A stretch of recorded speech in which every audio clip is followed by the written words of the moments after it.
Pilot will wait for your confirmation of thrusts before releasing the ROV. Understood.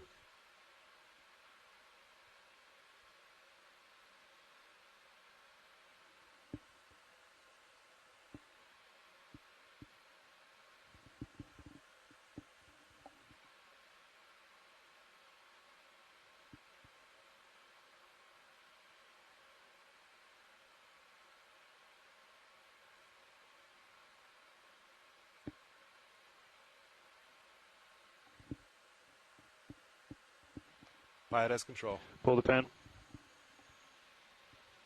Stand by for lines, pilot. Okay, lift lines clear. Bring your head around. Make your way to center line, please.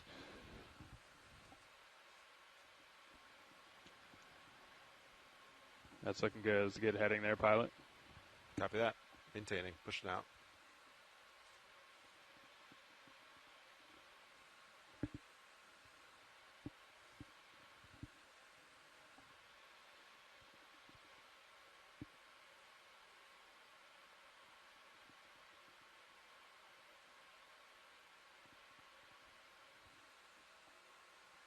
All right, lining up.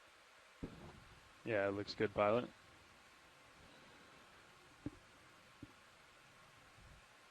Looks like you're tight on the tether now. Off stick besides auto heading. Copy that, auto head in. Stand by for streaming.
Okay, deck. Streaming looks good. Let's launch Sirius. Pilot, if you could start to provide some slack in the tether, please. Copy that. And I'll let you just modulate as necessary. It's hard for us to see up here. Understood.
Pilot is off stick.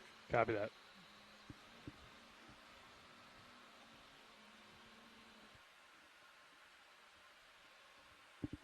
Turns are reset.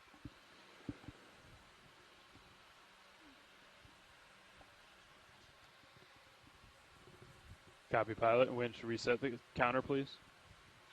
Counter reset.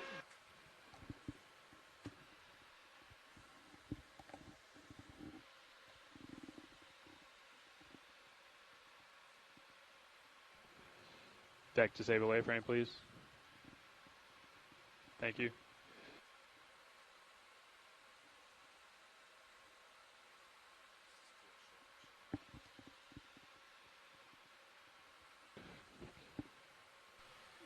Pilot, is the control room ready to continue with descent?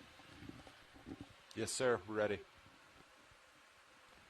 Okay, pilot, let's go down to 50 meters and hold, please, at 15 meters a minute. Winch will do the same. Copy that.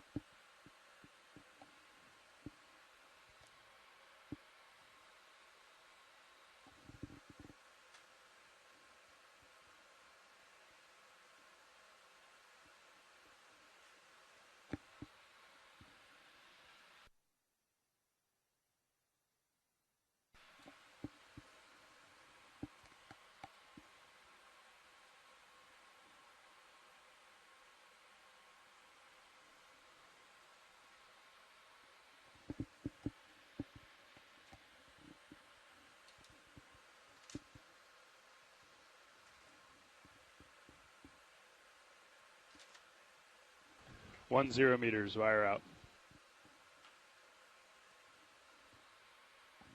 D2, just passing 2-0.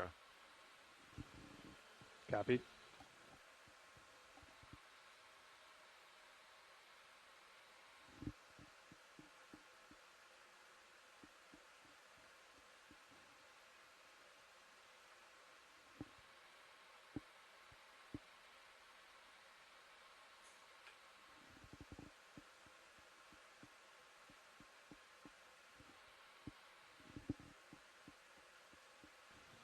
Two 0 meters, wire out.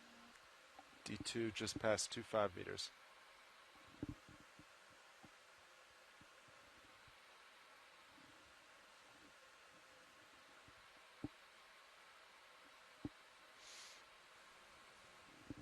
Nav, does that surface current persist down to 50 meters?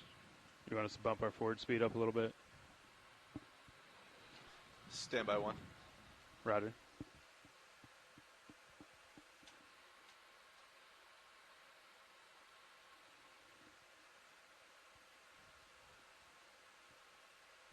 Three 0 meters, wire out. D2, 3.7 meters.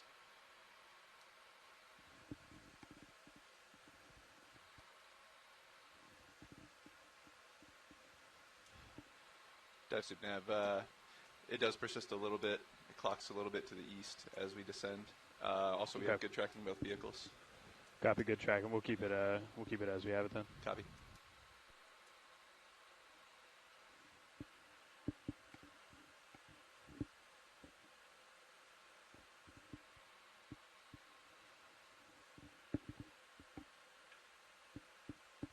Four 0 meters, wire out. D2, 4.4 meters. Copy, pilot.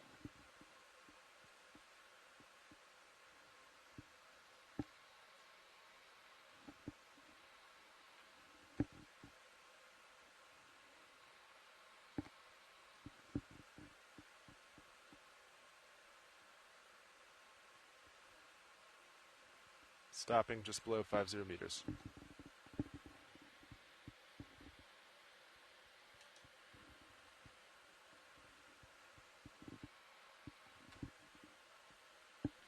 Winch, I'll stop 50 meters. Winch, dive super. Go ahead, Dose. Think we pass control to the control room, please? Control, miss control. Control room confirms winch control. Copy, co-pilot.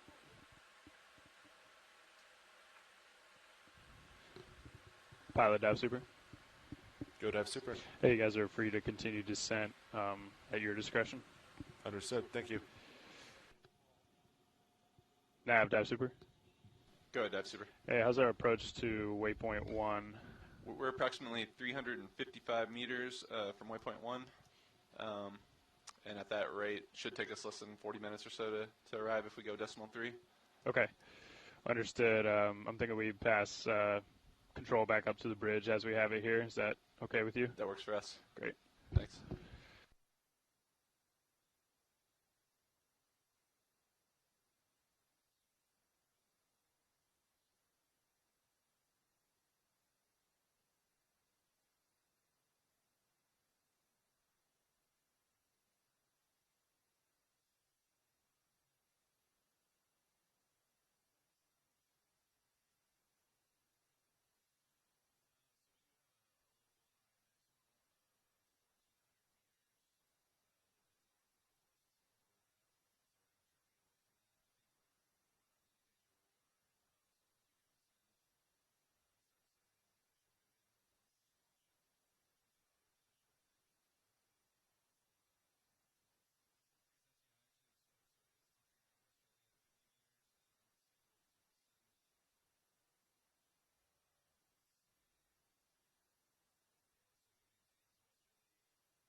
Nav, dive super.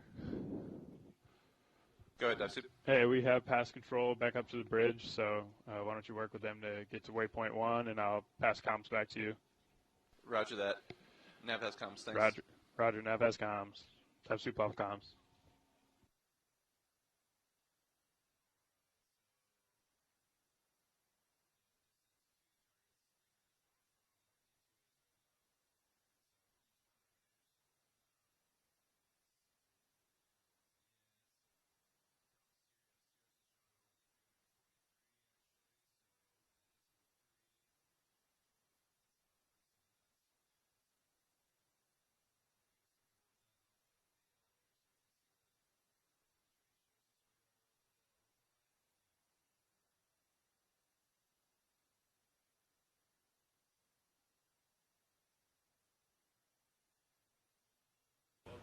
Nav bridge. We can get into auto position whenever you are ready. Would you like to do that right now, or like steaming ahead a little until we get to the point that you want?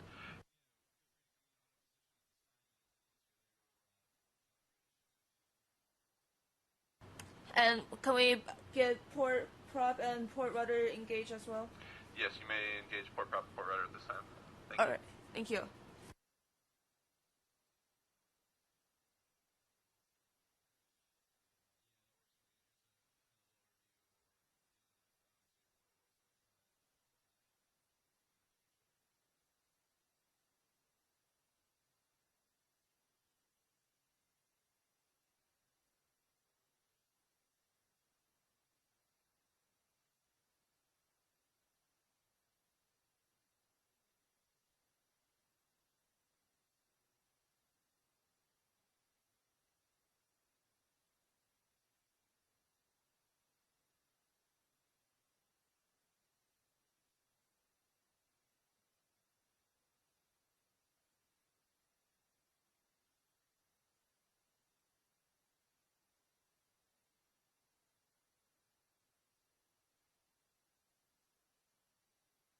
ROV Nav, winch. Go winch. Hey Nav, final walkthrough's done. All looks good down here. Requesting permission to go off comms at this time. Excellent to hear. You have permission to go off comms. Thanks. Good copy. Winch off comms. Thanks, winch.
ROV nav bridge. We're in full auto position now. We can make ship moves if you all want. Good copy.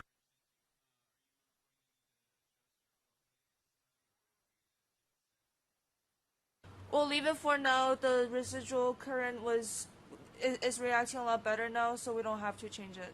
Copy that. Stand by. I'll get a ship move to you in just a moment. At some point we might have to, and we'll let you know if we do that. Much appreciated. Thanks.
Go ahead, Nav.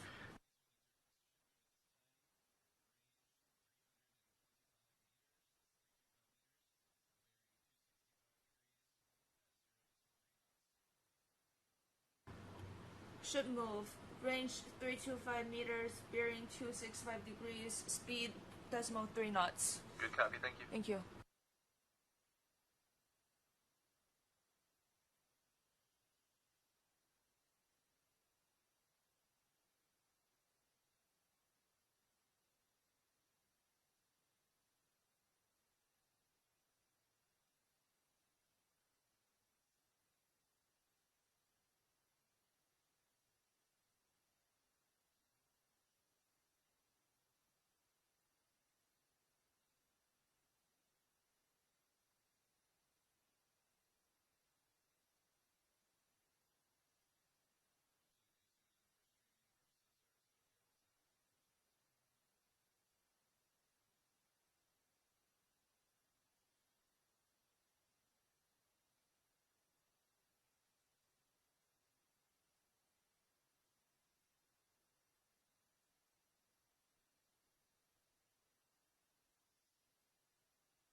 save it, and we'll say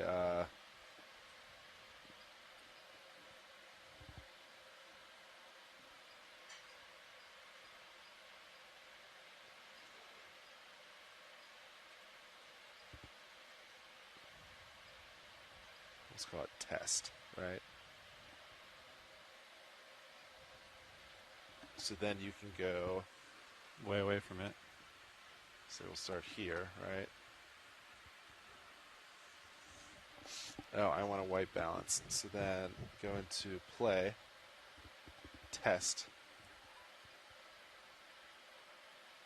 Align manipulator. And you can see all the red. Yeah, find all the pots. And once you find it, it locks, It locks it. so that you can't. Right? Shoulder azimuth, yep. And then, So oh, okay, so once you, yep, boom. so then boom. So now you can no longer move it. Oh. Unless you could, I think, How do you get out of this now? just exit. And now, Robert, so What do you mean? you've done white balancing. Now how do you get to normal mode? Just to drive it around. Oh, so I think if you just index, well, just press exit. And then just index. Okay, So now you're normal, Roger. right? Got it. So exit index. Okay. So essentially it like indexes in every joint. Mm-hmm. You can exit out of that mode and then index back in. 5, streaming looks good. Comps look pretty good.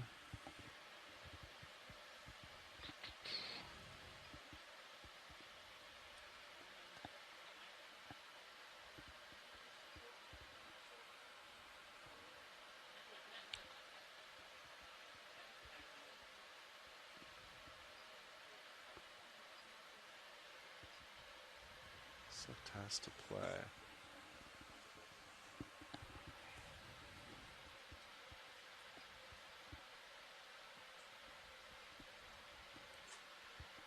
Yeah, I don't know how to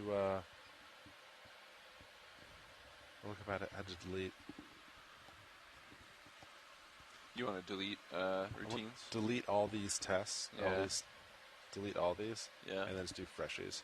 So at the beginning of every cruise, because they drift, Mm-hmm. you could. What if you push and hold? Is there? An I option tried for that; it didn't work. I know. It seems like there should be. There's got to be like a menu that you type the code in. You know what I mean? The 4-digit code to delete. So this is the play menu. Did you see if there was? I haven't done. Haven't explored like setup or anything like I have that. not. Okay. Mind if I Sure. task utilities? That's probably not it. Delete task. Delete. I guess it's a task. Yeah. There we Oh go. yeah. All right. So delete all those now. All of them, Yeah. one at a time, deleting. Well, that must feel good, huh? It does. Clear the board. Not gonna lie. Nice. There you are, pilot. Wow. Thank you, Nav. Delta 3. I'm gonna increase C-bias a little. Let's see. We're starting to stream back to the east. Looks good. So then, let's see. Hey, Roland, we're not going to white bounce right now, but I'm just setting up the positioning. Could you zoom in for me so I can center up? Thank you, sir.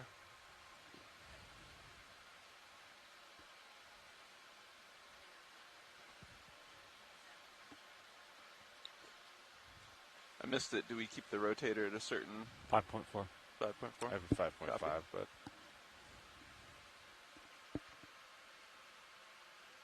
Is that the newly determined value after our modifications to everything? that's actually the old value. That's the old value.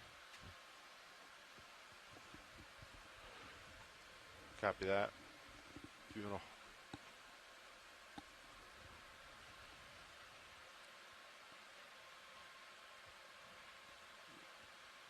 You gonna teach it, Sean? Or if we can change the gains down to make it easier.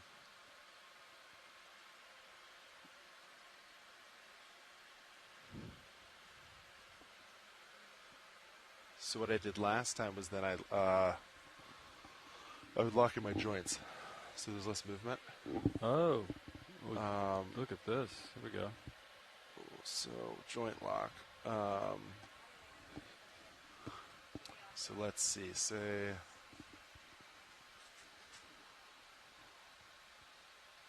they look pretty parallel, I think. Pretty much just need to lock. So there's only 3 axes that you're doing, right? Shoulder, azimuth, elevation, and elbow, right? Yeah.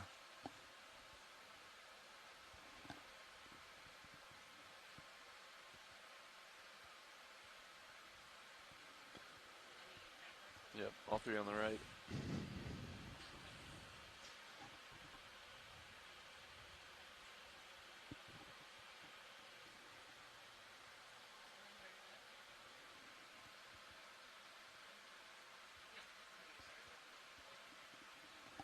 So let's see. I'm just gonna do.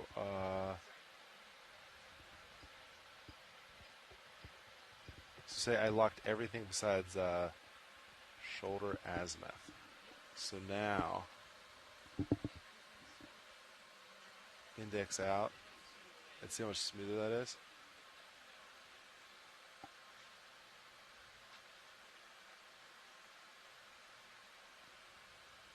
So that's just one joint. And then I just need to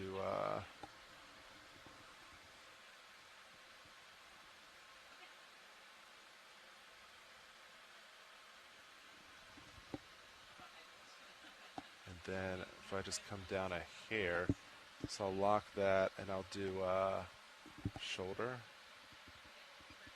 So now I only unlock shoulder elevation.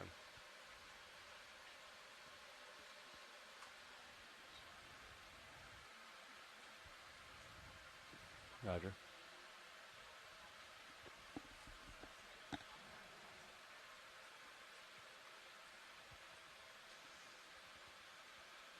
So now I'm locked in.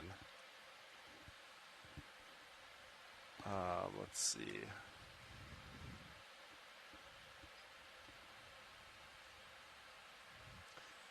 Azimuth. So then, so we say we call this center. Oh, delta 10. I'm going to back off some. Roger.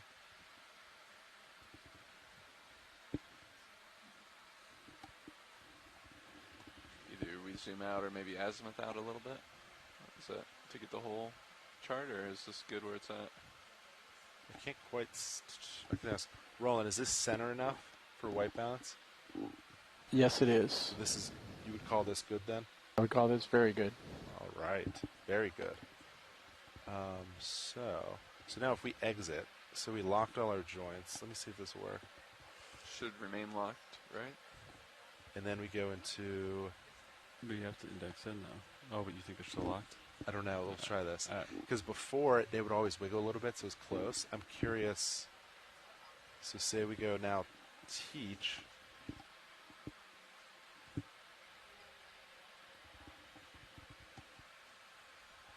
So John, when I index in, can you press start and exit? On your mark. Okay, go.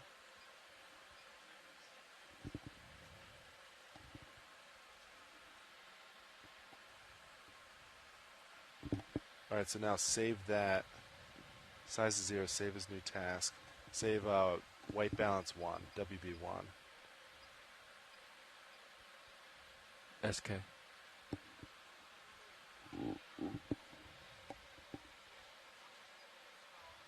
Okay, so now we'll go back into joint lock. We'll make this normal. Delta 5. Delta 5, understood. Thank you for that.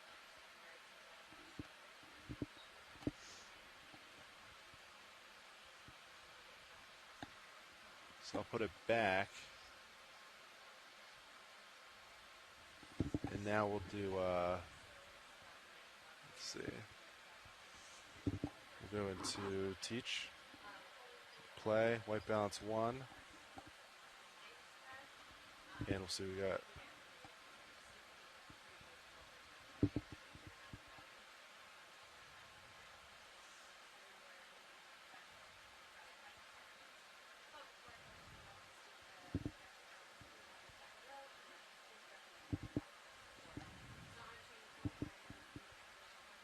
All right. So now, Roland, if you zoom back in, how close do we got? Ooh, it's still off. So I think it's a little. It's not perfect.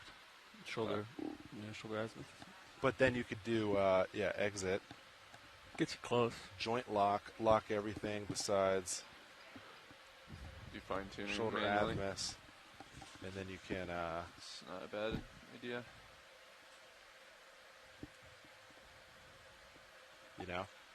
That gets you pretty close. Gets you pretty close. So I think the joint lock I found super useful for this. Cool. So the teaching get you close, and then you can use joint lock to finish it off. Micro credential right there. Do you want to try it? We can switch. No. Okay. Look at it later. Thanks. Okay. Sounds good. 6 looks good. Okay. Stream looks good. I'll go for Stowe. Thanks, Roland. Oh, I still have my joints locked. Yeah, I guess make sure you unlock your joints, or else the next pilot's going to be super confused.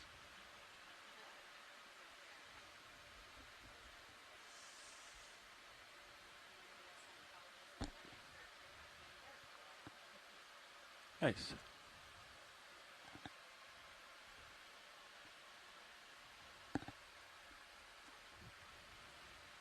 Okay, arm is coming off. Arm is off. Okay. I'll turn off hydraulics.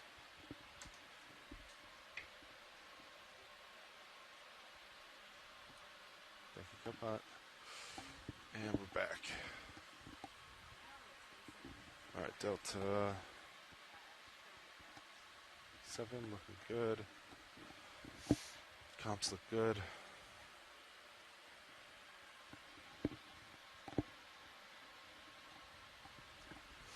Fibers look good. They do look pretty good. Winch looks good. Comps look pretty good, eh? Sure do.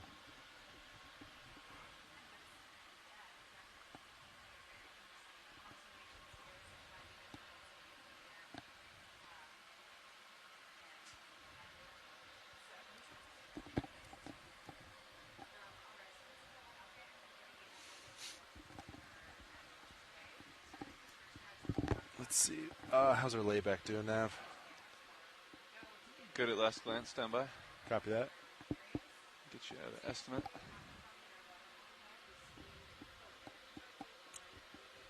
I can come off forward way a little bit maybe this time. Just an erroneous ping here. Stand by. Oh yeah, Sirius is on a little.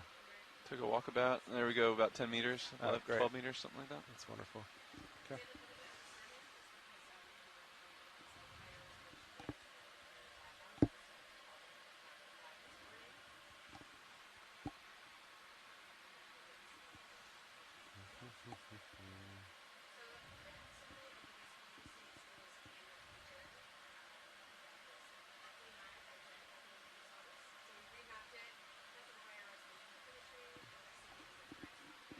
Came down a hair on forward way, down to 19. Delta 6, good.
Some of those.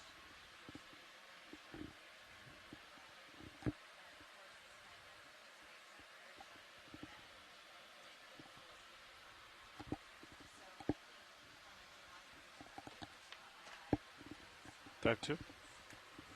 Dive 2. July 16th. Affirmative. Comps look good.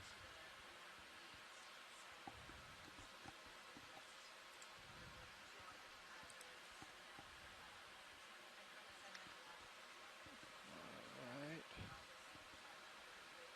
I think I'm pretty happy with the contours here.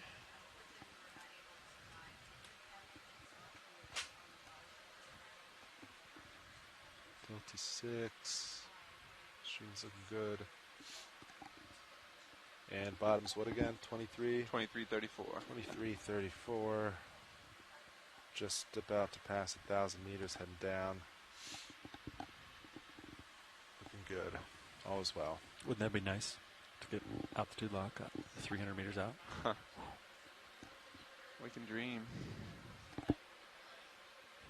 Really would be. It's not a bad dream.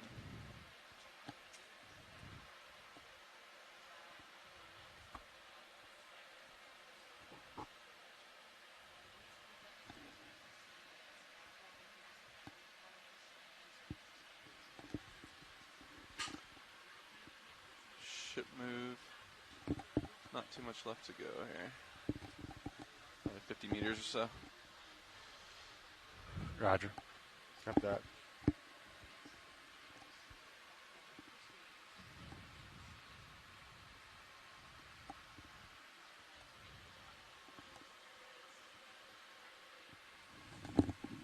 Ooh, there it goes. Oh, that's cool.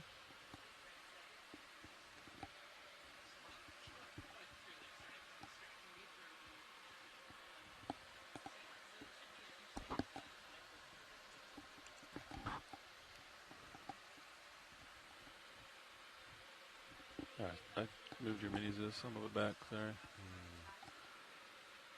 Thank you, Dad. RV now, Bridge. Go ahead, Bridge. 50 meters to the end of our move. Good copy, thanks. No worries. That looks good, Nav. That looks really good. Thank you, pilot. What is this? Oh, sorry. My co-pilot. They did it on purpose. Thank you. I'm good. No, I was just talking about the Oh, the mini Zeus. Oh. Not you personally. Oh.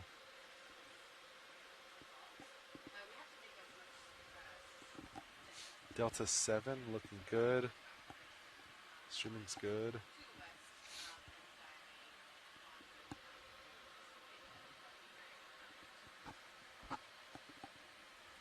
These fiber values. Look pretty good, eh? They sure do. And normally, what, these comms at 19, 20, something like that? Or is it 18?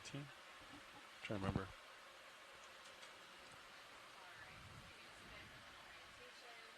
Like Mazu starts flickering at like 18, 19.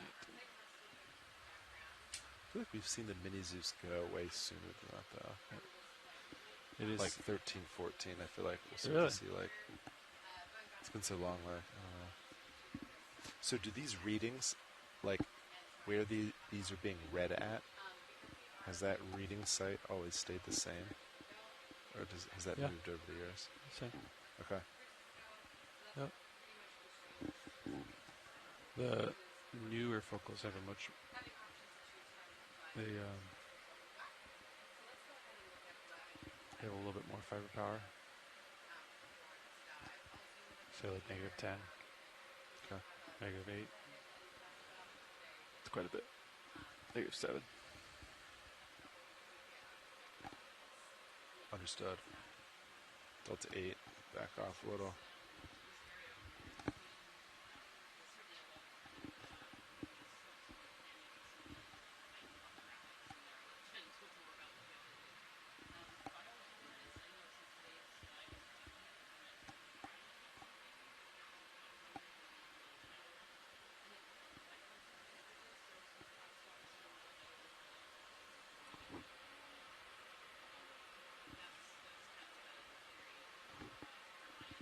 Push out a little more, just to keep the string a little straighter.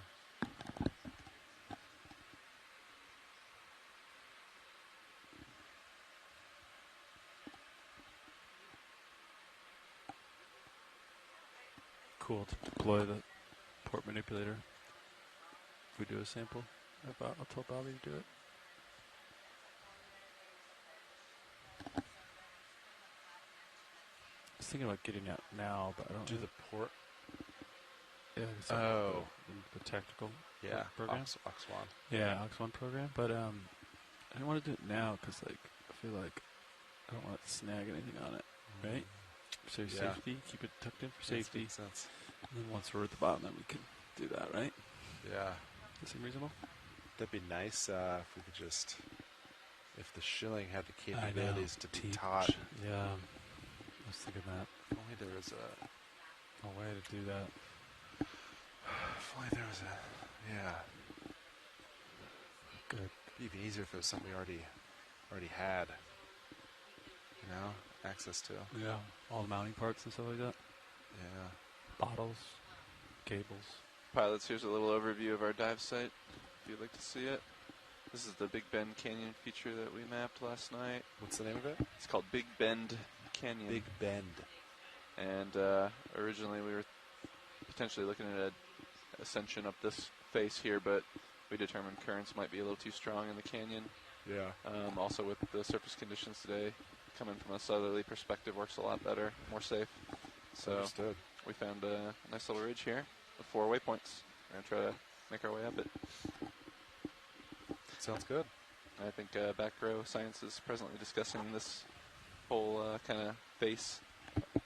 Almost looks like it could be, forget what they called it. We'll have to work with them.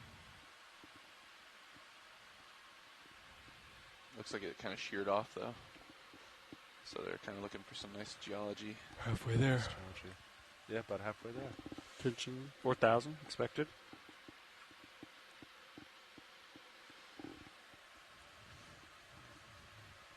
Fish.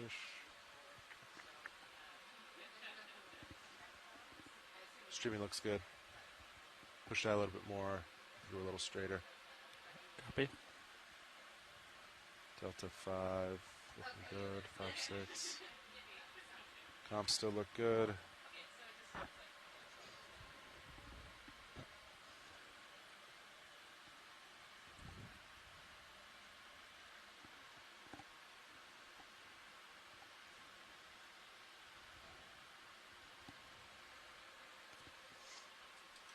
ROV nav, Bridge.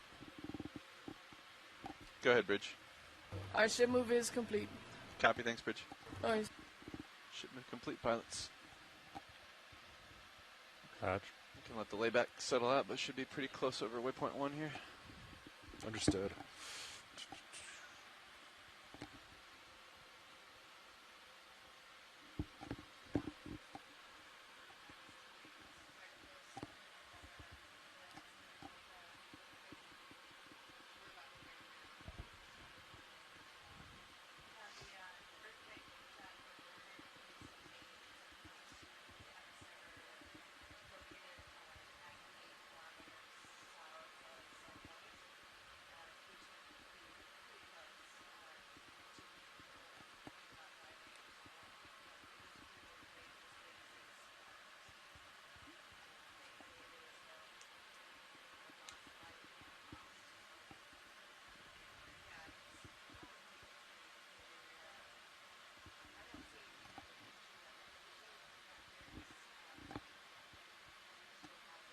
Facing Z-bias a little bit.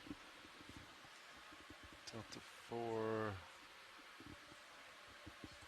5-6.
The high voltage comp barely moves nowadays, huh? So big. Mm-hmm. Same with J-Box. It's like cozy, you know? It's like putting a sweater, warm sweater on winter. Having all that volume.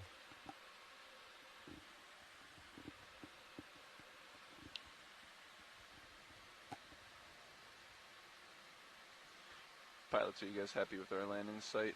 We don't want to adjust it at all, do we? I think it looks good to me. Okay. See what Bobby says, but Yeah, it looks nice and flat. looks great. Those are 10-meter contours, so Yep. should be fine. It's about 80 meters between those two, 60 meters between these, 70 meters rather. Understood.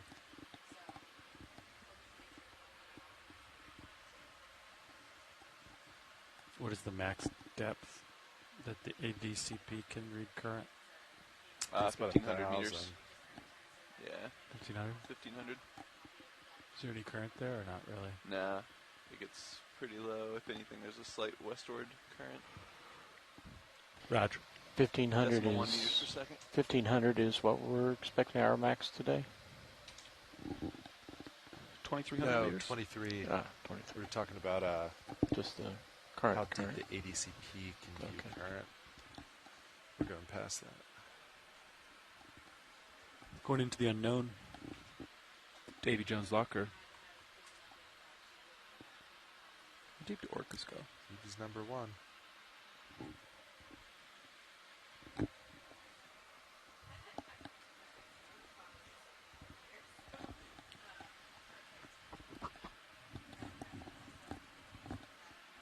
Yeah, I'd expect no more than decimal 2 knots current on the bottom. Or at least at 1,500. Understood. Hopefully that continues to the bottom.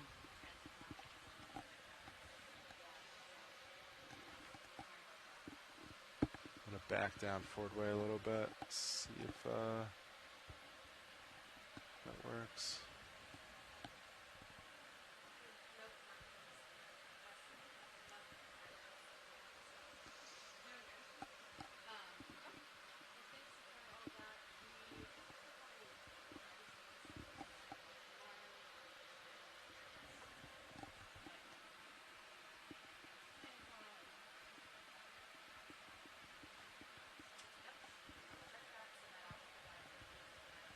Just over 30 minutes to the bottom. Raj. Raj.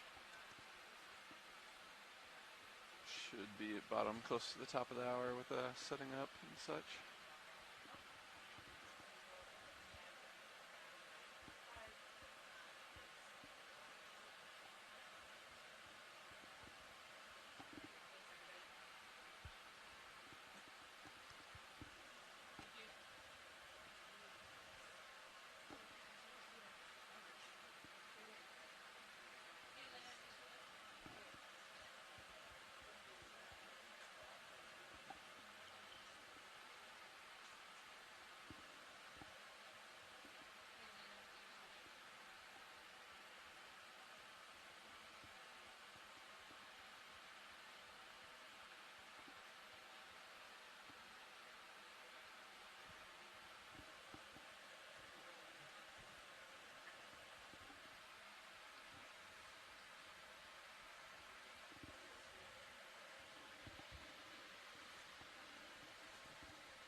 Delta 5 looking good. Stream looking good. Comps look good. Fire values look good. Roger. Everything's looking good.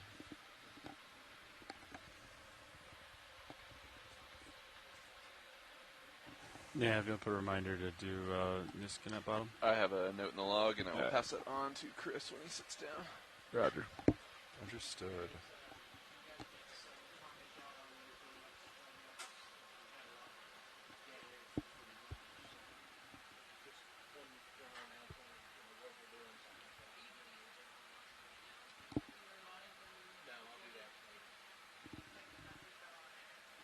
Three. Delta 4, Delta 5 looking good.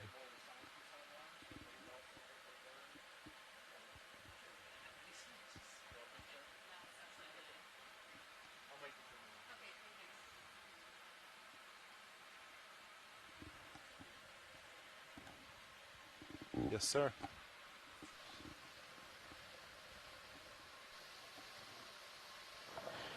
This is Okeanos video engineer Roland Bryan making a general announcement to all those on the ship and the shore. This is a notification that all audio associated with this dive will be recorded with our archive video, as well as being streamed ashore via the satellite in the internet. Keep that in mind as we proceed with the dive today, and enjoy the dive. Thank you.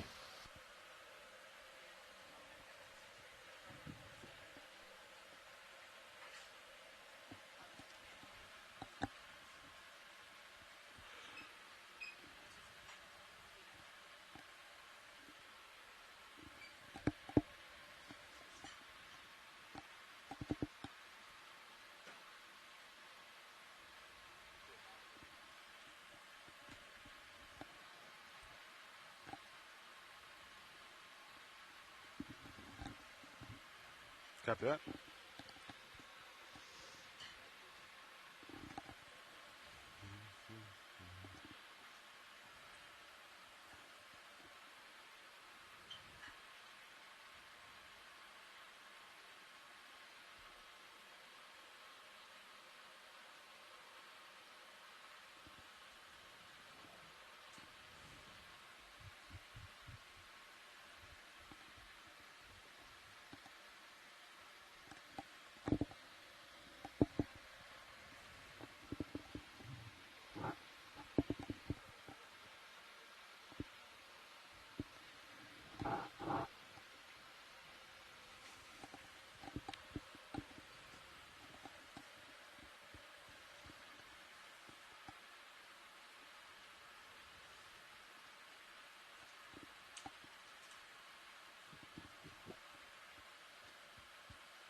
Delta 4, headings look good, steering looks good, winch tension expected 5200. Comps look pretty good.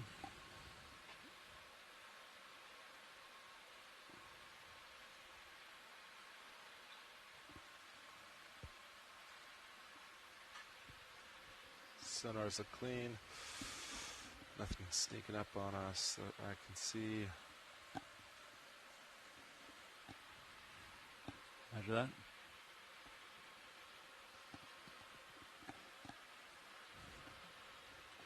Bringing the Tasman a little deeper today. How deep did we get yesterday? At 2,000? 2? Yeah. So yeah, 500, now 300, and some change deeper. Roger.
Little Joey. Hello.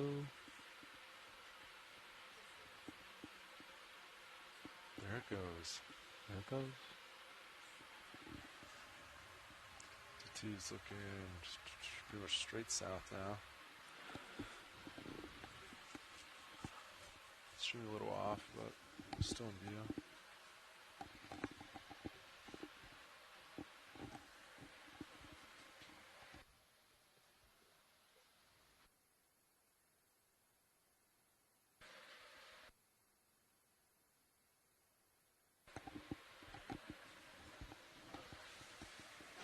You know what monitor number this is? Sirius. I don't. So it's definitely.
Okay, good morning everybody and welcome to dive number 2 of the Seascape Alaska 3 expedition.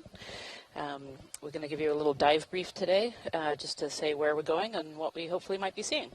So my name is Rian Waller. I'm a deep sea biologist from the University of Gothenburg in Sweden. And I'm Jennifer Ashoff. I'm a geology professor from the University of Alaska at Anchorage. My background is in sedimentology and stratigraphy. Okay, and just before we begin, we'd like to acknowledge where we're working today. So as we proceed to explore the deep waters off the Aleutian Islands, we respectfully acknowledge that we are working within and around the traditional Alaskan native homelands of the Sugpiaq, Alutiiq, and Unungan. We acknowledge the native homelands and honor the indigenous knowledge and heritage of these coastal communities and their relationship with the ocean. We will work with care not to disturb the Alaska native uses of the ocean environment, and we look forward to building upon this indigenous knowledge to add to our collective understanding of our oceans. And with that, we'd like to give you a little bit of an introduction on where we're diving today and where we're going to be. And I'm going to hand that over to Jen to give us some geological context. Thanks everyone for joining. Today we have a dive that we're all really excited about. We are currently located 78 miles off the coast of the Shimigan Islands, and our dive depth is going to be down to 2,335 meters today. We expect our transect length to be 720 meters from the bottom going up. The feature that we're going to be looking at is a submarine. We're looking at a submarine canyon, the edge of a submarine canyon that has a really interesting bend in it, and there seems to be a promontory on the western edge of this particular canyon. If we could zoom in on that, that would be fantastic. And so, yeah, great. So this canyon is about 2 kilometers wide and around 2,600 meters deep. And we're not able to dive in the middle of the canyon, but we were able to get operational conditions to dive on the margin of this canyon, which is going to be on the western opening of this canyon. The canyon is a very good place for a wide range of organisms, so I think Rianne will be excited about some of the animals that we'll encounter today. From a geologic perspective, this is a pretty interesting location because of the very sharp break and slope that is observed near the bottom of the dive site. I'm sorry, there's a disturbance here in the... The dive site is located at the bottom of this feature, and it's very sharp. And when geologists see these really sharp features, we start to wonder whether or not they are cored by a fault, because many fault scarps tend to be fairly sharp breaks in the slope and laterally extensive.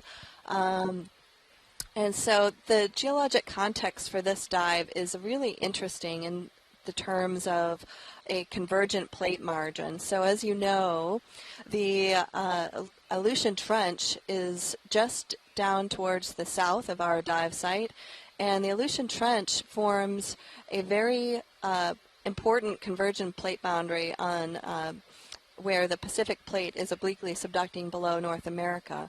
And this particular dive site is, as Shannon is showing, is just to the north of that plate boundary. And so this subduction is giving rise to the Aleutian Island arc towards the north, and some of the volcanic activity as you subduct the oceanic slab beneath, in this particular place, beneath continental crust. You can have water released from the subducting slab that helps to reduce the solidus and give rise to volcanoes back in the background in the Aleutian Islands. So geologically, the context of this dive is very important. And you can also see that the dive site is located just off of the edge of the continental shelf. And during the last glacial maximum, the glaciers would have migrated out to that edge where Shannon is showing there, very close to that edge. And so on the shelf itself, the water depths are only about 1 to 200 meters deep.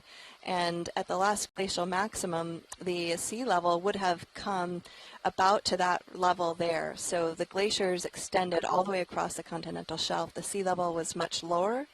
And so some of the features we might see below that region could have been influenced, first of all, by the structural geology related to the subduction of the oceanic slab at this trench, but also by the glaciers that may have brought sediment to the continental shelf margin and could have helped carve this very interesting canyon feature that we're going to be investigating today. So just to summarize, we are in a really, really cool geologic setting where we have the convergence of these two tectonic plates, an oceanic plate being subducted underneath in this spot, a continental plate, giving rise to the volcanic chain and to a wide range of faults and canyons and various other features in this particular area just above the trench. So we're really excited about today's dive, and we'll give you some more details as we continue down to the seafloor. And I'll turn it over to Rianne to say a few things about the biology. Thank you, Jen. Yeah, so this biology dive, so we're starting today at about 2,335 meters. That's our target depth. And in this kind of range, we'll go up to about 2,000 or so meters during the duration of this dive. We expect to see some species of benthic habitat creators, ecosystem engineers, such as corals and sponges. There won't be a huge diversity, we suspect, because they tend to live in more ranges, 1,500 to 1,000 meters and up a little bit. But we should see a good number of those filter-feeding organisms, some deep-sea sponges as well. In these kind of canyon features and on these slopes, we tend to see a lot of organisms that filter feed, so picking particles out of the water column. And that's because these features, where they're steep and sharp, they tend to funnel water and make it a little bit faster. And when you get faster currents of water, you have more food coming in and you have waste being taken out. So it's a really good area for these filter feeders to leave. So super excited to see what we see today. There's a fair amount of information on the biology in shallower depths in the Aleutian chain, but not so much in these depths. So it's super exciting to dive today. So with that, I'd like to welcome you again to dive number 2 of the Seascape Alaska 3 expedition. And myself and Jen are the 2 scientists on board the Okeanos Explorer right now, but we have a whole team of scientists behind us as well. So we have a science chat room that you might hear us mention, where scientists from all over the globe can chat with us and help us to identify organisms, identify geologic features. We also have some scientists on the line as well. So if you're on the phone line, if you don't mind taking just a moment to introduce yourself, that would be great.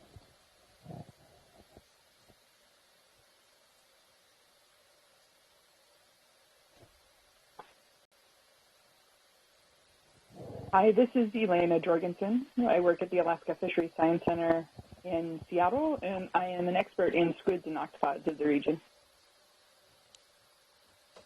Good morning, Elena.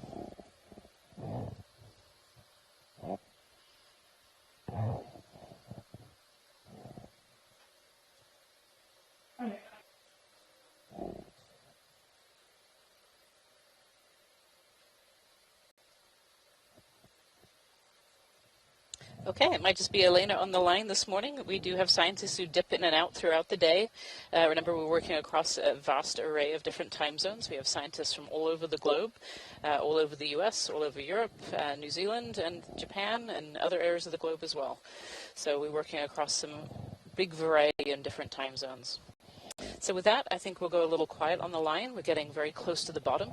At the moment, we are at about 2,300 meters or so depth, and we're headed for 2,335. So as the pilots get set here towards the bottom, we need a little bit of quiet in the control room. And then once they are ready, we will get started with this dive.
Hi everyone, we're seeing a view of the bottom at this point in time. If you take a look at your screen.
Thanks to everyone who's joining us this morning or afternoon, wherever you are.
while we're doing this white balance, I'm going to also broadcast my audio on there for a test ashore.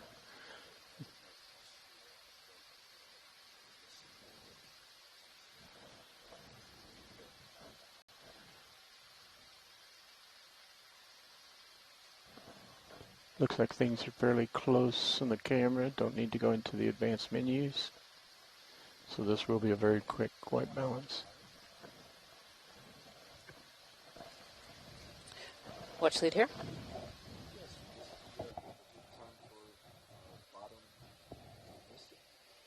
Yeah, if you're all set up, I think we've been sitting for enough time. We can take that disc and we'll just get it set up here.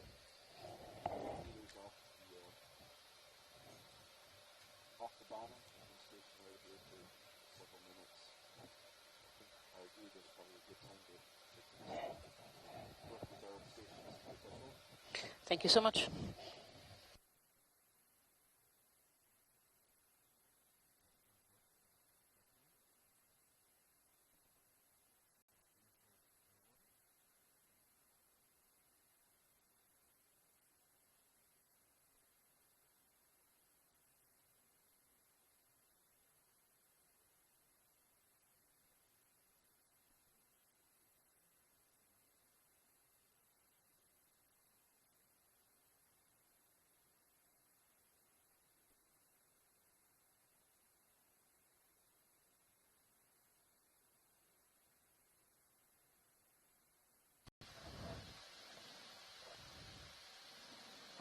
And I've opened my mic up to both the left and the right channels for audio tests back on shore.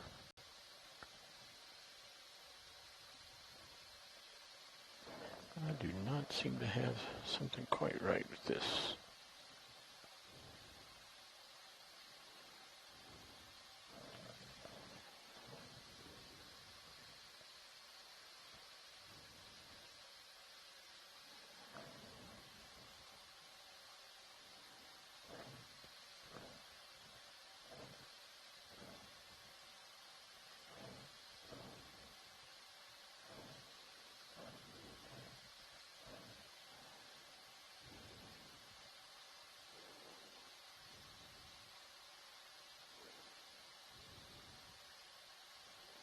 Got a kick for some reason. I got to gain up to +6 on this camera. Should be the same lighting as the other one, so I'm not sure. That's the IR filter on.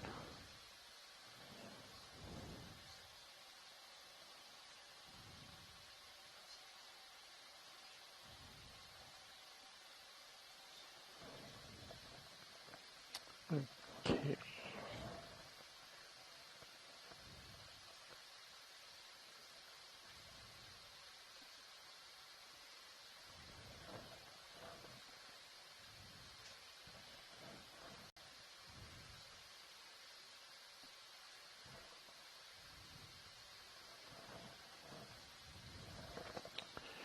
All right, I'm happy with that. We want a position for still camera chip chart.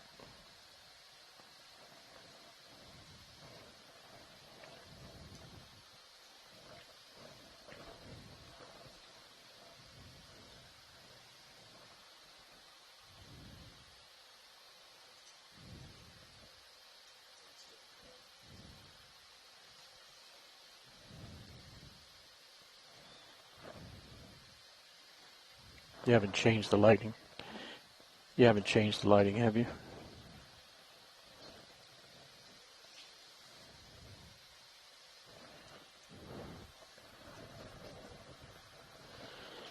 For what, an HD1? Okay, I get thumbs up from Clipper, so arms clear.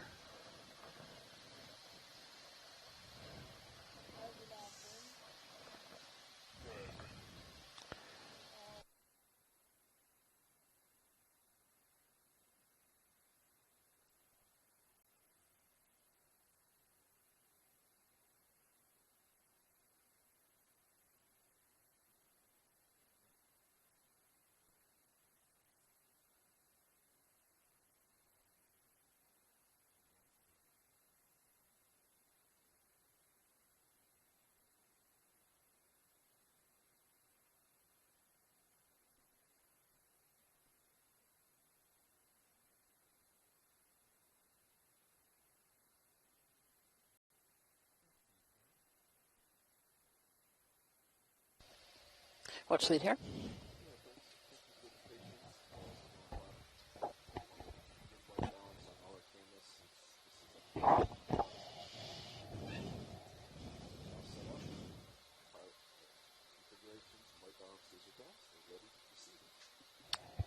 Okay, great. I guess we can start on our way towards waypoint number 2.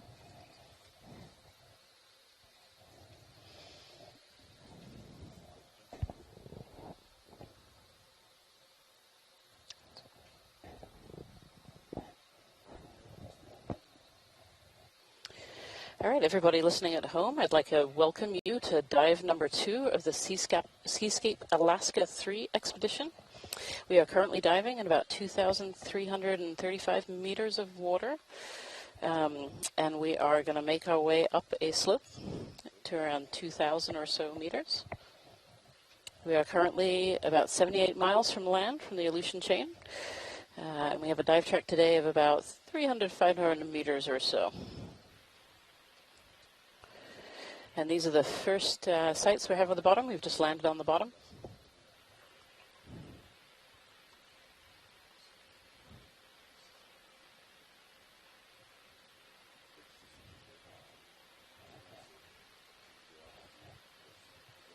Looks like we're already seeing some signs of life here down on the bottom in the sediments.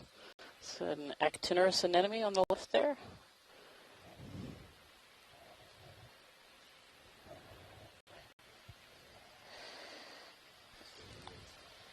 Our current water depth is about 2,320 meters.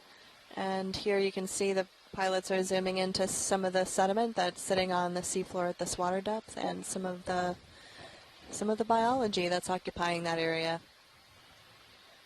Yeah, on the left-hand side here we have what's called an actinorous anemone. This is a sea anemone. These are closely related to corals and jellyfish. And on the right-hand side there, it looks like we might have another anemone that might be a little solitary coral. Mm-hmm. Yep, that's a solitary coral. Yep, I can see the skeleton. So these little solitary corals, they are very, very similar to anemones. They just have a skeleton on the outside that makes them a coral. Mm-hmm. Little shrimp hiding in the sediment there. You can just see its eyeballs. It's a nice view of the sediment as well. You can see a nice mixture of sand with some clay sitting on top of it. Fairly coarse-grained sediment for this water depth, probably owing to the fact that it's very close to a nearby channel, deep sea channel.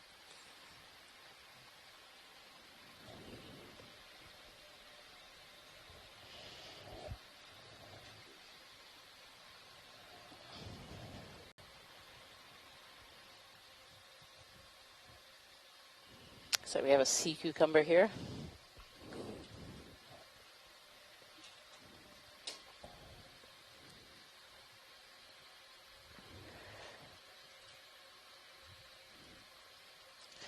Pilots, we could have a zoom in on the sea cucumber. Thank you. These sea cucumbers in the phylum Echinodermata, so they're closely related to starfish and sea urchins, and they are sediment eaters, so they're a type of organism that's frequently found in sediments like we're seeing here. So they pick up sediments, and they ingest them, and then their gut system picks out all the useful nutrient particles that they can see. And then out the other end comes very clean sediment. So they're really important for turnover of sediments in these sediment areas. You can see the head end of the sea cucumber, and they have feeding tentacles, which are those short little tentacles kind of tucked underneath there. They move around on the seafloor by tube feet. They have what's called a water vascular system, which means they actually move water in and out of different parts of their body to be able to move.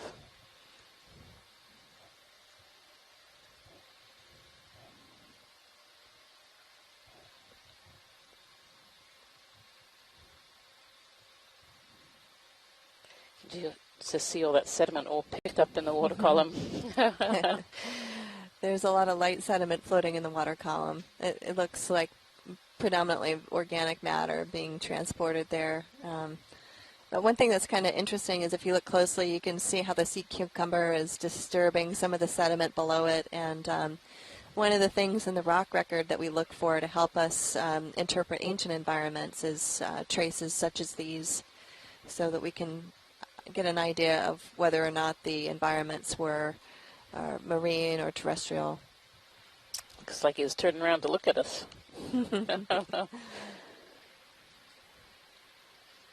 Yeah, sea cucumbers have these sense organs on the front where they can sense where organisms are, but they don't tend to have eyes. Mm-hmm. And we have from Sean Rooney that this is a Synalactes sea cucumber. Synalactidae. Yeah. Oh, we have our first fish as well.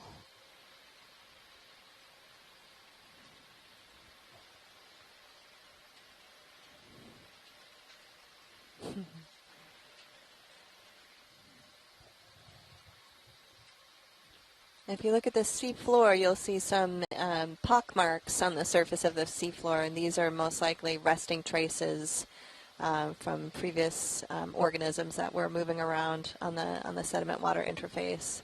And in the background, you can see some faint ripples on the sediment surface. So this is a rat-tail fish. It's a fairly common deep-sea fish in most areas of the globe, particularly at these depths.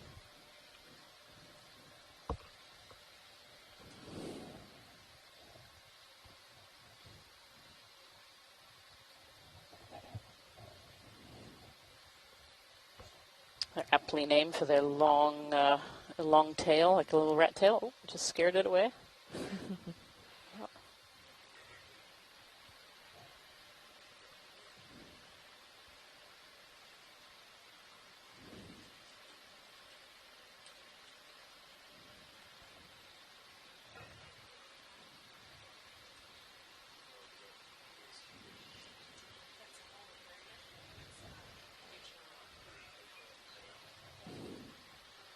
So on the dive track that we're doing today, we are kind of starting in a flat spot. It's really important that we start the ROV in a relatively flat area, and then we'll be moving up towards a high slope area. So it's expected that we would land in this kind of sedimented area, and then we're hoping to hit some hard rock as we kind of move along our dive track here. This looks like a Formosoma, which is a type of sea urchin.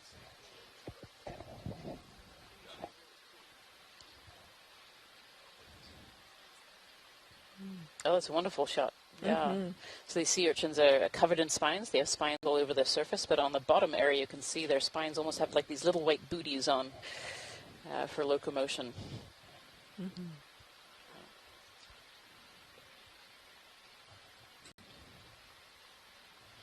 And these sea urchins, too, I believe, are sediment eaters as well, so they will also leave kind of trails and traces in the sediment as they eat all the good particles out and poop out all of the clean sediment at the other end.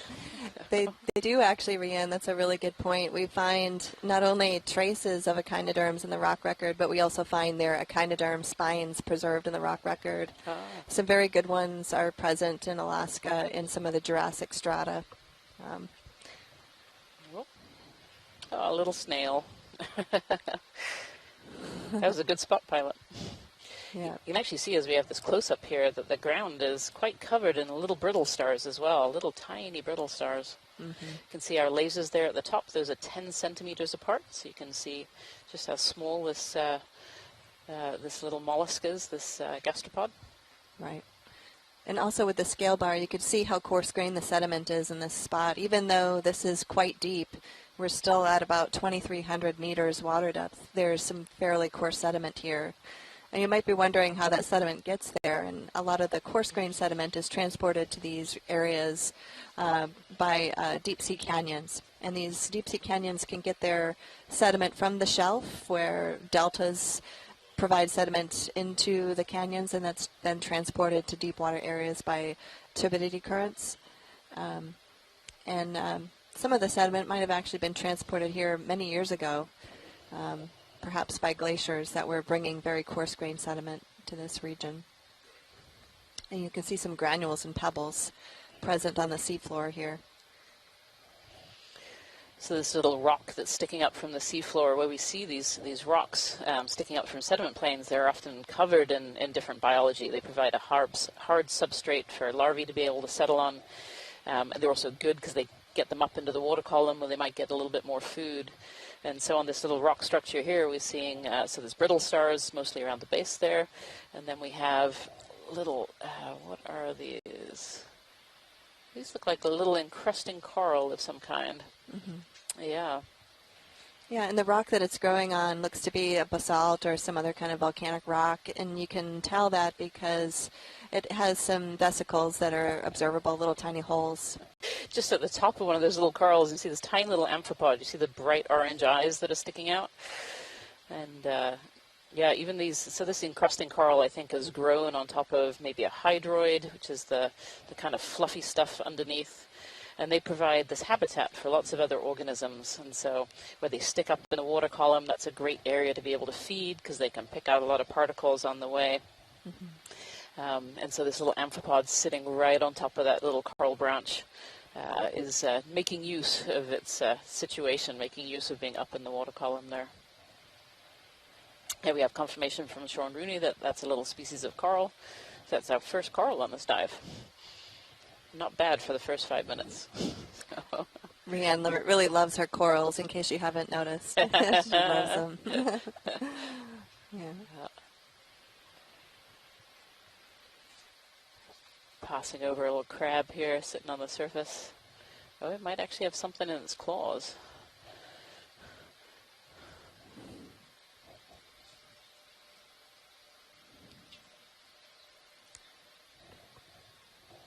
Oh, yep, there we go. No, it doesn't have anything to eat. It's very covered by sediments. I wonder if that's what we kicked up when we landed there.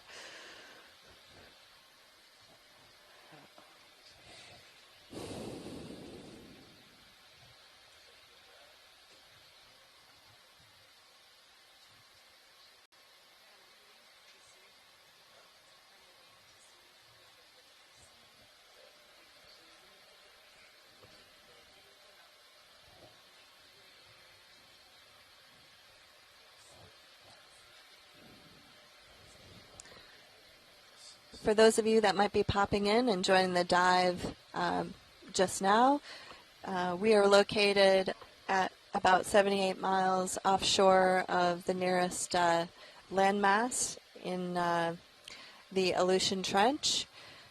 We are starting at a dive depth of about 2,335 meters, and we're cruising along the seafloor at this water depth right now, observing some of the sedimentary structures that are at the seafloor and some of these interesting organisms. What's this, Rianne? Yeah, if we could have a zoom in, that would be really helpful on this one, if that's possible, pilot.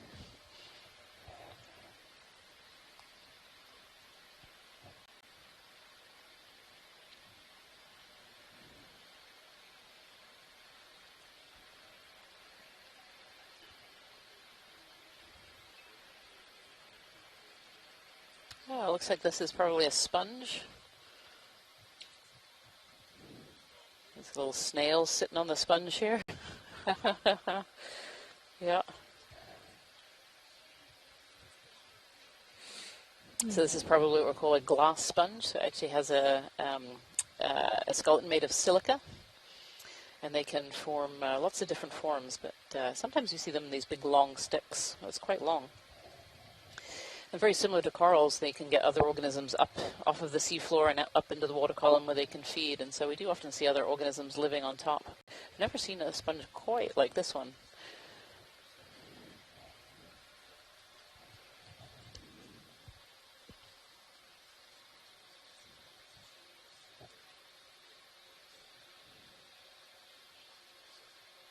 Yep.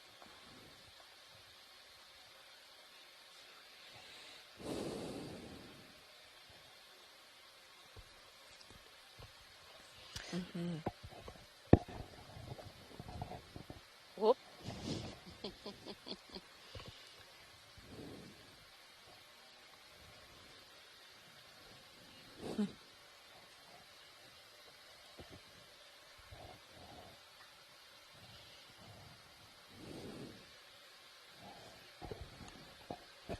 Yeah, that fine sediment definitely being kicked up as we're moving around here. Oh. Ah, the sea star.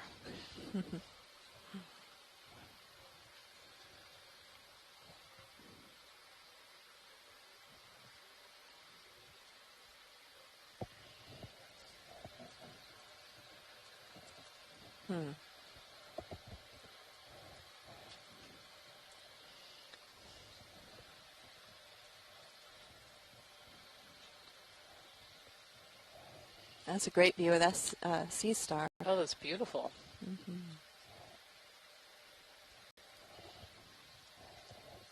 So sea stars are another echinoderm. We've certainly seen a lot of our echinoderms already this morning. I'm sitting right next to it too, these tiny little brittle stars. So these sea stars also have that water vascular system. So they don't have bones on the inside. They do have ossicles made of calcium carbonate. But they use their water vascular system to move around. They also have those tube feet on the bottom. We might just be able to see one right underneath there. And this one's very spiky, all covered in spines. It looks like we have a little scale worm as well on the top there. Yeah. Occasionally we see what we call commensal organisms. And this one has a little commensal scale worm. There might also be another little worm down on the left-hand side as well, very pinky color.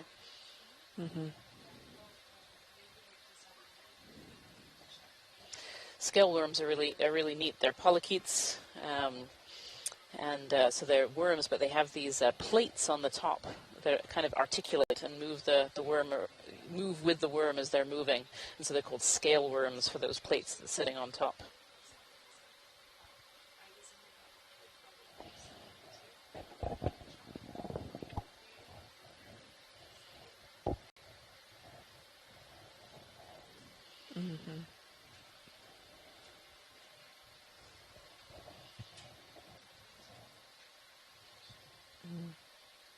And moving along here on our track. All right.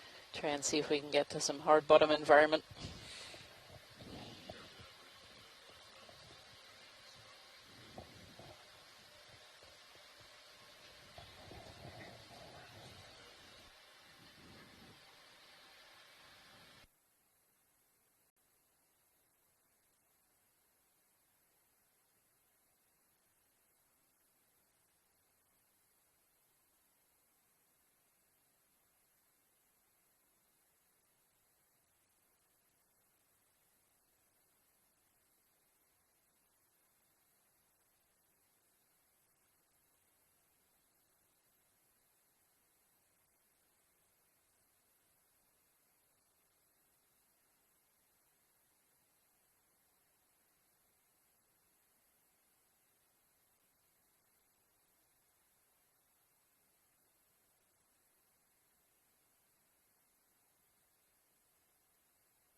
This looks like a feather worm. So this is a type of polychaete that actually builds a little tube house and is digging down into the sediment. And they stick up their long tentacles to pick out particles.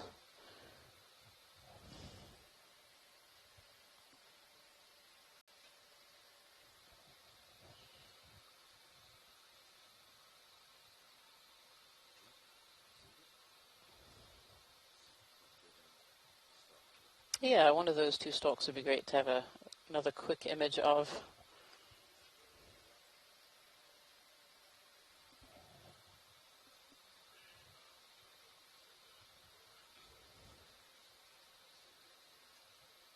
Maybe some little cup corals in the sediment in front too. I see some little bright white spots.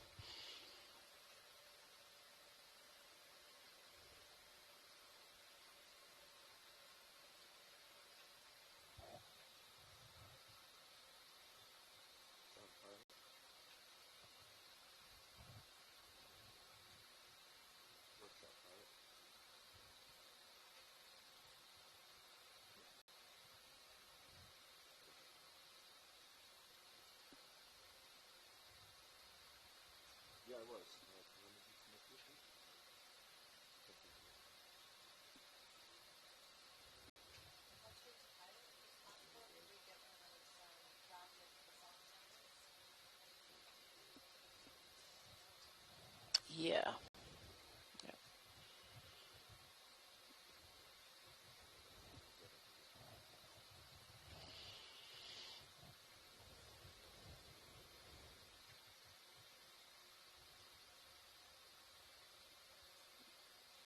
Yeah, look at this one. This one seems to have a structure on the other side. I think this is a little different from the one we saw earlier, but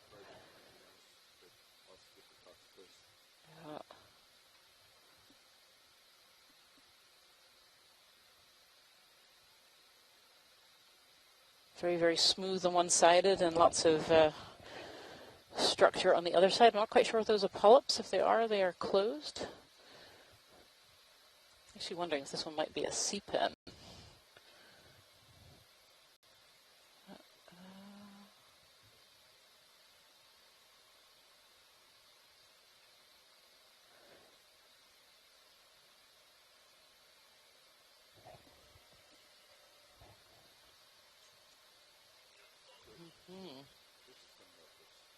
Oh, amphipods sitting on the top again.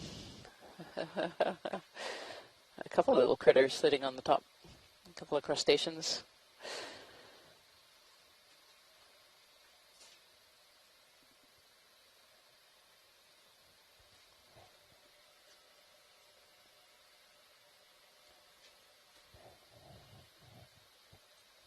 Yeah, this one's definitely a bit different from the one we were looking at a little earlier.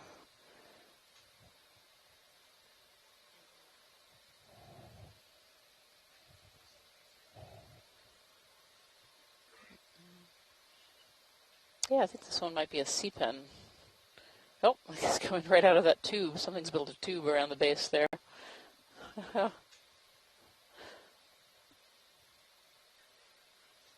You see all these little polychaete worms. These are polychaete tubes that are going around the base here, or that the base is sitting on top of.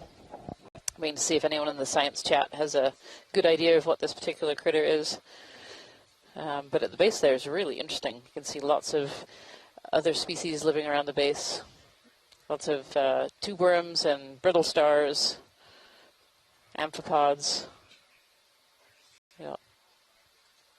I'll also mention the sediment around it is really interesting. You can see quite a few rounded cobbles. Some of these might even be up to a boulder in size. And the thing that's interesting about the roundedness of these is that it indicates that you had sediment-to-sediment interaction during its transport. And so, like river cobbles, for example, tend to have this rounded appearance. And yet here we are at 2,300 meters on the seafloor. So one of the ways in which sediment gets to the deep water is through these big deep sea canyons, and predominantly that can happen through sediment being transported during times during times of sea level low stand when rivers and deltas make it to the edge of the shelf and can provide some sediment into those canyons where it gets transported down the canyons to the seafloor. So essentially the canyons are important sediment conduits connecting the rivers to the shelf and then to the deep water.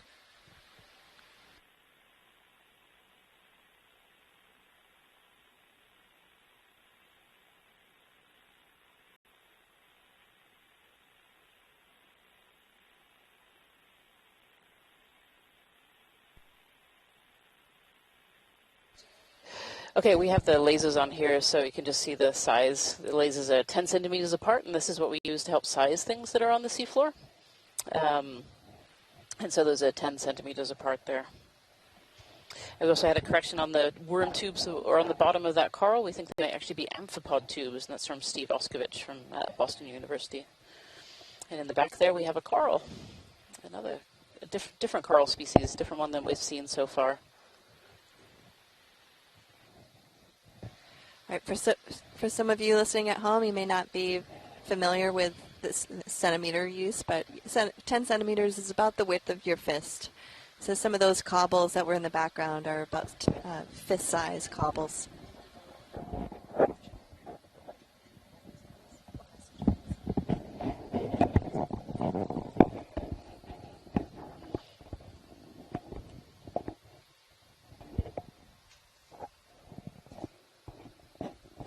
So we're thinking this is a black coral, an Antipitherian. And the way that we can kind of tell that is by looking at the skeleton there. As we zoomed in there, we could see this coral species has a very dark black skeleton. And so they're kind of known for their skeleton. The skeleton is also proteinaceous, which is a little bit different for corals. So they're a whole separate group. And these black corals have traditionally been fished often in shallower waters to make jewelry and ornaments out of their beautiful proteinaceous skeleton. Not quite sure what species that is. It's this small little black coral.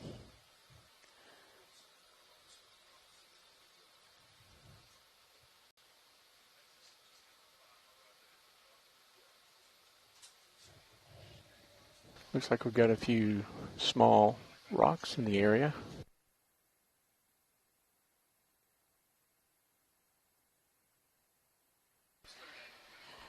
Yeah, as I was saying just a second ago, some of these rounded cobbles that we're seeing in the background, the dark black ones are probably going to be basalt, which is a volcanic rock.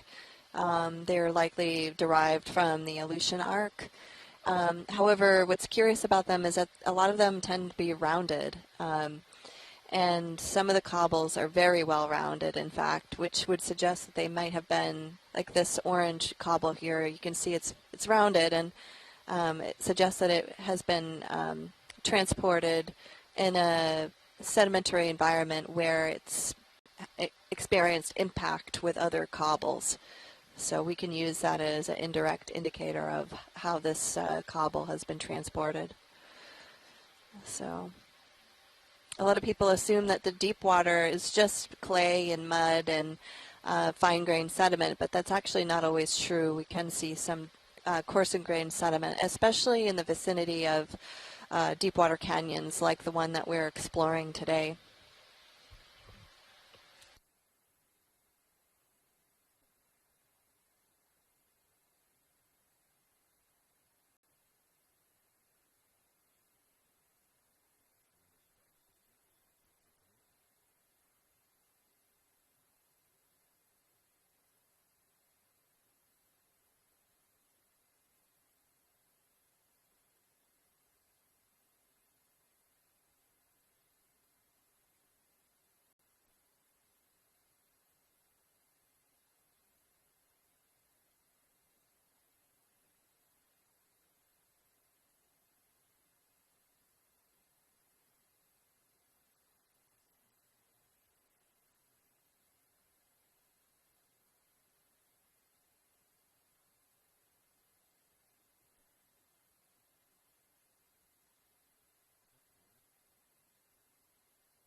So this looks a little bit like another one of those sea pens, but in not quite such a good way. It has something all wrapped around it. Sometimes these sea pens get other organisms that come and live on parts of them and actually damages the tissue a little bit. And so this one definitely looks a bit damaged at the top there.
Yeah, hi Pilot. This is Watch Lead 2. We're looking for a black, rounded rock that you think would be easy to pick up.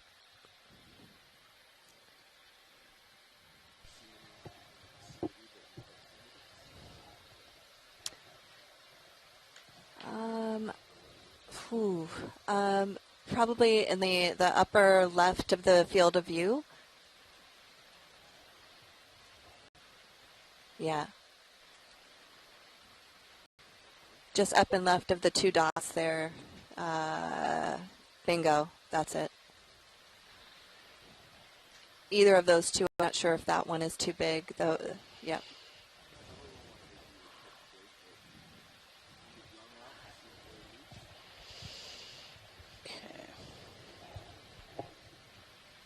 Ooh, Butocorallimorph.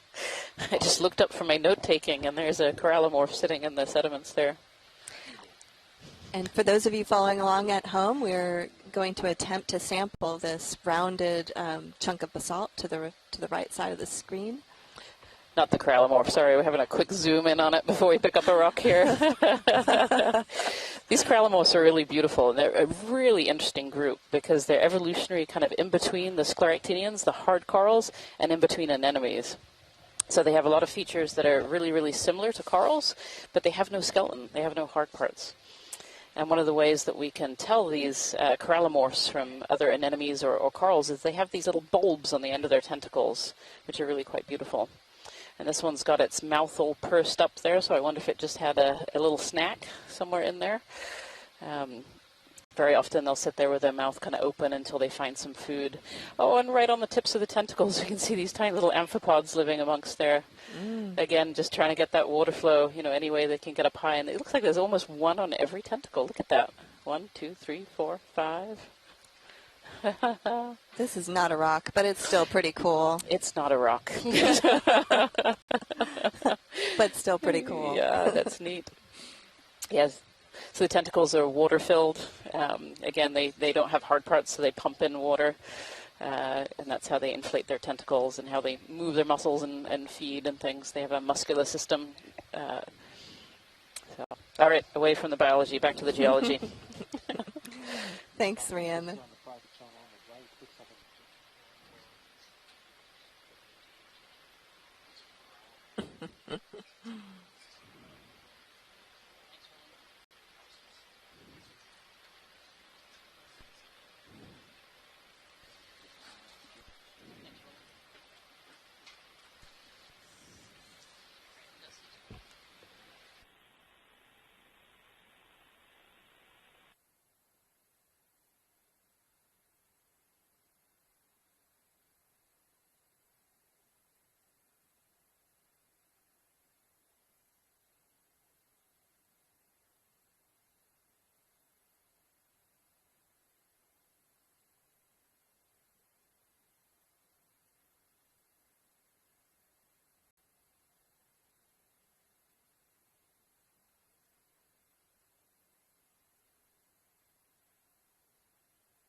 lead.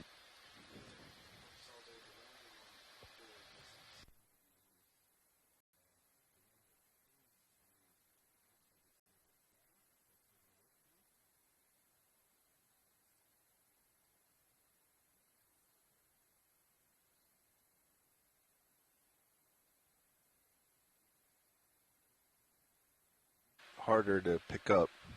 We can. Looks like some of it's buried.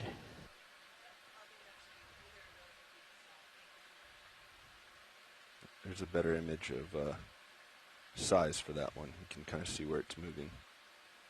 Is that good for you? All right.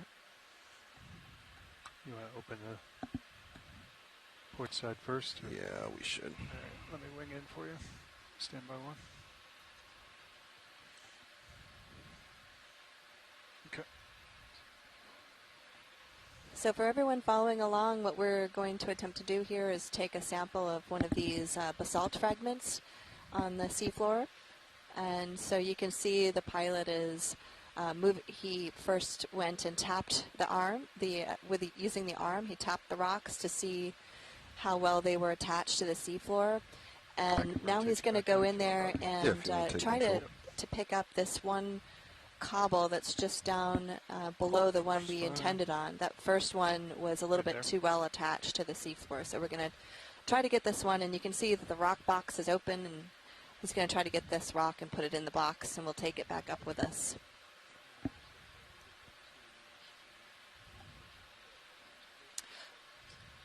And also you can look at Stream 3 that has multiple cameras if you want to get different viewpoints of this process, which is also, it's very interesting.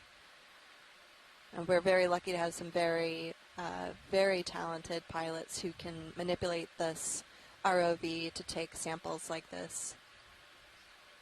And that one might be difficult to collect. They went right through the fingers. So yeah, we're some going to pieces do our came off. We're going to do our best here. It might be too small. Darn it.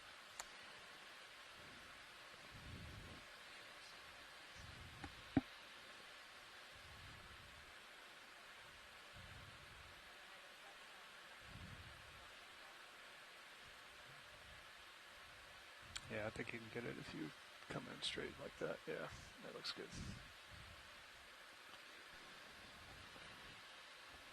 And it looks like we've got it. Do you want to view it on camera? Or put it away. If we could have a quick view on camera. Yeah, I'll come up, get it in front of the camera.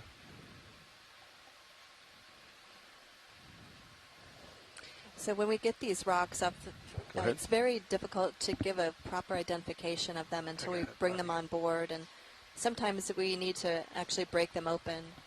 But one of the reasons why I'm interested in this particular sample is that it could give us some idea about the provenance of some of these rounded cobbles that are down here on the seafloor. Rotate.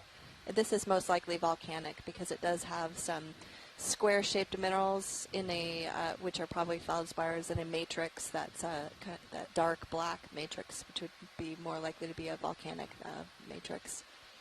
Looks like there's a couple of hydrozoan associates up on Look top at the there opposite as well. side. Oh, the hydrozoans, yes. He's gone right to the other corner. I think we want to get it in the bucket, Roland. Yep. Yeah, I was saying that's a great view. I think that's good for Thanks, characterizing. pilots. Good job.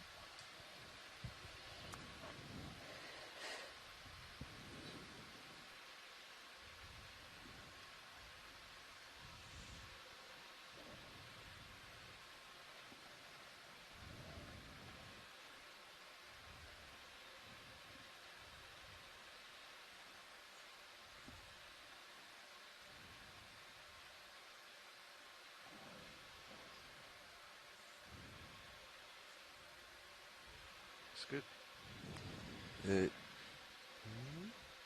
Yeah, it just rolled down. It's in there. Okay, it's still in piece. My jaws kind of moved when I took off jaw lock. Yep, solid piece. All right. There we go. Oh, I need to close it. Let's do that first.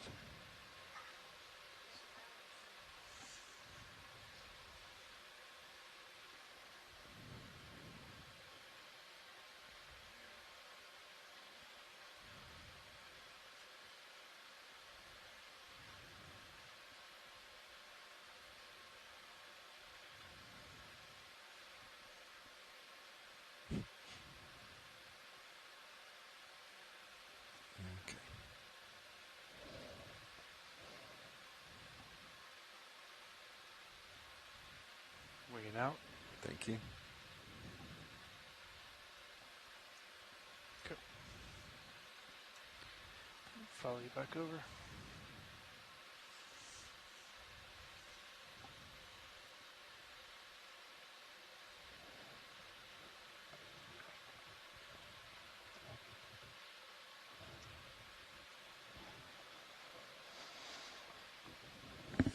That's good.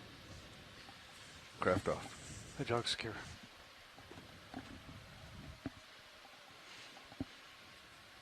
I give you a rotator back. Sure. You want to wait a little bit? Okay, for those of you that are joining from home, do it. and to the scientists on shore, thank you so much for joining and helping us narrate this dive. The name of this dive we're calling Big Bend Canyon because we're located on the margin of a deep water canyon that is adjacent to the Aleutian Trench here in the Aleutian Islands. We're located about 78 miles off the nearest island at a water depth of 2,335 feet. Copy now. We just took our very first sample of this expedition for geology, which is exciting. I think they may want to quick we are snap on the at the second coral dive by your right tail. Copy. You happy with this of sea? our Is this expedition. neutral? I was pretty happy with it, yeah. Maybe slightly we're very down. excited to see this on board. Chunky. All right. This coral right here? No, it was down off screen now. Oh, gotcha. Looked like a orange-black coral. I'm going to slide over so I don't crush that little guy we were looking at earlier. Kind of right middle. Right below me? Yep, middle down right now.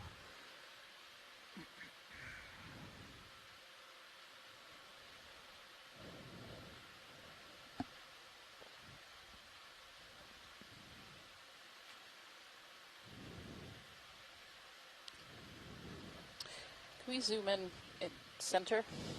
All right, Roland, you take that. There's a corally looking thing right there. My camera's Might be at the same one that we 55. saw earlier. It's another black coral, I believe. Well. Oh, yeah. This is another black coral, so it's another cnidarian. It's characterized by its black skeleton, which you can actually see quite clearly in this one. We're actually around the back of it. And it's really interesting. If we could do a closer zoom of the polyps, I think there might be eggs in those polyps. Oh, it's the max zoom, of course. I can get a little closer if you want. Yeah, let's get closer. Yeah. It's pretty small. So these black corals have a really interesting morphology. They have two longer tentacles than the rest of the tentacles, so they kind of almost look drippy looking as sometimes. soon as he's done with this, I think we can get that moving. Yeah, I'm going to have you turn your head a little bit as well. Direction to waypoint 2 is going to be a 335. 335. We got some grounded. Making All right, Roland. Making that change When we're now. just looking at that black coral there, we can see this kind of dark pink inside the polyps. And that dark pink sometimes indicates that there are eggs in there. Yeah, I'm betting there are. This black coral doesn't look super healthy. It seems to be kind of covered over maybe by some hydrozoans as well. See kind of the brown, fluffy looking things, for no better word for it, kind of covering the colony. Where we get coral colonies like this being covered over by other organisms that actually blocks the water flow, so blocks the food Let's being get on able the to dock extra in. lights. 50%. That helps. And of course this coral is really quite small, so it's very hard to get a closer We'll call look. that good. Copy. Lights are clear. Yeah. It's a beautiful little black coral, Antipitherian they're called. And again, they're in the cnidaria. And the cnidaria includes I'm looking at our new jellyfish like we were direction seeing forward, yesterday, but also 335. includes corals, anemones, the corallimorph that we Camera's saw at earlier as well. 68. And they're characterized by having these center special up. cells called cnidocytes. They're stinging cells. They have almost like little barbs inside the cells We that just put in shoot a move, out when right? they've been Not touched yet. or when they Copy. coral or I'd anemone like or to if larvae you're senses comfortable. that it Yeah, I wants think to we're ready. stick on to Let's do it. something. Oh, you're good? All right. There's some It'll be species a that are even 30 poisonous. meter They have some move, poison 30. associated with that barb At a as well. 335. Copy. Calling it in now. Bridge. From the shore here, we have Tina Moltzova says this might be a Dendrobathopathes species of black coral. She's the expert in black coral taxonomy. Speed Thank you, Tina. 0.2 knots. Fish upper left. Copy. You can take, we have another fish here. Good copy. Thank you. In the background. What if this is another rat tail? It's still in the darkness. Okay.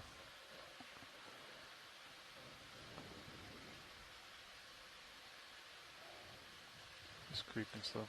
This fish is laying on the bottom, interestingly.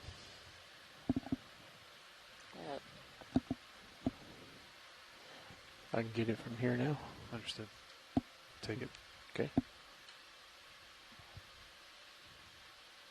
Yeah, this looks like another rat tail. Lasers on.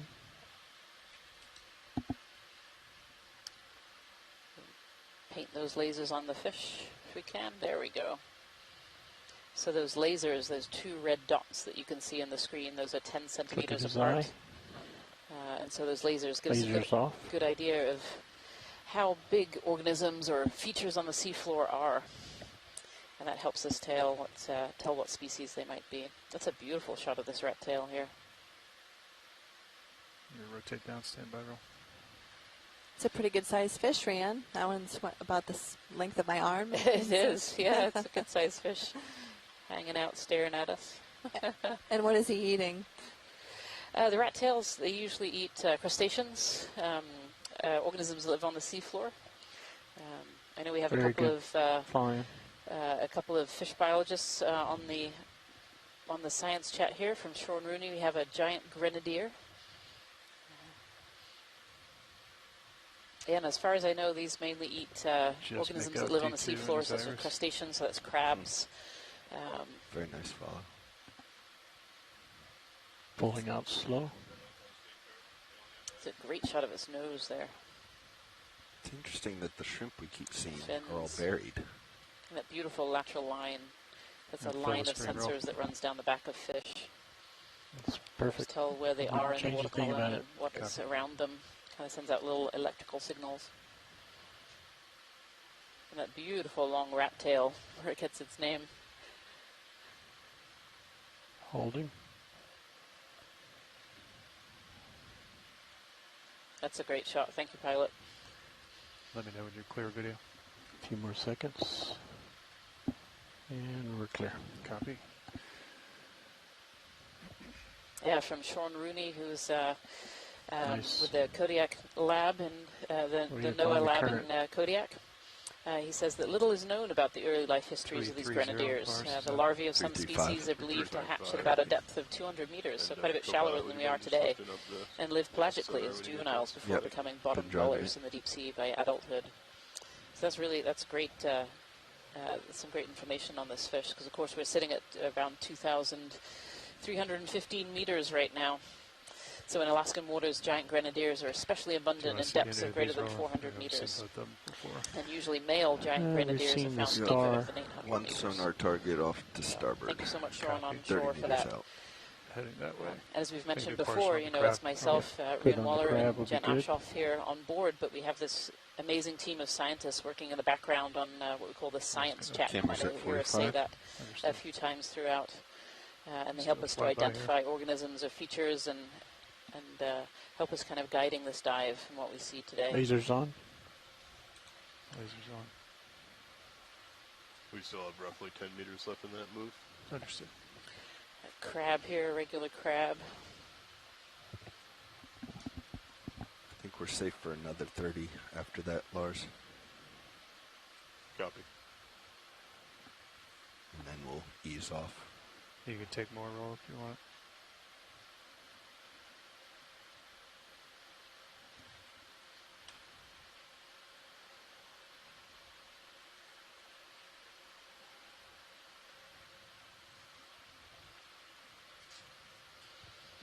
Take whatever you want. Yep, I'm just giving a few seconds before I go tight. Copy. You want the head? Start off with this. Yes, I have a large beautiful close-up shot of this crab here. Copy. Showing all the bumps on the carapace. That's that hardened outer shell on the top there. Let's go to the head. And you can see all the Nice. jointed appendages, the legs that stick out. Not quite sure what that is stuck on the top of the crab there is.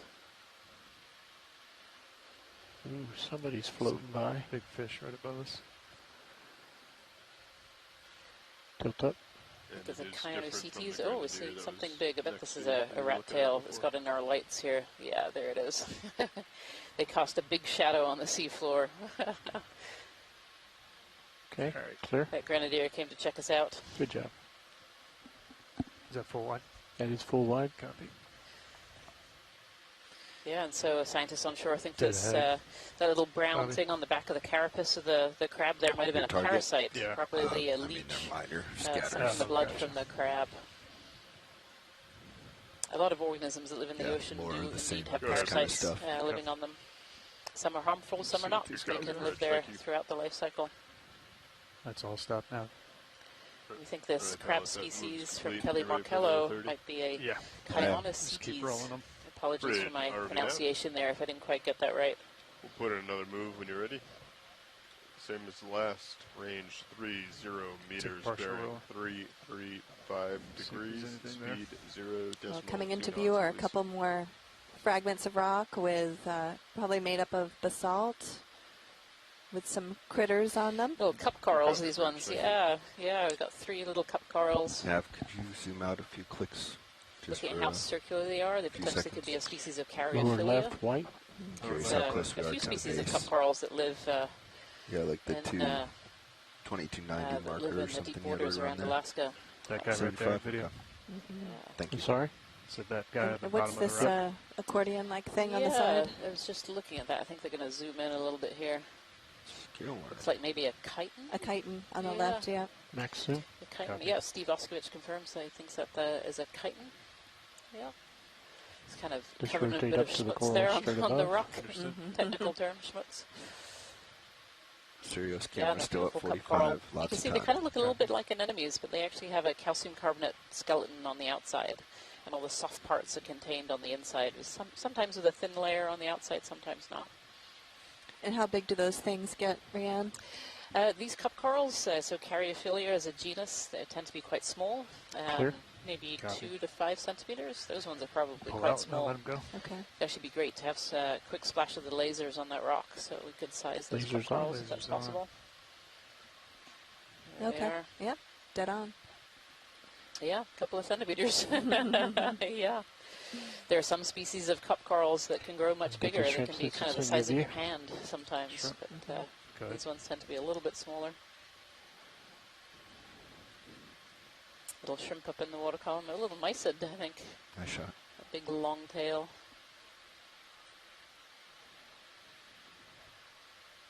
That's inside your lens. Can't Yeah. focus it. All right, we'll Camera's let him at 55. Full wide. go. Coming out.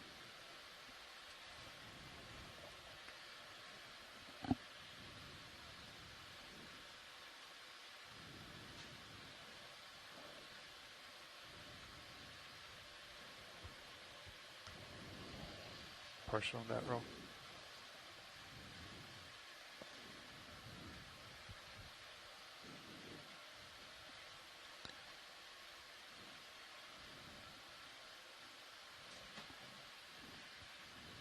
Have you seen this? Closed How's up an anemone all closed no, up? we haven't seen it, Okay. but Would have come back out just a little bit for me. those will probably be enough for them. Okay.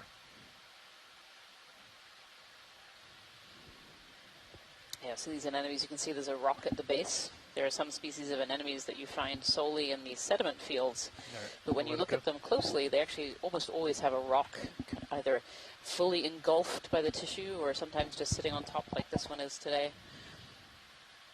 And they can be closed up like that for a variety of reasons. It might have just eaten something, it might have been scared by something. Looks like there's another anemone coming up on this rock as well. Need partial on that guy. Going to pirouette around it. Yeah. Come around from the side.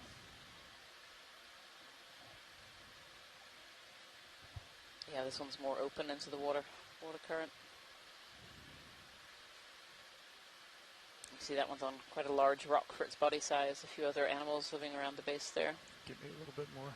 Back out. Yeah, I'll come around for him.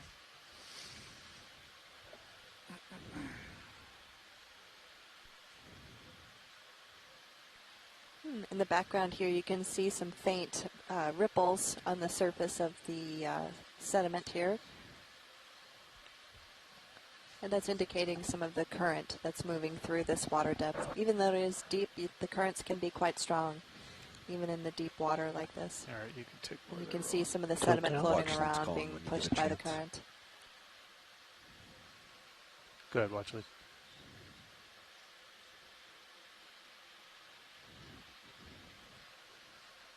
I'm sorry, watch it. You were really soft. Can you say again?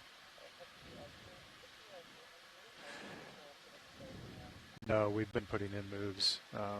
We can make more haste if you would like to get to the bottom of that slope. Okay. Understood. We'll do a quick one here.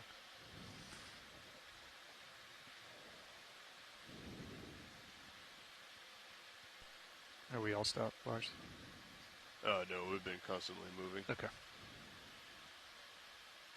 Co-pilot and I will just keep you moving along, and yeah. you just keep Sounds good. pushing ahead when you start. Lasers on. All right, for those of you that might be just popping in for a quick moment to see what's happening, we are 65. in the second dive Look at the of tentacles with the the third expedition in this spots. series. We're currently located about 160 kilometers southeast of the Simiti Islands, near the Aleutian Trench, offshore of the Aleutian Islands. Let me interrupt. Sorry. Okay, please do. There are eggs in those tentacles. Look at that. Yeah, so when a lot of anemones reproduce, they will actually almost store eggs in the tentacles for sometimes a short period of time, sometimes a long period of time. Some species actually store larvae in the tentacles as well. So this anemone here is just about to reproduce. Let's get a full screen before we have to zip so off. it's got the eggs there in the tentacles. Beautiful. Not all of them either, just those top ones. I'll wait a few seconds. Co-pilot, So very often with anemones, you can have males and females, and sometimes they're hermaphrodites. So they spawn eggs and sperm up into the water column to make larvae that then travel and settle. Okay, video's clear. Follows whatever the prevailing water direction is. All right. That was a great shot. I don't think we've ever seen eggs in an anemone like that on the seafloor. I certainly haven't. I thought you'd appreciate that shot. All right, Bobby, pushing out. Excellent. Thanks, everybody. And so my colleague here, who is annotating the biology, is Dr. Rian Waller, and I'm Dr. Jennifer Ashoff. I'm from the University of Alaska at Anchorage, and I'm the geology science lead, and Rian is our biology lead. You're off to starboard? Yep, coming over. Copy. And we're down here at a water depth of 2,335 meters, roughly. And we're slowly going to start to make our way up towards the edge of a steep escarpment that is right outside of this very interesting deep water canyon, which we affectionately call Big Bend Canyon, because in map view it makes a very sharp, large bend.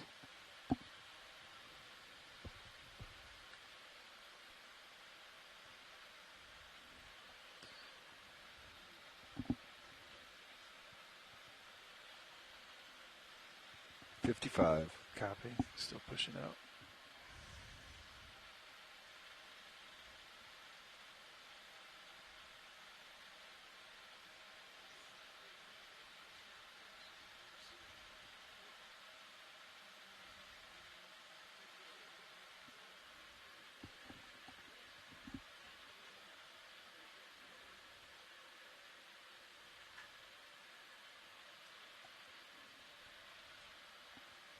All right, pilots, I'll continue.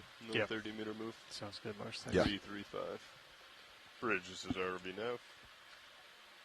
Got another move when you're ready. Range 30 meters, bearing 335 degrees, speed 0.2 knots, please.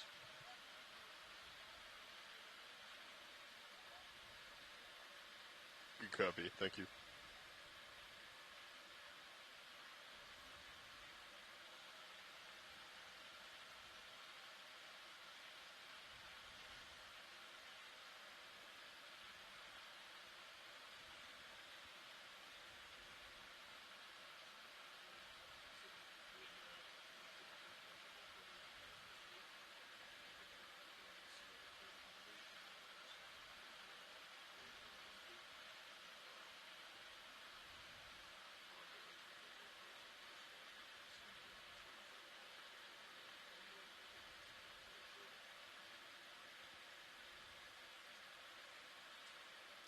Question on this guy video.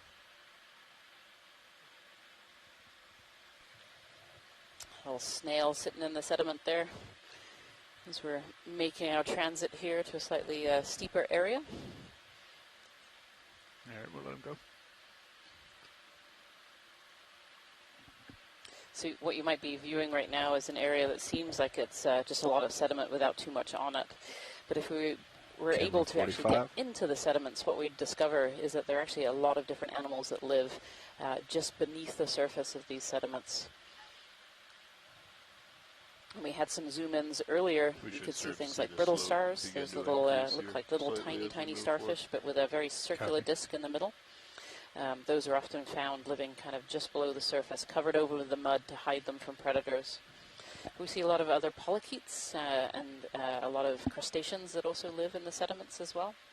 And then on the surface there, we just saw this this gastropod, this snail, trucking along. You're partial on this guy, center. It's another snail there. On the right-hand side, wide, there was kind of a long thing lying on the sediment there as well. We'll let him go. Let's see. If we can have a snap zoom over there. Oh, it's a sea star. Yep. It was looking like one long thin stick earlier, but now it's definitely a sea star laying on the sediment there. Another one of those snails. Those gastropods.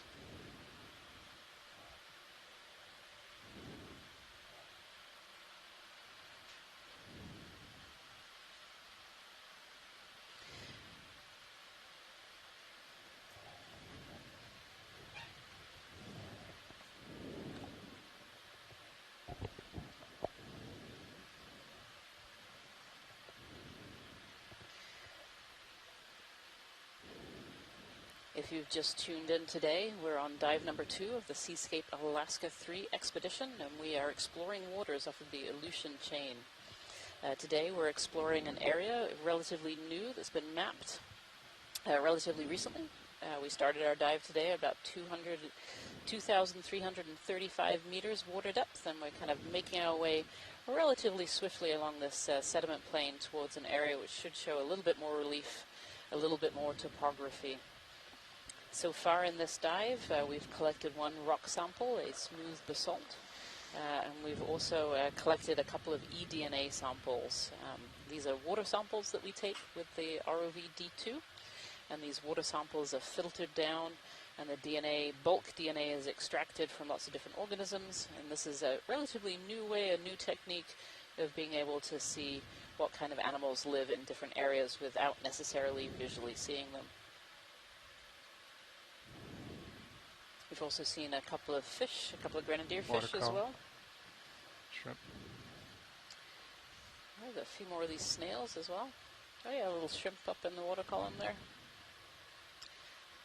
Fair amount of sediment in the water here, as to be expected. It's really fine-grained sediments that we're diving on. A lot would be kind of lifted up by bottom currents.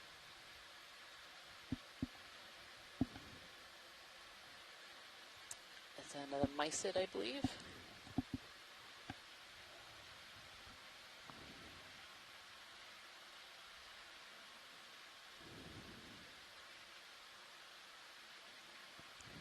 Legs Very swimming smooth away flying in again. the current.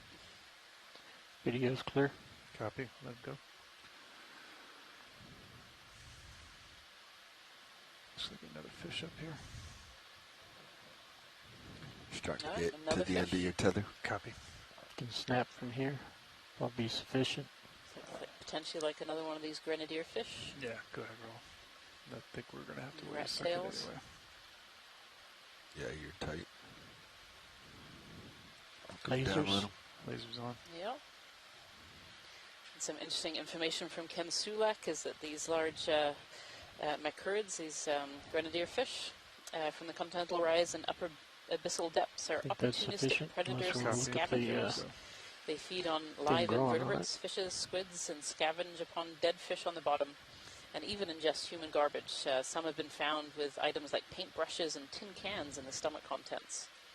Really I'll put interesting. another 30. Yeah. If you're comfortable. Sounds Looks like good. we're clear.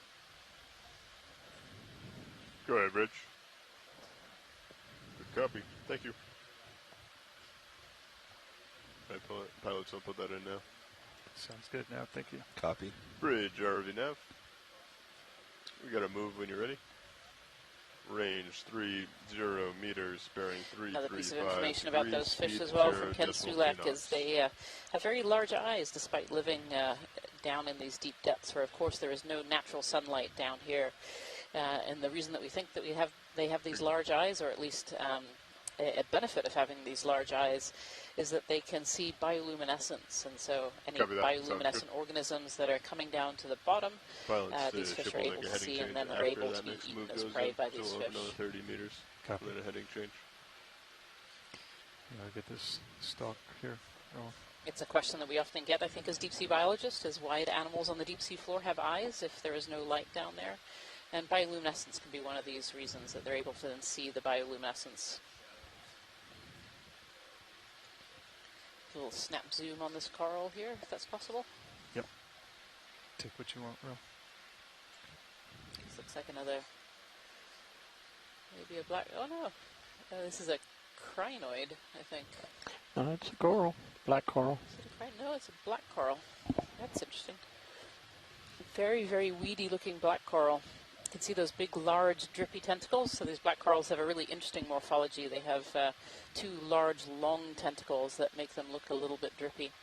But again, very similar to the other one we saw a little bit earlier. This one is kind of covered over in this fuzz of hydrozoans, these other animals that are living on top of them.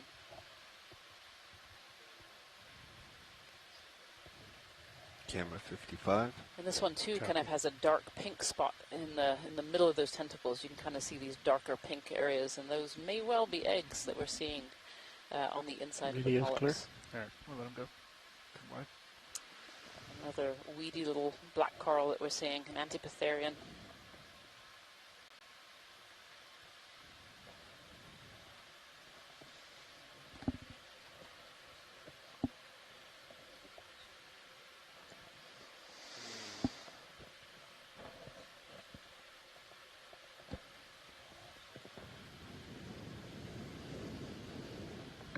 Two fish in one shot.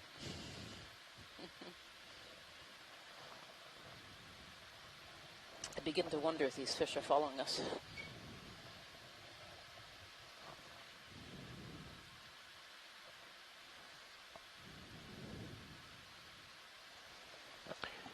White object to the left of that rock, left of the center screen. Copy.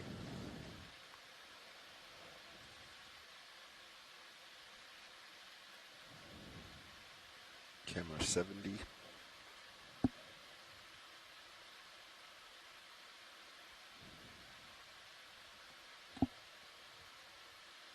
Is that another little fish sitting on the seafloor there? Tilt down. Kind of just right of center. Yeah, that is. That's something a little bit different. A little bit different fish here. Very rounded nose and some interesting features down underneath. Very large eyes.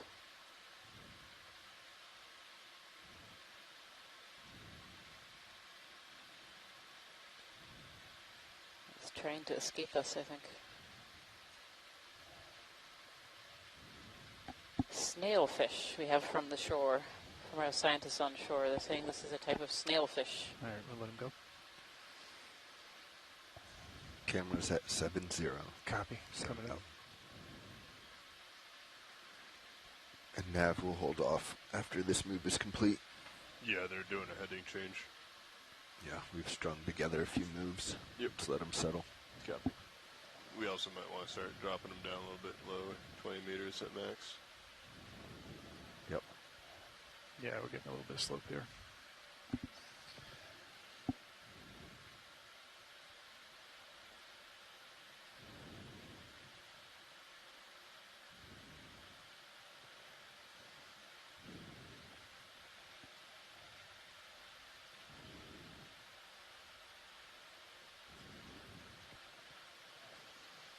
Camera's at 55. Copy.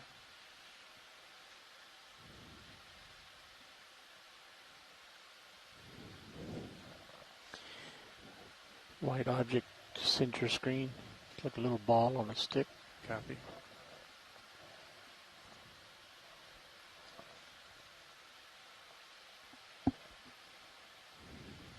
do a snap on it, see if it's any interest. Yeah, if you want to grab it.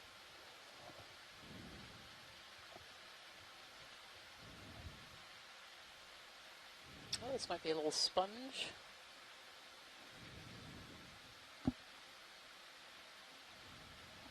Yeah, look at this little guy.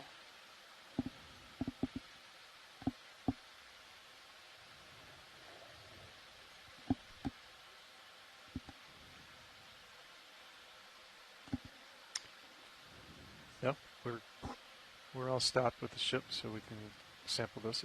It's of interest. Are we all stopped? We're not all stopped. That's come easy stop then. Yep, copy. Bridge is the ROV nav. Yeah, so this is a potentially a carnivorous sponge. Just I set think up we're going a to nice take shot. a sample of this one if we can. So we're just going to set up here on the bottom. Perfect. And if These you carnivorous guys wanna go ahead sponges and do are that, then a make little bit changes unusual if for you're a still sponge. So sponges thinking about usually that. filter We're in water. a good spot to do that now. They have special cells which have little flagella, little tails that move water through them to be Copy able to that, thank feed. you. But these carnivorous sponges have specialized spicules, Right. so Chip specialized in, hard stop parts it. that are almost Don't like do hook any hooks. change. We have time. And they can hang on to other organisms, often little amphipods, little crustaceans, and then actually digest them on the outside. So rather than filtering water, they actually catch prey to eat. Yeah, a little cladorized. Just light it with the extra lights.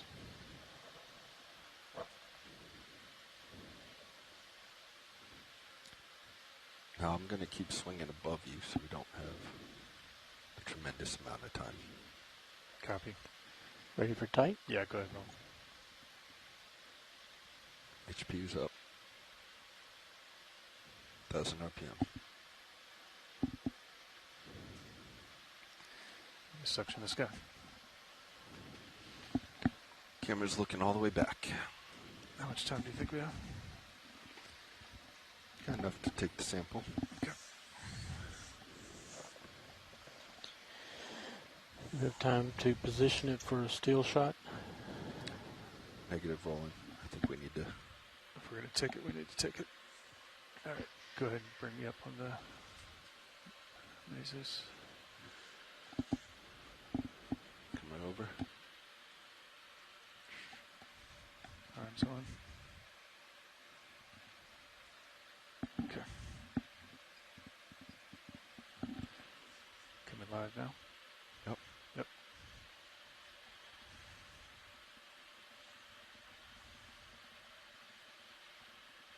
Following you over.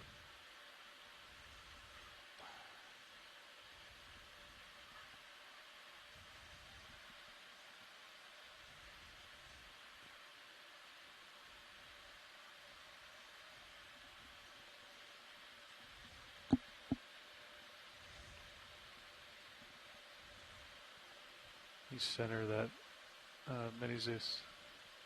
Yeah.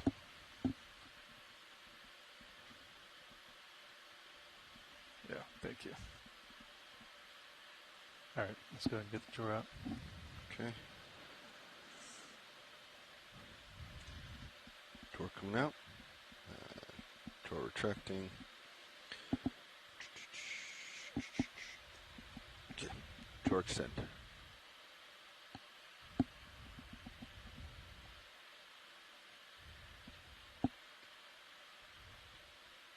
Oh. Thought it was high enough.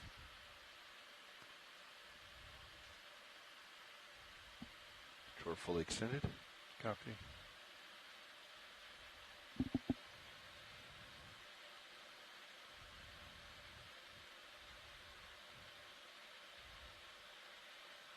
Go ahead, pull that. Ready for draw back in? Yep. Door retract.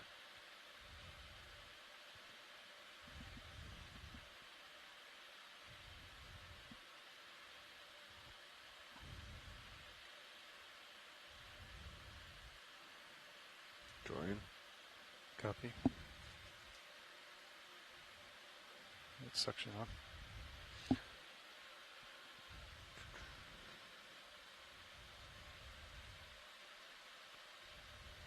Moving to jar 1.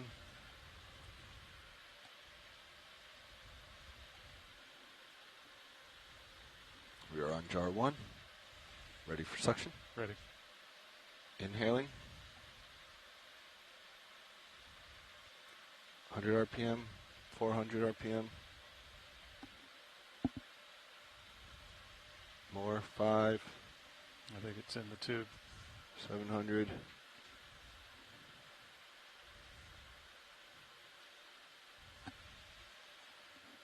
600. Is that in, Lars? I have not seen the sphere. It's in. Go. It's in now. Disabled. Yep, it's in. Okay.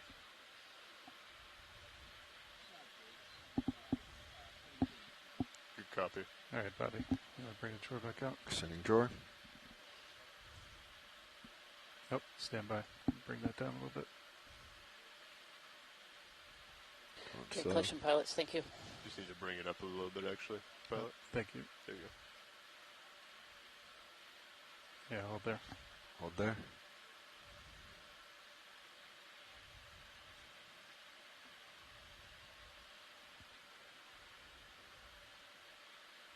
Okay. Tracking.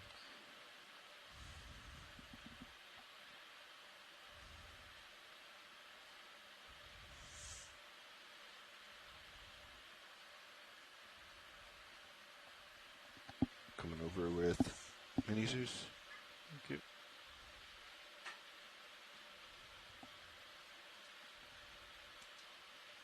Good there. All right, so we just made a collection of a You have the light pool carnivorous sponge. These are sponges that are a little bit different. They actually prey on larger organisms that get caught in their spines for food, rather than most sponges actually filter water and pick small, tiny particles out of the water to feed on. But these larger sponges eat larger prey. We're hearing from Sean Rooney, the habitat. These sponges are often found in soft sediments at depths between 1,108 and 2,854 meters, which is right about where we are. We're currently at 2,305 meters. These are really interesting little species of sponge that are definitely a bit different for the group.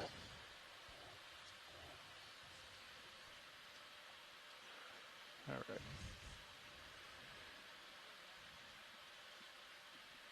HPU disabled.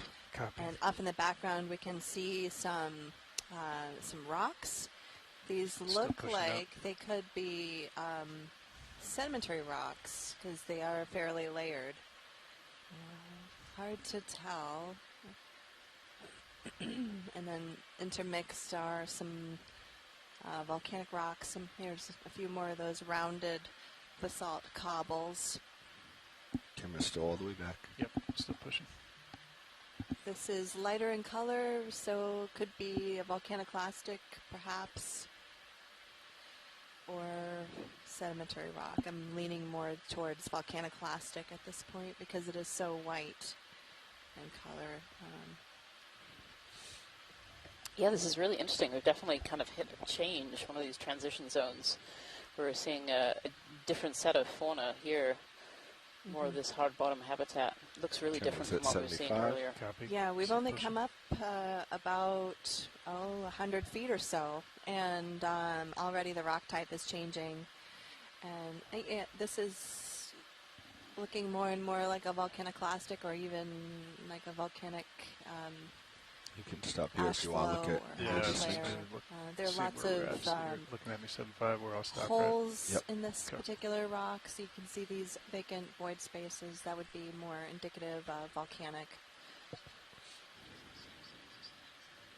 Absolutely. We're just pushing out here to try to get caught up, but we're going to stop here. We're going to try to zoom in to some of these samples here. Take this big guy in the middle. Yeah, see if we can get a better look. Yeah, these look like a couple of different species of corals, perhaps. Some more of these black corals, but definitely healthier, bigger looking corals than we were seeing earlier. The fog lights are not on, right? Is that just Sirius's lights? They're not on. Another species of coral in the background there. You can see the orange in the front is the black coral, and then the white there is something a little different in the back.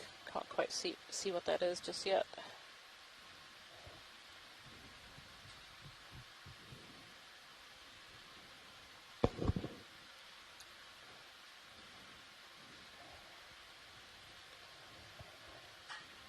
I'm slowly creeping on it. Yeah, we can see lots of brittle stars sitting in the coral in the background and in the front and the foreground. This is a black coral, another one of these black corals with the black skeleton. You can almost see through the polyps. This one's definitely a bit more dense, a bit more healthy than the ones that we've seen before. In the background, too, I'm not quite sure what species. This is another octocoral. I tilt my camera down for a second. So a different group All from right. the black corals. I'm all stable there, Roll. Can I see a Let's primnoid? tilt down and look at the near one. Copy.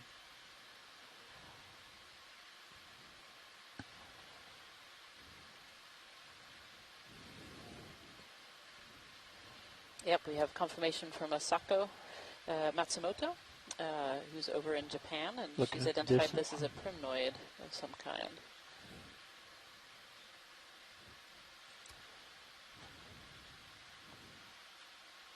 We can see little brittle star arms sticking out from inside that coral colony. Go for full screen.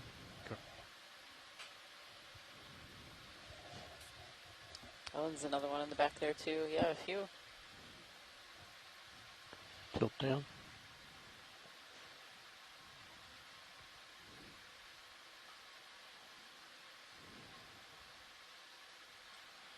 Lasers on.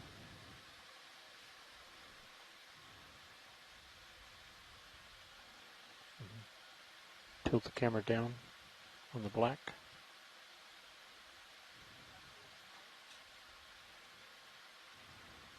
Go ahead, Watchley.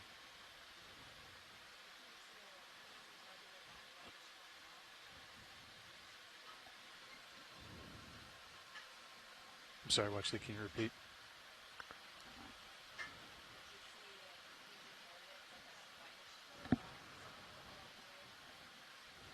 Okay.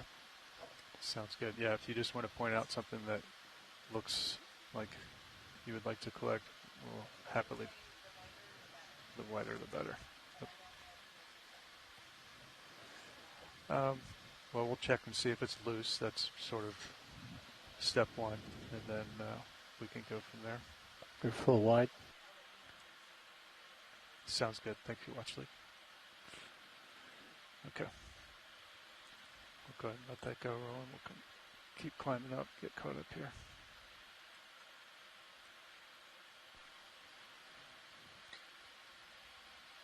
All right, now we can see some Take a look at a stratification black showing rock up on the in some left, of or you gotta these go.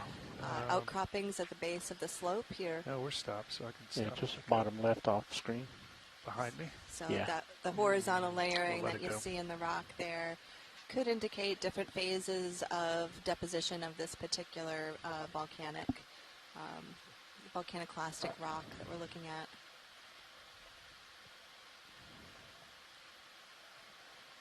What's the camera angle at the moment? There's my toes. Okay.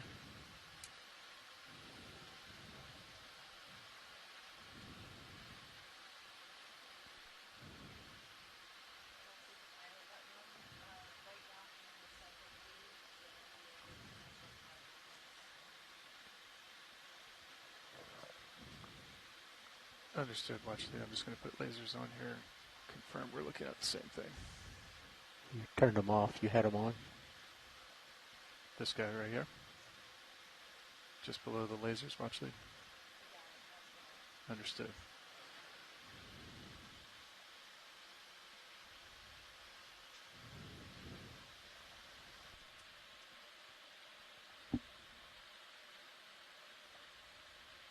And those of you who are following along at home, we are zooming in on a different kind of rock here. This one is in situ, unlike the basalt that we picked up earlier. And it's a little bit lighter in color. Hard to tell from here, but we're hoping to grab a sample of this white, what I think to be volcanic or volcaniclastic rock, to see what it's made up of. This could be significant because it is a nice outcropping of rock at the base of this very steep escarpment. These steep escarpments can be significant because they're areas where the bedrock can be exposed, and All right, that looks pretty stable there. this particular outcrop is is interesting from that perspective. You ready, Bobby? Ready. Okay. Can you bring So up the mini-Zeus pilots for are me? going to attempt to pick up this this bit of volcaniclastic rock. We'll see. It might disintegrate when we touch it. I'm not sure. Hydraulics on. Hydraulics on. Arm is live.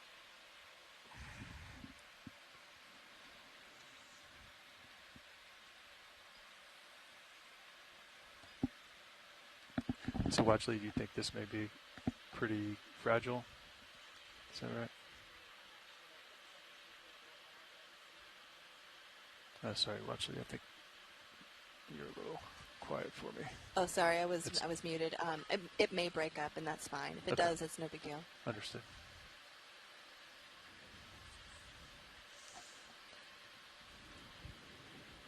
Look on Rianne's list. Yes. Okay. So that's not attached. So this is our 5th sample of the day, including some of the water column samples we took earlier. And it's a second geology sample, which I'm excited about.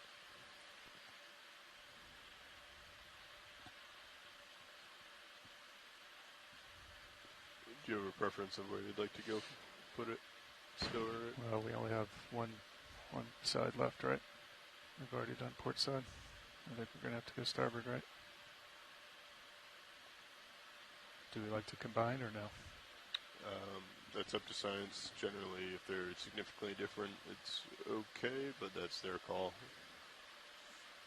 Science, do you have a preference? Do you want this one by itself, or would you like to have it Combined would be preferable. combined? Thank you so much. Okay. So port side works for me. Do you want to get the lid open there? Yeah, we sure do. Thank you. When the inboard.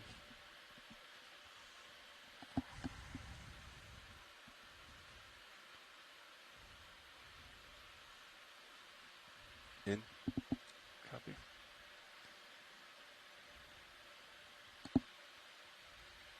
Come around with your mini-Zeus. Thank you.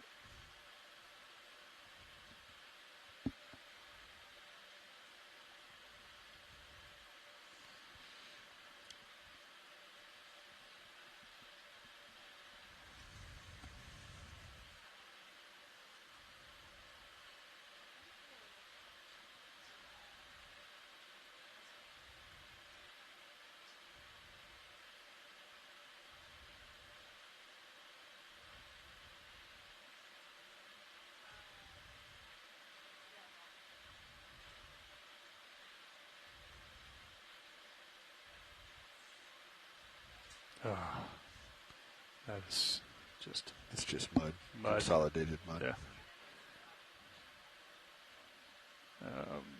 There's some in the jaws, but I don't know if that's going to give you guys anything. I think we might lose that on the way up unless it gets put into a... Yeah, understood.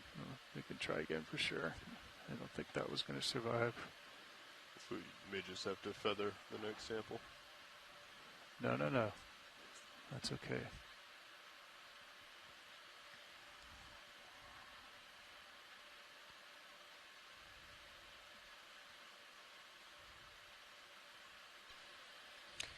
So everyone, unfortunately, the sample we tried to pick up disintegrated, and that's pretty common with volcanic and volcaniclastic rocks. They have lots of vesicles in them typically, and they're composed of minerals that are fairly labile, which means they're weaker. They break down quite easy. In fact, they break down into other minerals called clay, which are very soft minerals. So many times, even on land, when we try to pick up some of these types of rocks, they crumble. And so the pilot did a great job trying to get that one. And, I told him I thought it might crumble, but we could try anyway, and I appreciate the effort.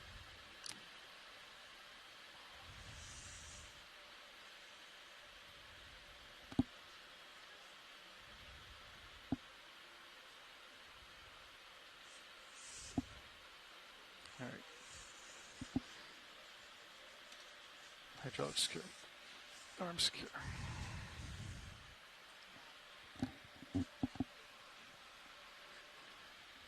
Thank you, Lars.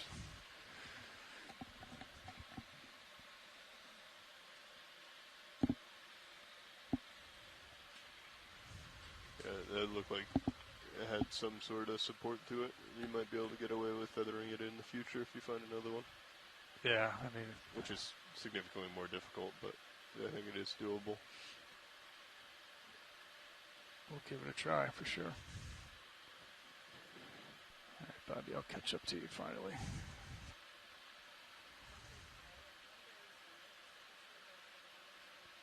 Someone's muted but trying to talk to you, I think. Watch, Lee, I can hear you from the back row. I think you may be muted there. Sorry.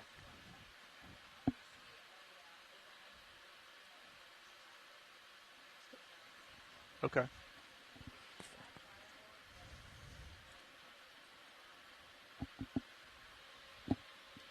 Understood, watch this. You're welcome.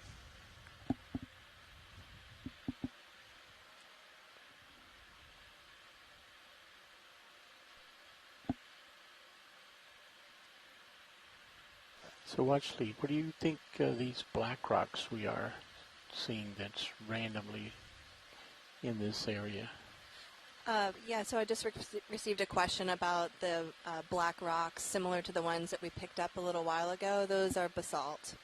And so those black rocks are not in place. They've been transported on top of this outcrop here of whitish colored volcaniclastic or volcanic rock. So even though those black rocks are useful in terms of understanding modern processes and more modern, I should say, sediment transport, they're not as useful for understanding the deeper geologic. So they tell us essentially what that environment was like at that point in time. And so each of those layers you're seeing there records a snapshot of the landscape in time, and what we would want to do is try to figure out, first of all, what kind of rock that is. And we have some ideas, pretty good ideas. And then we would want to take a closer look at it to verify that, first of all, and then to see what it can tell us about the landscape at that point in time. And in this case, so the white rock is very different from the black rock. This whiter rock is, I'm guessing, volcanic, as I mentioned earlier, just because it has lots of open spaces, and when we zoomed in on it, it had some square-shaped minerals, which typically are feldspars. And also the fact that this is kind of a friable or easily broken outcrop. Volcaniclastic rocks tend to not be very well cemented. We'll keep coming around, Ron. I think there's a little bit more to our report the here. Volcanic minerals in them are very liable, which means that they dissolve or they weather very easily. So labile minerals are ones that tend to be weaker and turn into clay. So we'll see if we could get a sample of this, but it may or may not be useful with how friable this outcrop is. How steep is the terrain here? I'm not sure.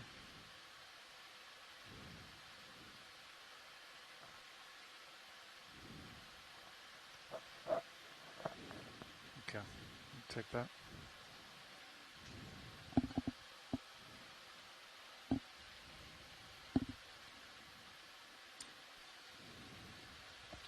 Lower left, wrapped around. It looks like we're zooming into one of these corals, and Dr. Waller has taken a quick break to get some lunch because it's lunchtime here on the ship. This looks like I've got Anna next to me, who's a biologist. What do you think, Anna? I think this is a black coral. This looks like a black coral. Looks like one. I'm not sure exactly what species, but with the black skeleton that we can see, I think it's safe to say it's probably a black coral. Okay, excellent. Thanks for filling in there for a second. That's a great view of it, too.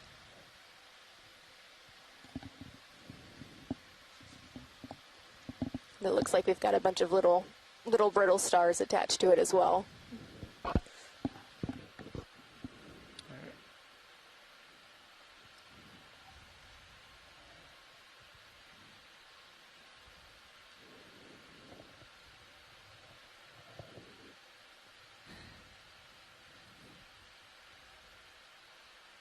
come back and get that one you pointed out a minute ago. Right, and we are continuing our slow ascent up from the bottom along this very steep escarpment.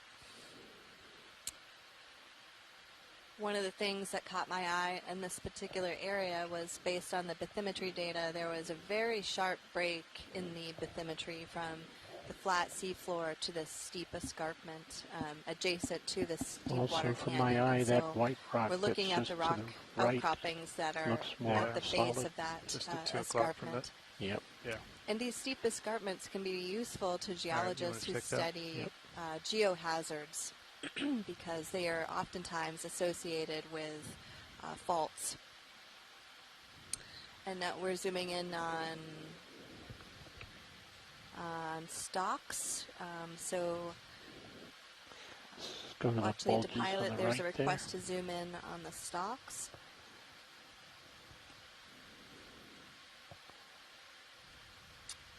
Awesome. Great view of those.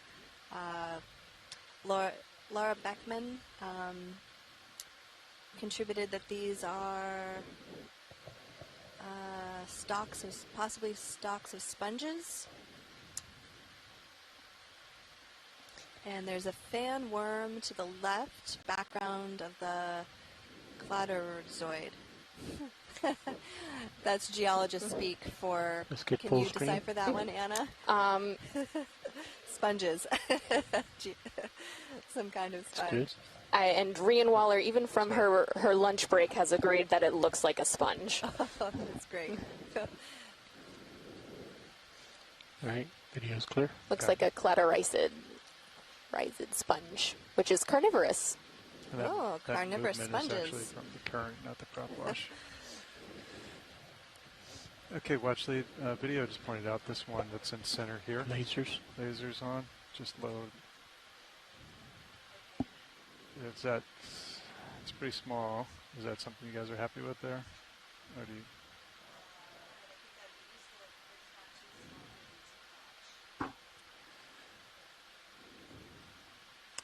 No, I think we can give it a try. Okay. Try to be a little bit more delicate. We're taking a quick break from the carnivorous sponge to see if we can grab this little chunk of volcanic rock that's sitting in the center of the view. Just going to give that a second, Bobby. Make sure There's the possibility that this one will also disintegrate, but if it doesn't, then it's still useful information for us. You bring up minis for me. So, Jen, in collecting a sample like this, what is the best way to collect something so fragile? I don't know if there is a best way. I mean, what the pilot typically does is he'll tap it to see how well attached it is. In this case, you can kind of see that that sample is sitting by itself. It's not attached. And then he'll just gently grab onto it. And in the outcrop, we would usually break a piece off of the outcrop and get a fresh sample. However, in the underwater samples, we don't have the ability to really break anything off at this time.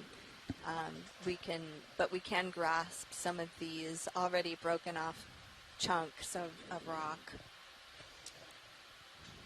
And if it did start to disintegrate, would it be worth attempting to suction up the pieces? Probably not. Okay. I would guess because I think we'll just put it in the starboard. Ideally, we'd want to have something that's intact enough we could tell what kind of rock it was, and then if there's any kind of datable material in it, that could be useful. This is a really small sample, so I think in this case we might just get rock type. But it still gives us some information. The textures of the rock help us understand how it was formed, and the mineralogy inside the rock help us understand some of the deeper earth processes that help to form that rock, if that makes sense.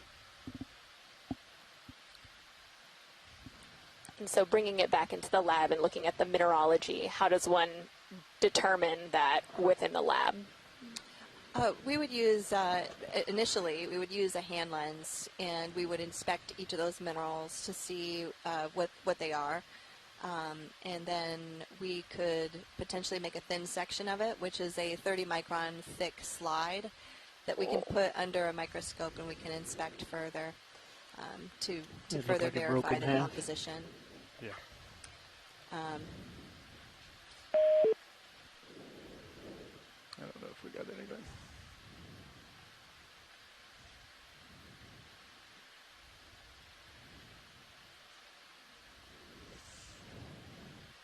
Want me to wing?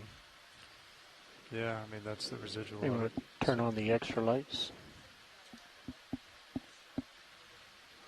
Okay. Okay, winging in. Starboard coming in. Understood.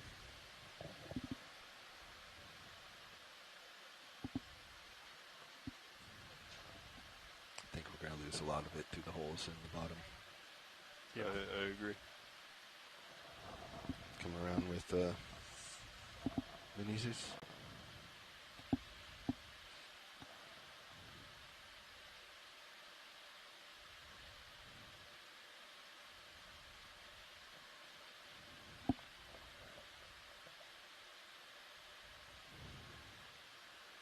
Let's see what survives. Okay.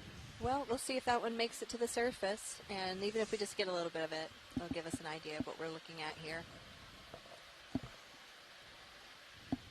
You are still calling this an official sample? That sample 05 geology for your reference.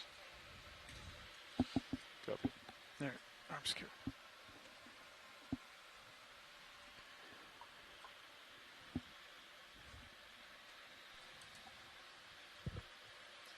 I'm guessing we won't see any of that again. Great. Thanks a lot, pilots. Look Great at job. that pink object. So I'd like to do a tether check before you come off here. Understood. Stand by 1 mil. And did we just have somebody join us on the line?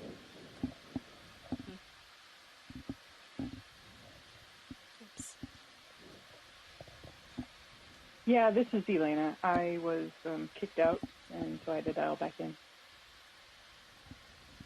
All right, welcome back. Thanks, Elena. Before That you move happens too to me much, all I'd the like to time, check. too. Yeah, I was just going to get set up back up for this pink for rolling. Okay. Excellent.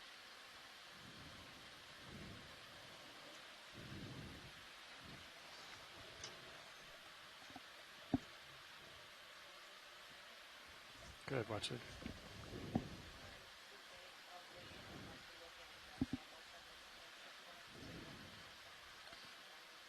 Understood. We're just going to take a look at this pink object in the center here. Let it get stable. Go ahead, Ron. All right, it looks like we're looking at Can I check my tether? something pink. Yeah, go ahead.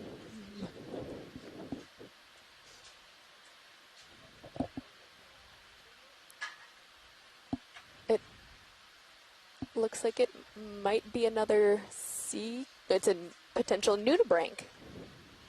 Okay, guys, we got a tether issue that we're going to have to deal with. Understood.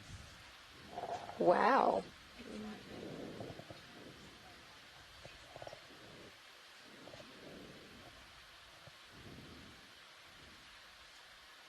What are you seeing, Bobby?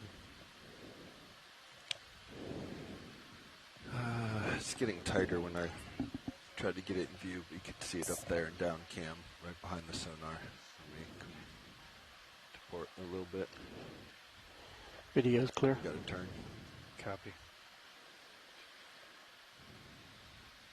Okay, you want me to come off? Yeah.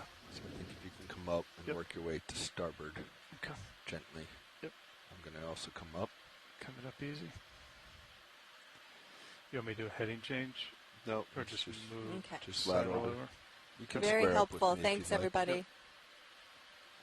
So we have a nudibranch there, that pink little guy. He is essentially a shell-less gastropod.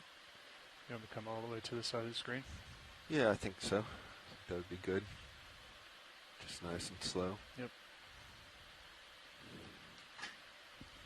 And we have Dr. Waller back, which the geology lead is very excited about. Of course, just when the biology disappears. That was an awesome little nudibranch. That's something we really don't see very often down in the deep sea. They're so small and so hard to find very often. And yeah, Scott France is agreeing. This is very rarely seen in these deep dives. Everyone loves a nudibranch. All right. Yep. Looks like your end crosses over. Yeah, I'm on top. I think maybe if you just keep going that way to starboard. Okay. Yeah, Scott France is just reminding me here. He said maybe it was looking for a coral to consume, that many of these nudibranch species actually prey on corals. They'll eat the soft parts, particularly of the octocorals, the soft corals. Gate off the bottom right. Okay, I'm coming up. Watch leads, this is Nav, just so you're aware, we're doing some tether management before we come up the feature any further. Yeah, let's stop. Yep. I need to get it. Thank you, Nav. Give it some slack before we really get in trouble. Okay. I'm all stopped.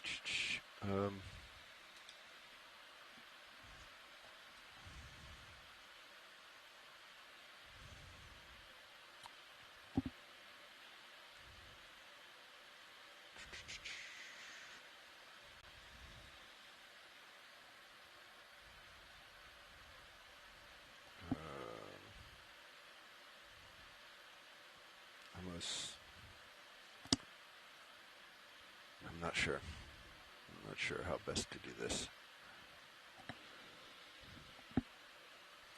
Go ahead, Bridge. Levi's right behind you if you want to ask.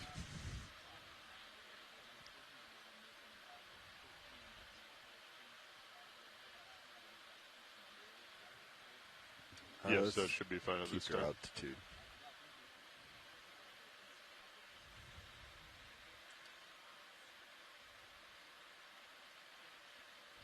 All right, I've got auto altitude in. Just for you of those at home, we're just off the bottom a little bit here where we have some tether management. So there's this long tether, this long wire that leads between the two parts of our ROV system. So D2 is part of a three-body system. So the bottom part is D2, the ROV system that you're seeing all these beautiful images from front up. And then if you go up the yellow tether, off the back end, you get to Sirius, which is the middle part of this three-part system. And Sirius has a couple of jobs, really. And so it acts as kind of an eye in the sky. It's looking down at D2. And if you toggle to camera number 2, or video stream number 2, you'll be able to see D2 on the bottom. But it also acts to take some of the wave out of the wire. So it's attracted directly to the ship. The ship is that third part of the three-body system. And so Sirius takes all the waves, it goes up and down, and then through the tether, it makes sure that we can have a nice steady view out of D2. So we're just having a little bit of tether management here, and we should be back on the bottom shortly, whenever we can.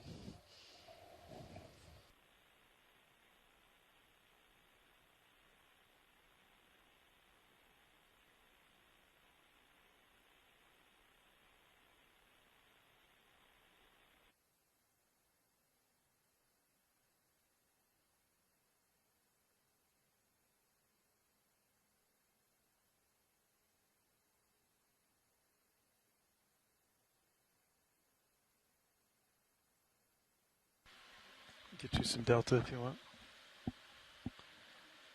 I came up a little. Okay. Although I don't want too much delta because it tugs. Yep. We're going to lose it. Swing arms coming in. Okay. Uppers, stowing. Get auto XY in as well, if you haven't already. Full autos in. Okay. Okay. Lower swing arms. Outboard. Outboard.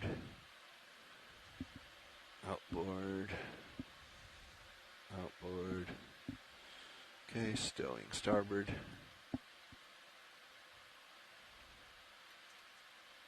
Stowing port. Disabled. Alright, yeah, let's come back towards me a little.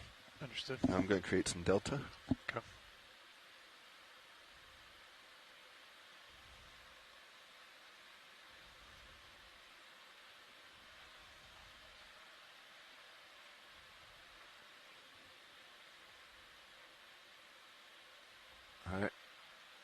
think when you're comfortable, let's start doing a port turn. You want me to come all the way underneath of you or do it out in front? Your tether's on top. I think do it where you are. The football should clear it. Okay. So coming to port? Yep. Nice and easy.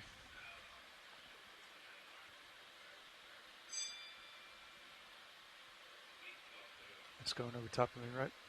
Yeah, it's... Give a little down while Copy. you're doing this, just to help it over the top of you. Yep, so it's over the top of you now. Okay. You're at 5 delta, or 5 altitude, so don't go down anymore. Yep. Come back towards me. Like, yep. Close the gap a little, if you can. Coming, pushing towards you. Oh, boy. Yeah, we just lost it all on the... Copy, bridge. Coming right at you. You want me to keep turning? Yeah, straighten. Okay. Straighten back out.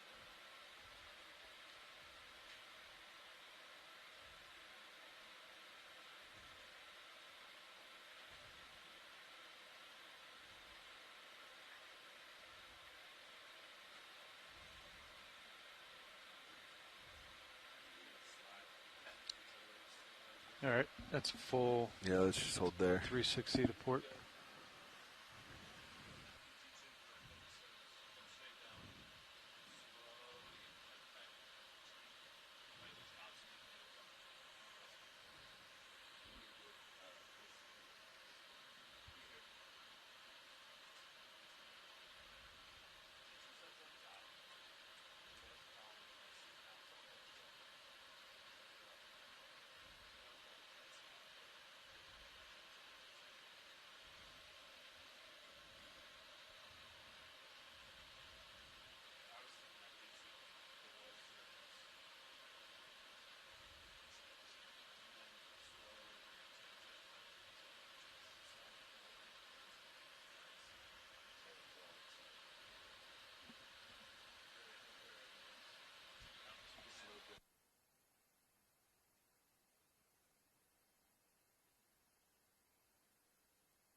If you're just tuning us in today, we're on dive number 2 of the Seascape Alaska 3 expedition, and right now we're just working to, the ROV pilots are working to undo a loop in the tail, so we should be back down at the bottom pretty shortly.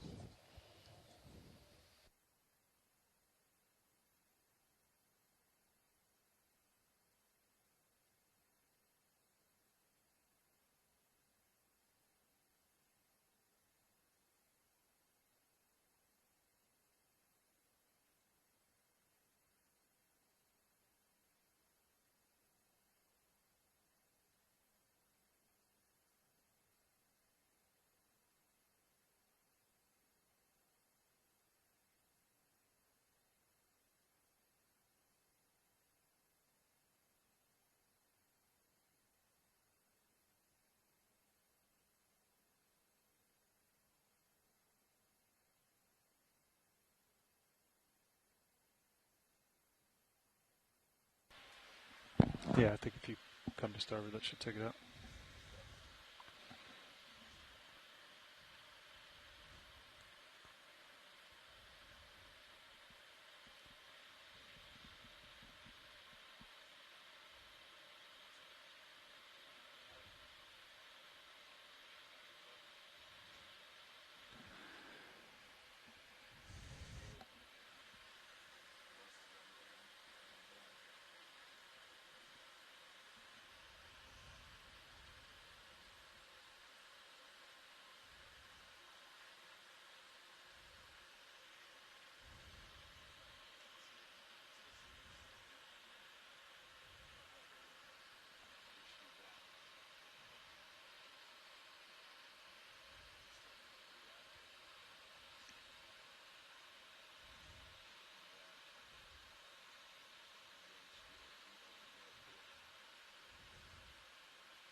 Fiber looks good.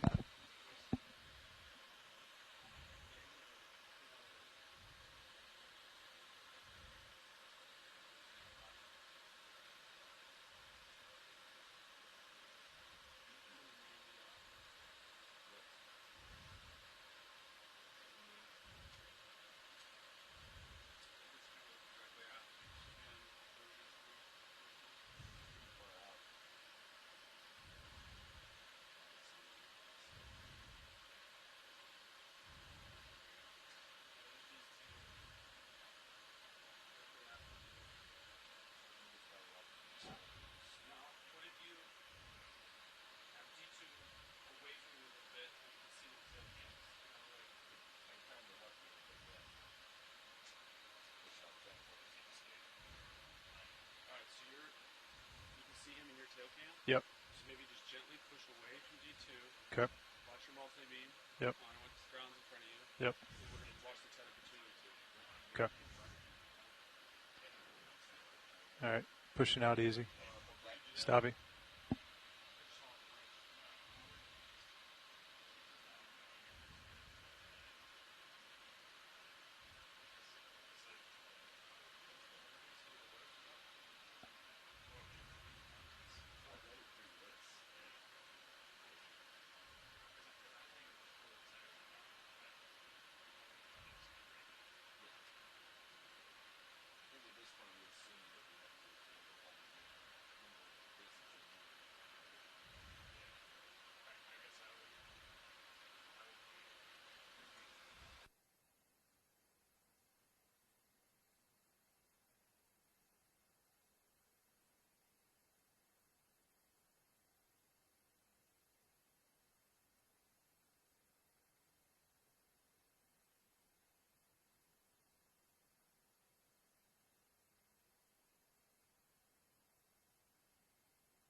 All right, I'm coming back port to you. Understood. Can you give me just a meter or two backwards? Copy. Coming back. Because I'm going to be taking the slack out. Yep. Less turns, it should be happier.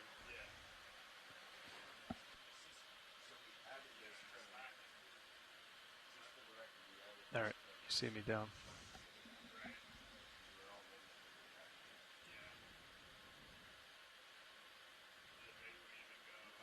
Yep.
Go pilot?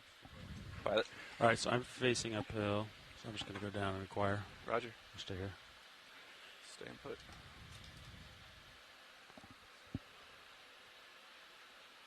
Delta 10. Just tell me if you need me to come down.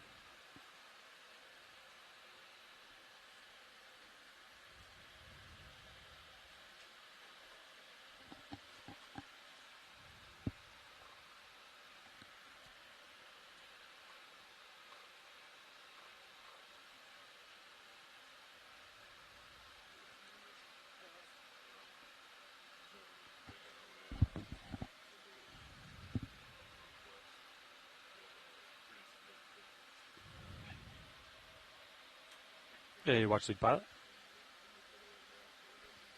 Watch lead here. Okay, so we're going to go back to the bottom, and then we'll deal with the tether at the end of the dive. So we'll continue for us here. Okay, perfect. Thank you so much. Get the swing arms out and get going again. Got eyes on the Titan there, pilot, just for your reference.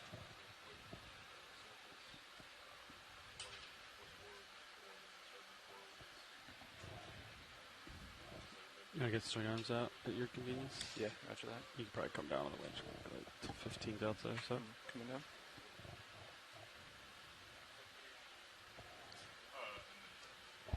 Nice and slow.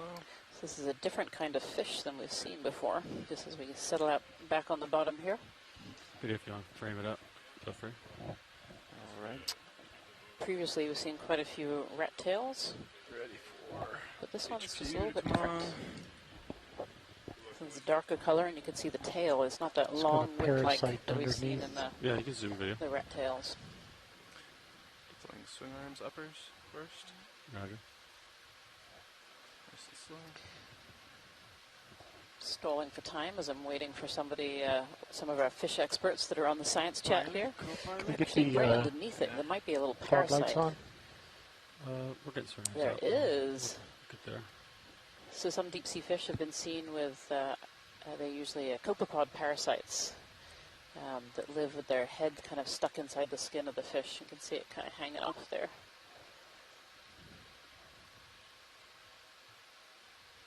Just having a hard time with that current.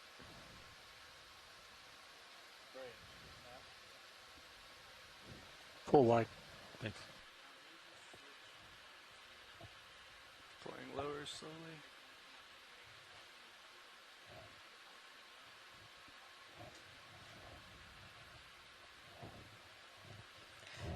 Maybe a cuddling.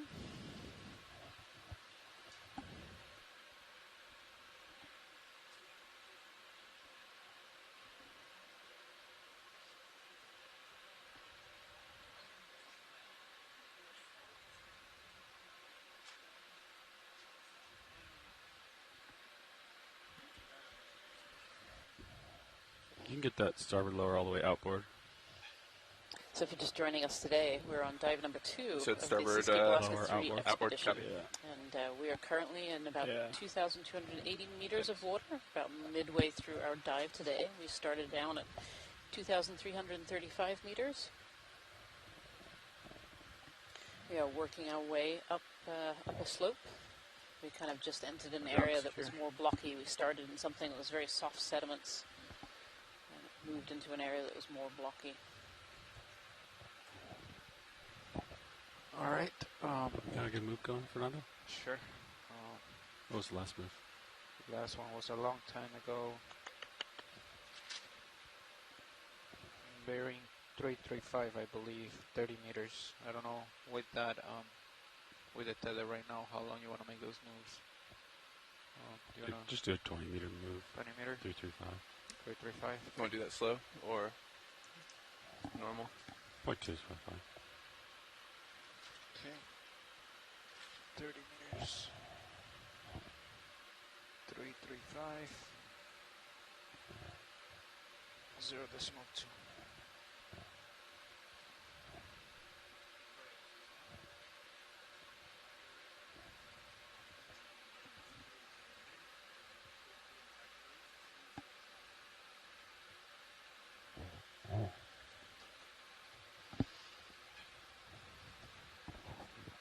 Do we have a little snap zoom on this coral here? Yeah, video, let's snap it. Thank you. This This is another of the black corals. Oh, another one of the carnivorous sponges. We got a sample of that earlier today. And this is another one of these black corals.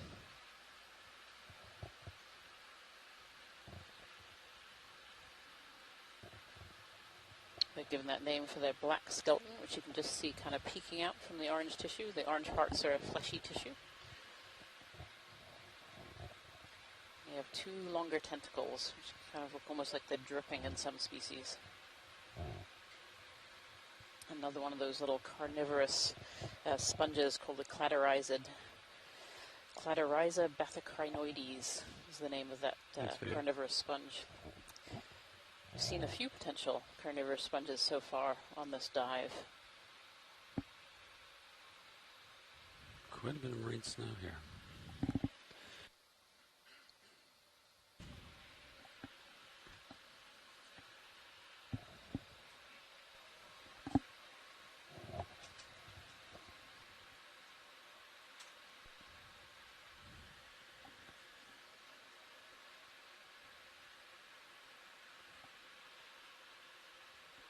Go ahead. I can't hear you. Ian? Oh, I can hear you now. Yeah, we just called a move in, so we'll keep going here. Yep.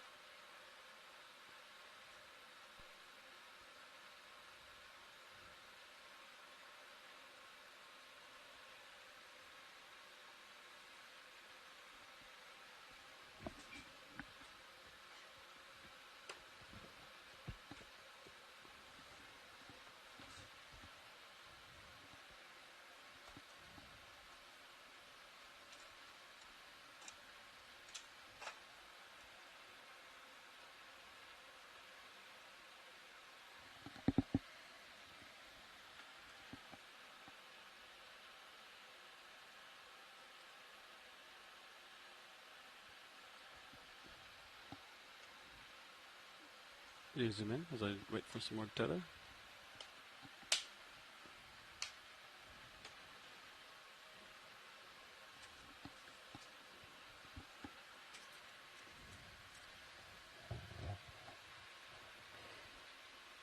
What is the subject of interest? Anything you can find, Rob. Let's look at that rock at the bottom. As we can see, in amongst all this kind of blocky material, there's a number of little organisms down there. Most prominent, of course, are the brittle stars. You can see those little star-shaped organisms. Ornithurian on the left. And on the bottom here, we have a little sea cucumber, a little tiny one. Very clear, translucent. I wonder if that would be a rock that their geologists would want. Being that clear, translucent color is a great color to be if you're in the deep sea, because it really hides you from predators. There's lots of that. I see worm tubes, maybe some arthropod tubes again, like we saw earlier.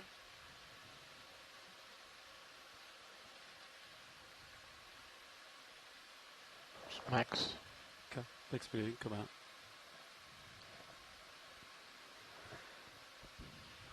Got a little more tether now. Many years ago, the deep sea was classified as an area that was lifeless, without life living on the bottom. There was going to be too much pressure, too lower temperatures, and no sunlight, and so organisms couldn't possibly survive. But of course, now we know through technology like D2 that we're using today that there's a lot of life that lives in the deep sea. And even in areas that we cross that are sedimented, if we just look inside the sediment, just under that surface layer, we can see lots and lots of animals that do live there. There's actually a really high biodiversity, so a high number of species that live in our deep ocean. And they're also incredibly important for deep ocean health, for whole ocean health, even up on the surface. No zoom in video. Hopefully it blows away. So crinoid here. So crinoids are another member of the Echidemata. So we've seen a number of those. So the starfish, the sea cucumbers that we've seen, and the sea urchin as well. We had a sea urchin earlier. This is a beautiful crinoid. And yep, scientists on shore are asking for some close-ups, so we're trying to get those right now. Beautiful shots there. Obviously a lot of sediment kicked up in the water column coming across, but so these crinoids have these long arms with what are called pinnules, and those are the little sticky out parts, the little tiny ones on the arms. and they move food across the arms into the central oral area, which is where the mouth is. That's maximum for my dirt removal can, filter. Zoom out. I think my right toe. Got a good cloud there. Yeah. But that was a beautiful shot of the crinoid. Thank you so much, pilots. Yeah.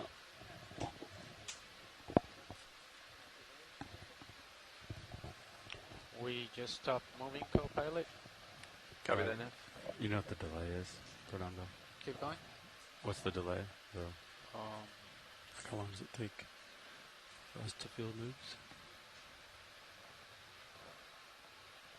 At 20, what's the, from when the ship moves to when we move, how long has it been taking?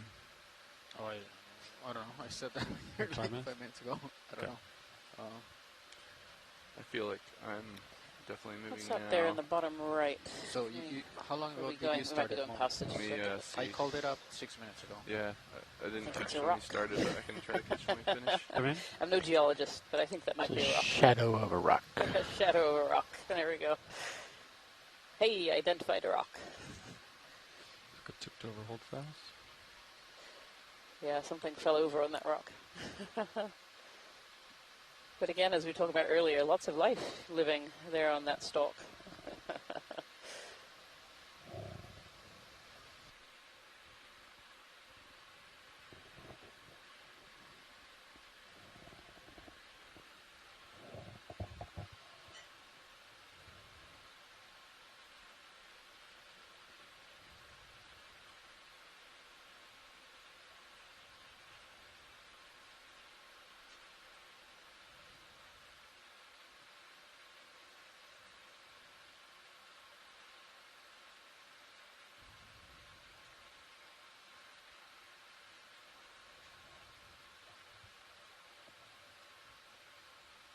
Is this a camouflage fish or a rock? Right? It's a rockfish. Yeah, it's gotta be. Wishful thinking. That was an enemy, possibly.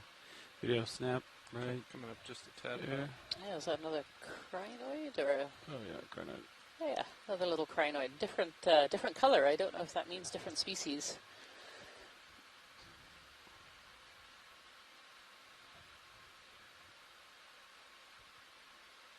Yeah, beautiful. You can see the arms with those pinnules on. And again, these are filter feeders, so they pick particles out of the water to feed on. So most often we see them on kind of high prominences, but this one's sitting on the sediment. You sometimes get crinoids too with stalks that I know are well represented in the fossil record in certain places as well. Yes, they are very common in the Mississippian and all throughout the geologic past. Yeah, hearing from Kelly Markello in the science chat room here. She says that they say that it's likely a different crinoid than earlier.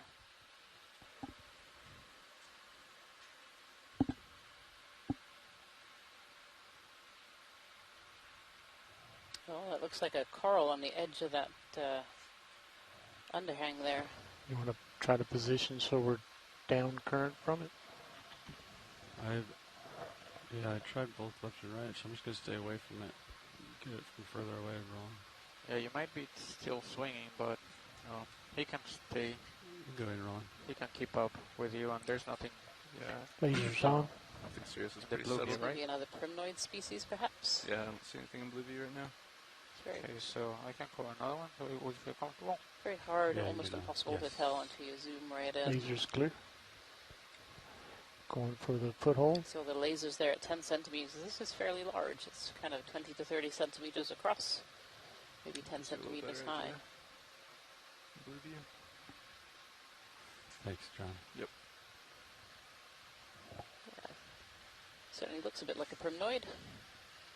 There are lots of different groups and species of octocoral that live in Alaskan waters. You can see that brittle star wrapped around. On you. Just let me know if you want different. Well, it's a beautiful shot of the holdfast. Do you feel comfortable with another 30? Under the rock there. I'm okay with the pilot is. Just 20. 20, copy. Thanks. Thank you, pilots. Video Just go full screen. Okay. Okay.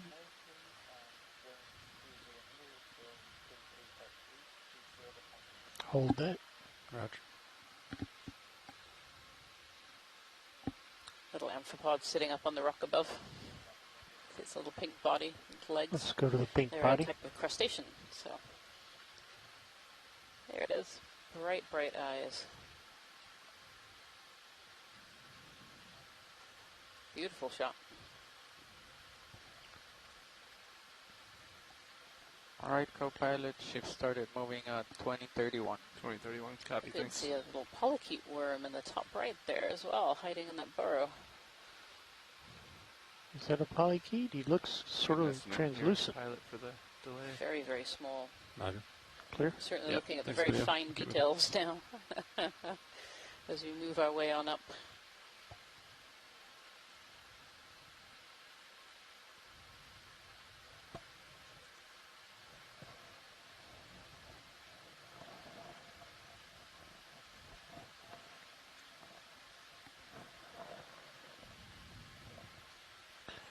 No, she's been looking for white rocks, and those don't come any whiter.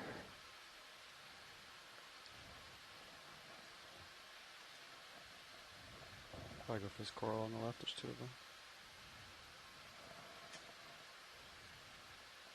So we've definitely entered the zone where we're seeing more corals, more hard bottom environments, and more areas for the larvae to be able to settle and grow. So quite a number of these black corals. I'm going to go for the one on the left. So I have a little bit more of a dark background. Alright, right toes down, go in. Check quite a few of these. It's very pink at the base. Yeah. Yeah, so this is another black coral.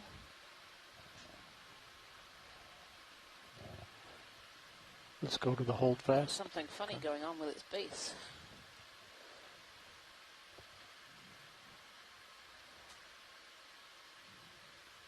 That's really interesting. Excellent. Looks like it's kind of overgrown there with something. Very interesting. Yeah, when you're clear, I'm clear. You keep moving up. We gotta move in. Full wide. Geologically, we're looking at a similar rock type as we saw earlier. Coming up, John. It's sort of this lightish gray, probably volcanic or volcaniclastic rock. You can see it looks like it has quite a few of these open pores in it called vesicles, and it's also very friable. And in some places when they zoom in, you can see some of the I think we're probably starting some to of feel the a move. feldspar About crystals in some 2 minutes, areas. 45 seconds or so. And we're going to take a look at one of these corals here. Yeah, this pink one here is a little different. That's one we haven't seen yet before. Get as close to it as you can. So take a quick snap These polyps zoom. are very small. 30 seconds, 4 minutes. Yeah, somewhere Still delay? just over 3 minutes. Yeah, this is definitely not a Probably species 3 that we've minutes and seen a half. yet. All right. We'll keep Potentially checking another primnoid. That Come in. This is a bubble gum. Oh yeah, no, this is a little shrimp there sitting in the middle. Yeah, this is not a primnoid. Copy bridge, move complete. Is this the bubblegum coral? I don't think so, Roland. Oh, maybe. It's good. I don't know what the color is, but... Yeah. Zoom out a little bit, Roland, and see if there's other, after you get the shot you want, and see if there's other associates that are... This is a corallid coral from Steve Oskovich. Sort of get a full screen of it. Roger. A couple anemones. Isn't sure if it's a little Then we'll bubble go gum back coral into looking at those, some of those edges, but it's not quite Go the by right kill morphology. lasers. I don't Tilt think it's been down. knocked over. No, maybe a hemicorallium. We'll tilt down the fill screen. Hemicorallium.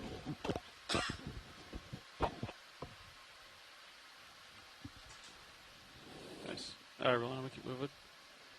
Once you get your shot. Okay, I think this might be a bolosoma, but I'm not 100%. See that one? This was my favorite. Okay, in the background you can see some of those basalt clasts, CLASTS. Those are transported chunks of basalt. sitting on top of a light gray colored Bring camera down, volcanoplastic coming or up center. Yeah. Perhaps some kind of tufaceous volcanic rock. Delta 10, 45 degree or so camera. Cool. There's some good colonies here. All right. I'm going to continue forward, John. Copy. Onward, upward. Try to come up with you. Raj. Onward and upward. Yeah, definitely a more biodiverse area. Got all this good stuff. Some more of those sponges. A few different different species of coral there.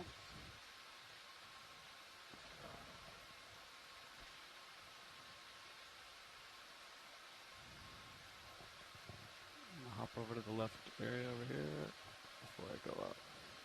Just get closer to these guys.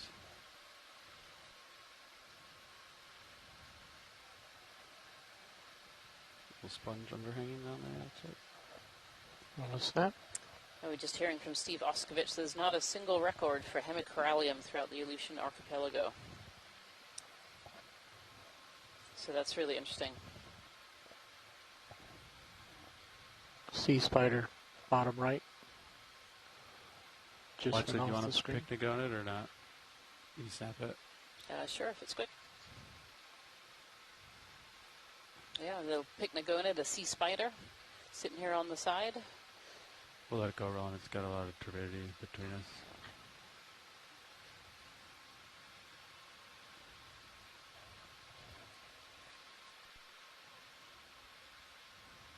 Is the drawer all the way closed?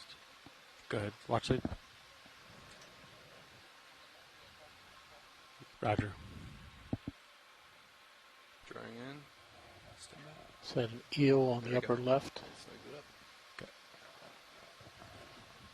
See a large colony, upper right. Come up with me a little bit, John. Roger. Is that maybe a fish in the middle there as well? Alright, video. So do you want to try this one? Go in video. Almost a snappabranchid maybe? Stay on his Yeah, face. another Roger. different fish. Oh, no, yeah, that's not a snappabranchid. Sorry, Roland. Try to keep it here. Yeah, it's got a very interesting jaw structure on it.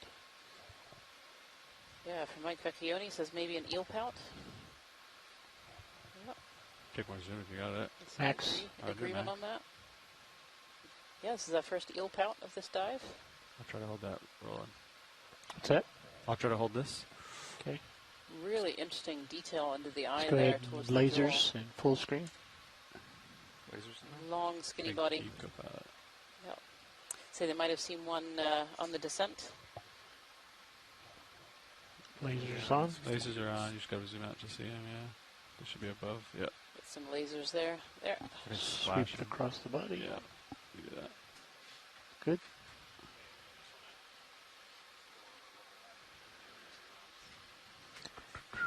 Straight below, there's a I think these are more solitary. sponges, actually. Yeah. Yeah, I think these are more of those sponges Might that we keep were seeing going in the on. beginning. Yep.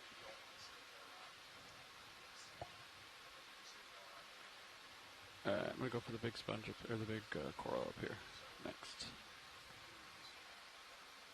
We're looking for the bright pink one, I hear.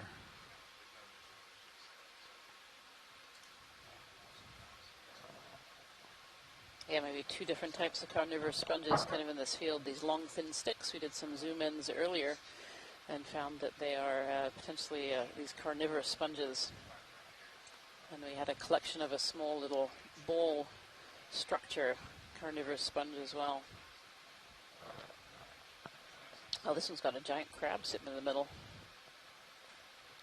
I don't know if that's another one of those Tanner crabs that we saw earlier. This one climbed up into this coral.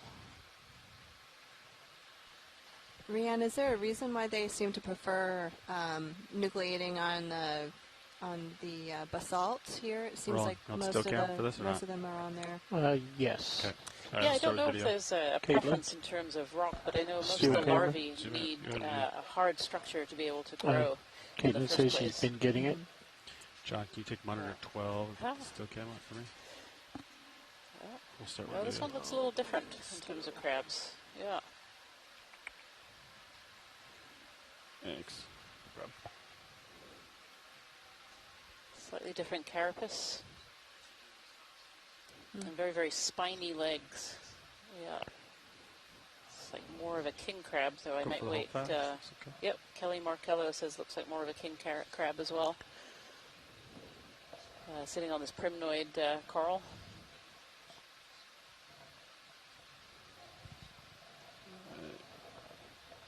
Can you rotate left to center it on Lots the of still brittle camera? stars in this colony as well.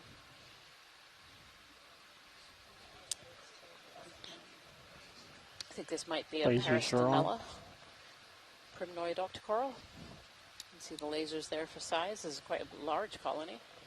Laser's clear.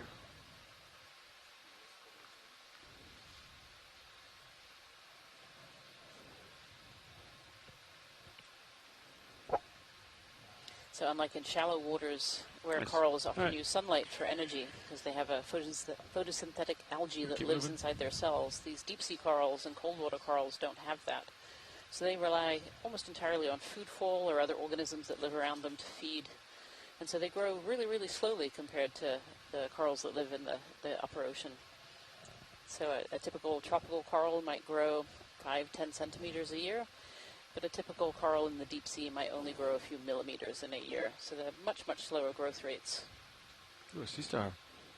Oh, there's a sea star there. You want me to go for the sea star? Watch lead. Yeah, we can have a snap zoom. That'd be great. Roger. Yeah, Sean Rooney said that's a scarlet king crab. Lithoides cusei.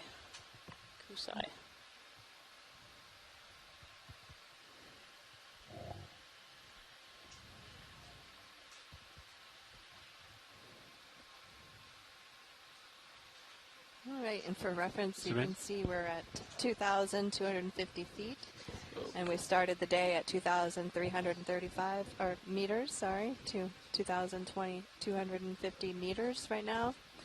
So we've come up a fair bit. Our goal today was to come up about 300 meters, so we've got a little ways to go.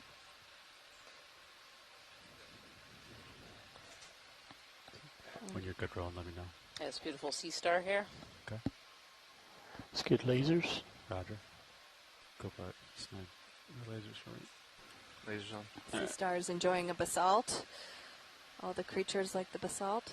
And the lasers there are 10 centimeters apart for scale. That's wrong.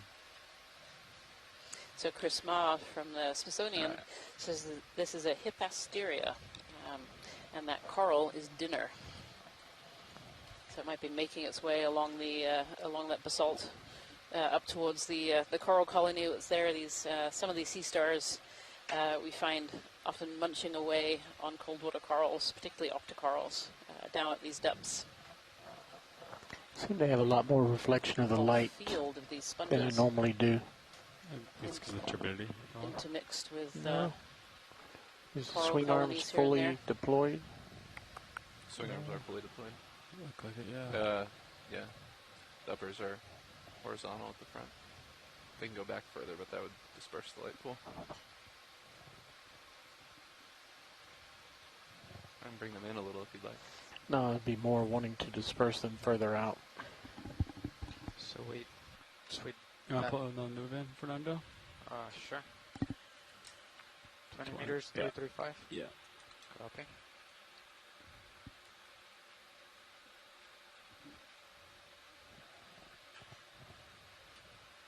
Just going to take a peek. Bridge to snap.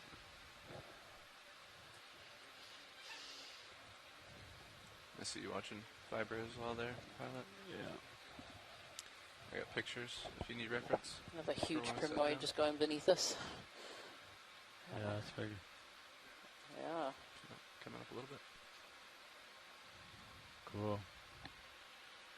And again, this kind of sea So with that look, field do we of wanna keep carnivorous sponges. it tighter, or do we want to be pretty Must be lots of pretty food close down the here. whole time? Close.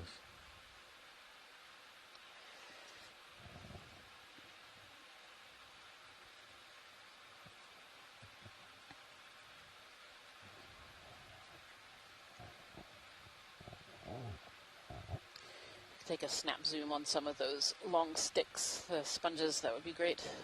Copy. You have many choices in which one. There are lots and lots I think around. those ball things are solitary hydroids that I don't think we've seen. Or it could be the sponges. Come in. You can see kind of how rigid they are. They're staying quite upright.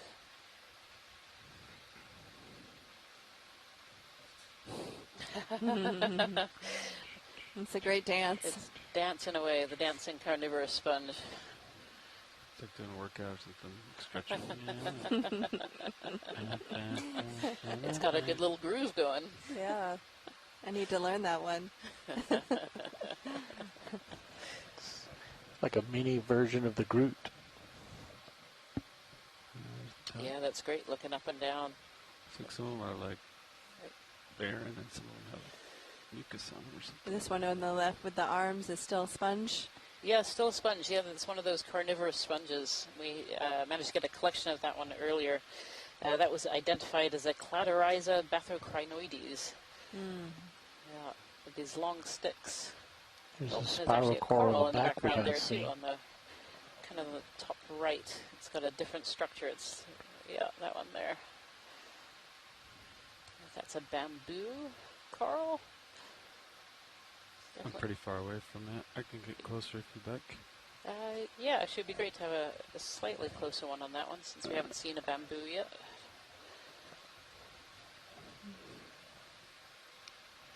The SpongeBob.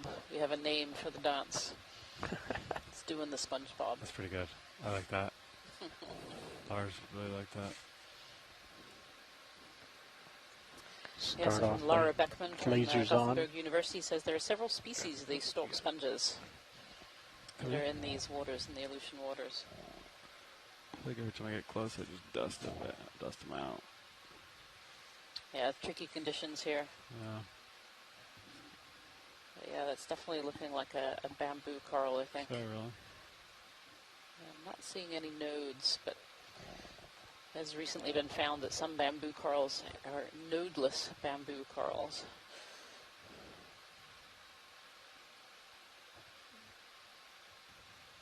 Oh, it's got a little something on the end there. A little amphipod hanging on for life, or maybe even a mollusk. Sometimes they have apicopherans, which are little shellless mollusks. Almost look like worm-like, sticking on the top. All right, John. This is a great view of some of the volcanoclastic rocks in the background. Here you can see the stratification. It's kind of horizontal layers on the left, and then it appears to curve down slightly on the right, or that could sometimes that could be formed by a fracture that gets preferentially mineralized. That one line that's cutting diagonally across the screen. Yeah, and sure, then Bridge, the as long as more the modern rotation is at the cobbles A-frame. resting on top of that older outcrop, or the black rounded cobbles, which we took a sample of earlier Copy, today. thank you. And again, if you're just They're joining gonna us, we do did try to an take a exchange of sample of 15 degrees this to starboard. whitish colored volcanoclastic Copy or that. volcanic rock, and we couldn't get any samples because it's too friable. Fuzzy left of rock, maybe holothurian. Video, you want the, or actually, you want this holothurian here? Or keep moving? What are you The seeing? white. Sorry? Oh, there's a sea cucumber in there, tucked in. Is that what it- okay. Yeah, I think that might actually be the same sea cucumber we You saw snap earlier. it, video. Yeah, it looks very similar. Okay. You can see this one has its feeding tentacles out just on the right-hand side. You can see almost they have little hands. These are used for grasping sediment and putting it into the mouth, which is Video's central. clear. Okay. Yeah. Thanks, video. I'll keep moving, John. Go up a little bit here. Yeah, I'll probably be. Have some so information from scientists on shore that the bamboo might be a chrysogorgid rather than a bamboo. So some species of chrysogorgid.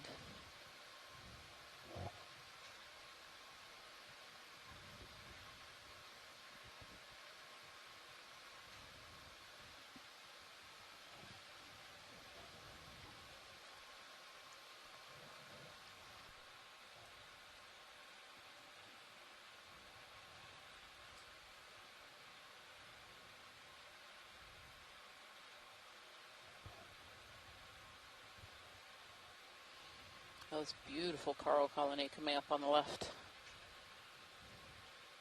Lasers on. Oh, a little fish over to the right as well. Yeah, that coral colony is coming up on about a meter Lasers clear. tall. I know, lasers clear. Quite large.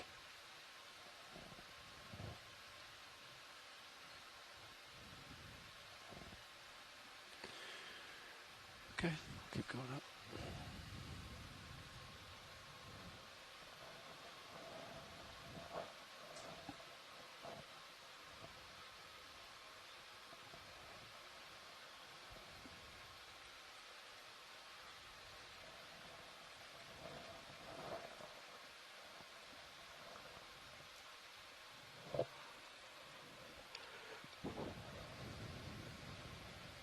Well, one thing I found personally interesting was at the beginning of the day we started out at a water depth of 2,335 meters, and it was just mud and mixed in with a few scattered granules and cobbles. And then as we started to approach the canyon wall and move our way up that escarpment, we started to see fresher outcrops of what looked to be volcaniclastic rocks with not too many organisms and not a lot of debris on top of them.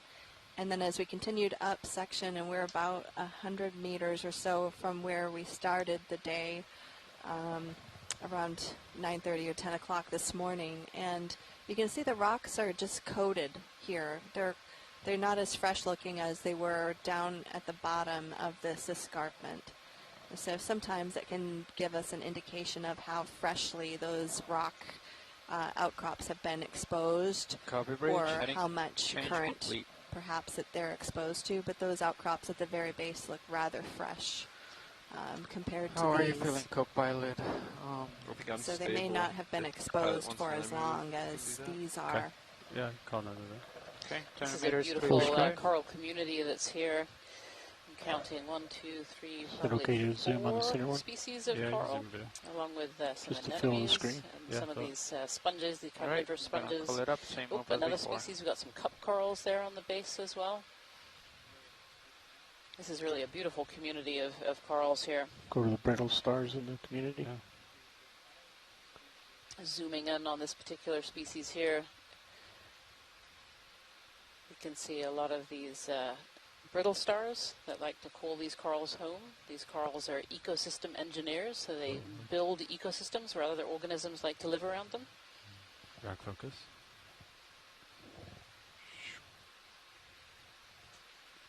Bam. In the foreground, we can see a black coral again. You can see that black skeleton poking through the orange tissue.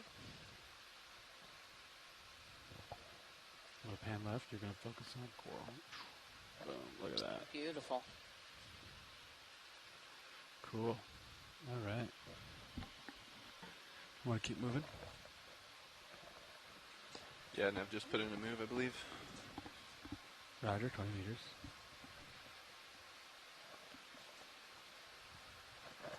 Just travel with lasers on. Roger.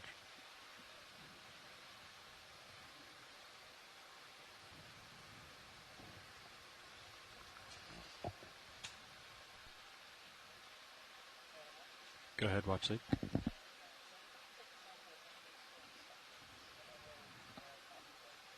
Okay.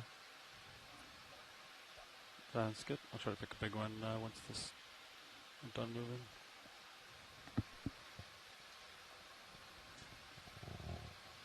These stalk sponges certainly seem very representative of the area. They've been really abundant since we bio kind of boxes hit do I this have upper area. available? Oh, all of them, both, all 4. Roger.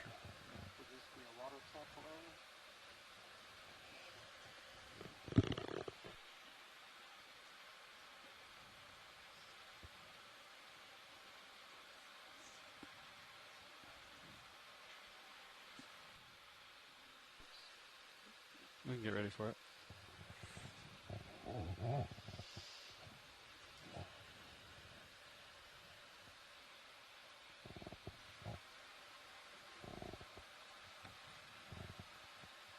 Let's do it at the exact same time. So Like a we're not big on will be pink number strip to 6. the left of lasers.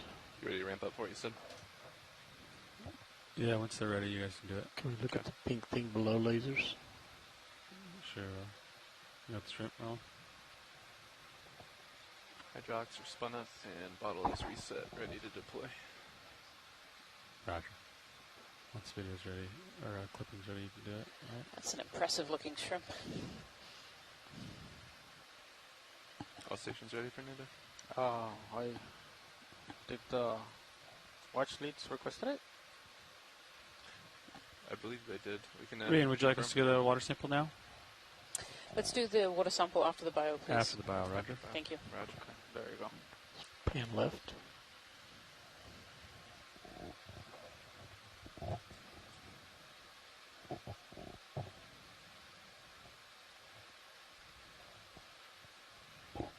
We'll let it go, Ron.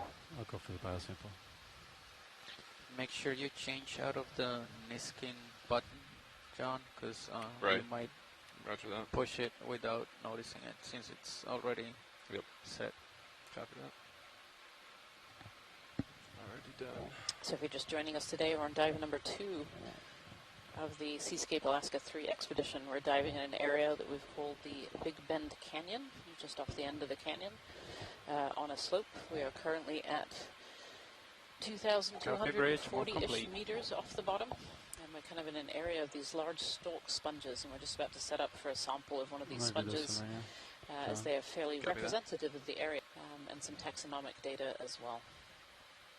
Actually, I'm going to set up for this one right here. I have lasers close to the base of it. Does that look good? Yep, that one looks great. Thank you. Which bio box would you like to go for? Actually, if we could do a quick snap zoom, Yep. make sure it is one. Yep, zoom in. Yep. Video coming. Might be another one of those chrysogorgids hiding. It has stuff on it. Let's see. No, that's what we were looking for. Yep. Okay. Roger. Okay. I wonder if there are a couple of different species in here.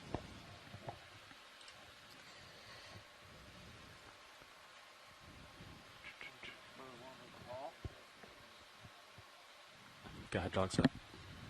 John. Sorry. You can increase RPM of hydraulics to 1,000. Yes, roger. Copy bridge. Yeah, as long Sorry. as we're in. Or just do port. Port. Yeah, center Roger on that. the A-frame. We're good. Extending pin. Hydraulics coming on. Copy. Thank you.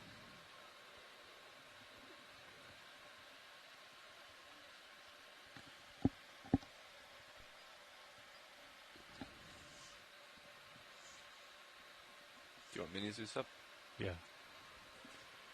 That's all right.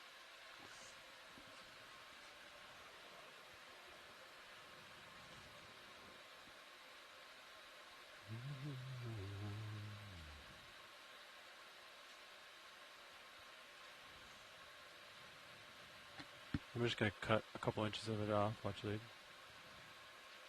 That's perfect, pilot. All right.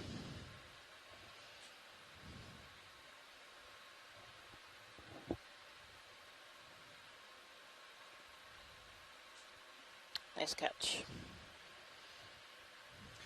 I don't know if we can get the drawer open too. Well, I think we can actually. You want me to come out slowly with it? Yeah. Roger that. Yeah, we full wide on that camera. You are full wide on all cameras. Roger.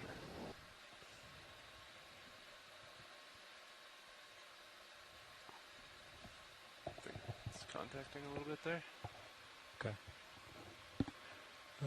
Looks like the buy box is not opening. If you want to just retract, I'll come up. Stand by. Coming back. All right, we'll stow it in the air. Is that okay? Sounds good. You can probably come up on the winch a little bit. Roger that. All right.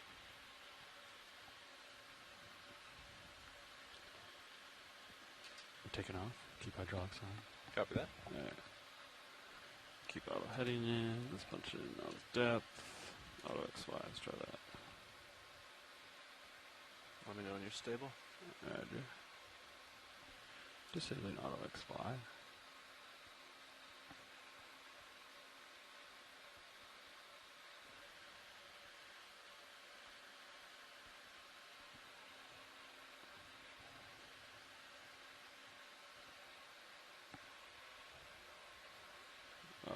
try to apply it one more time. That looks better. Alright.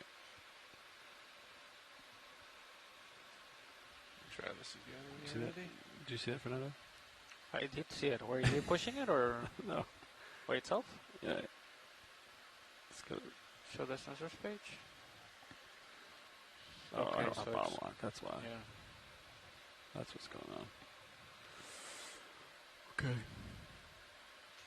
Yeah, like this changes because it takes the altimeter right away, so you don't really notice when you lose DVL.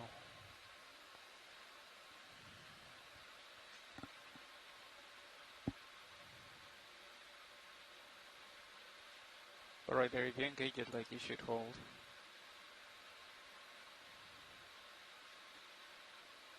No, it's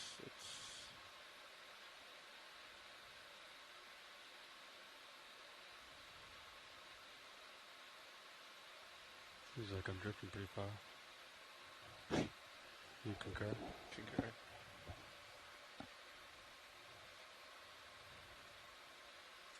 Alright, let's get the box out and ready.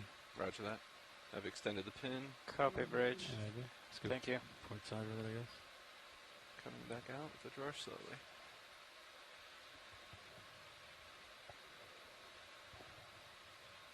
I don't know why that box is not. Make sure you retract it all the way. Yeah. And just retract both. Yep. And then extend both. Roger and we'll see that. what happens. Retracting both pins.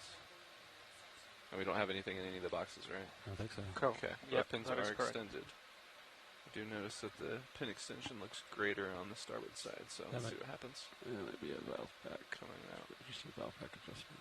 Roger that. There you go. Yeah. I guess we're going starboard, aren't we? You okay with the starboard then? Yeah. With you all the way out. Coming out. That's That's it. Okay. So what I'm going to do, I'm going to be on your starboard side, seriously starboard side, and then I'm going to kind of drift to port a little bit as I stow this. You guys want to keep an eye on it Roger that. as it drifts here. Or just grab this stick, fight the wind a little bit. If that makes sense.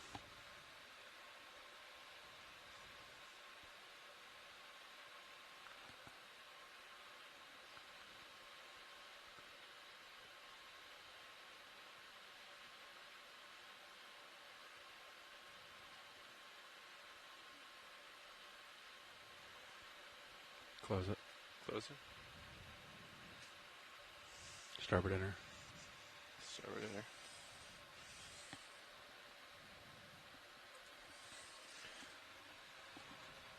Good collection. On Thank you, top of you a pilots. little bit here. Yeah. You can stay there. I'll push forward. Roger that. Bring camera down. Delta 10. Roger. All right, if we could do the water sample whenever we 80 settle, degree that'd be camera great. You can do water sample now. You guys want? Roger that. I'm ready. Whenever. If you want to check with stations, Fernando. Copy. So, like their video, I think they're ready. Yep. This is 07. Right, and then science lead, you ready for the water sample? Science is ready. Okay, everybody's ready. Co-pilot on your count. All right. We'll take it at the top of the minute at 21:05. Counting down. 5, 4, 3, 2, 1, 0. Fired. Collection complete. All right, fired. Ramping down hydraulics for you, pilot. Copy. Yeah, I think I turned this off, so we're good. All right, so port pin didn't really want to do it? Yeah. Just tell me? Yeah, port pin didn't want to. All right. All right, Did you everyone put it who's in just starboard joining us inner or now, outer? just a summary. Inner.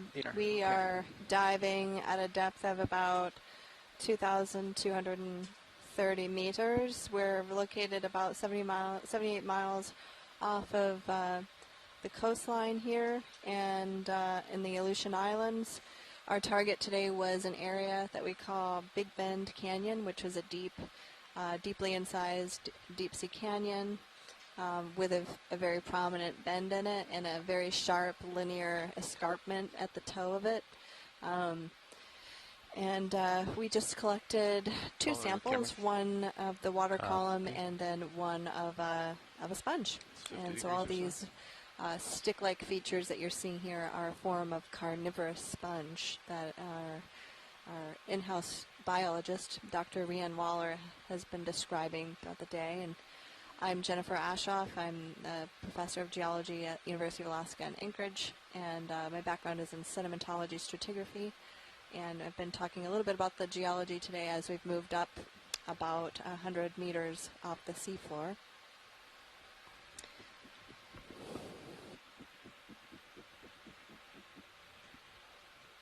Lasers.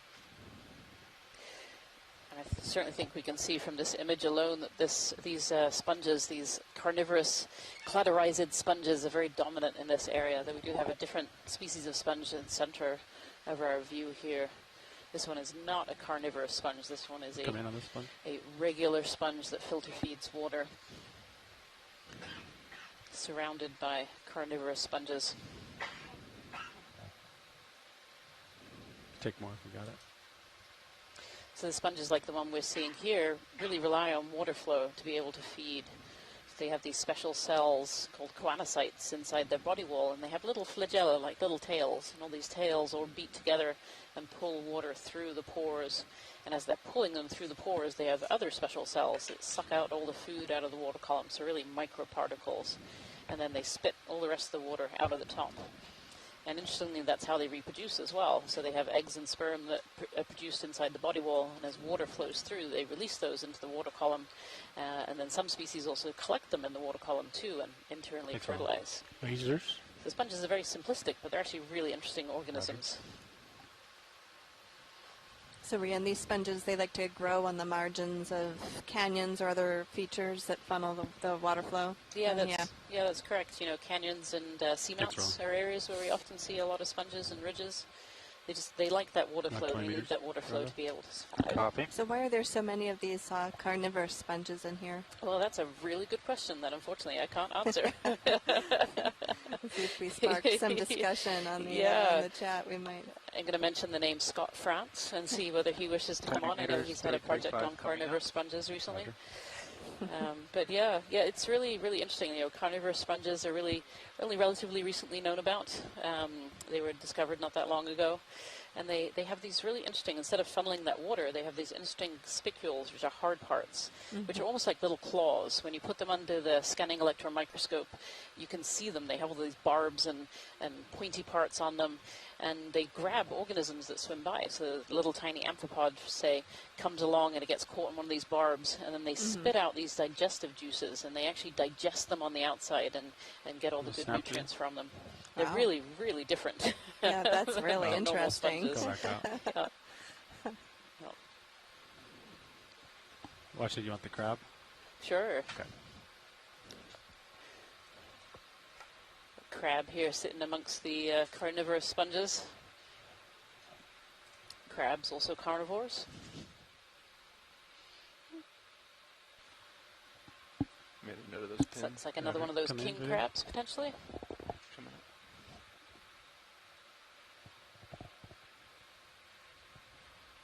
So some eggs on that sponge? Oh, this one's missing a few legs, I think. Oh, look at those eggs.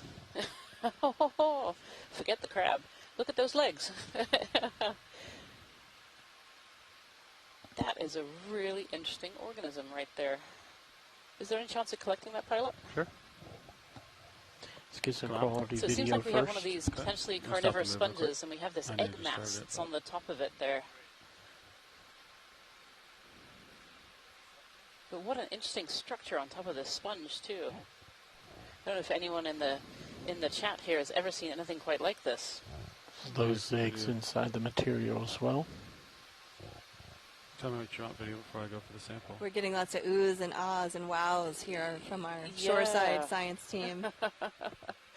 Yes, another one with a similar structure up the top, down below as well. Look at your hydraulics spun up. Roger.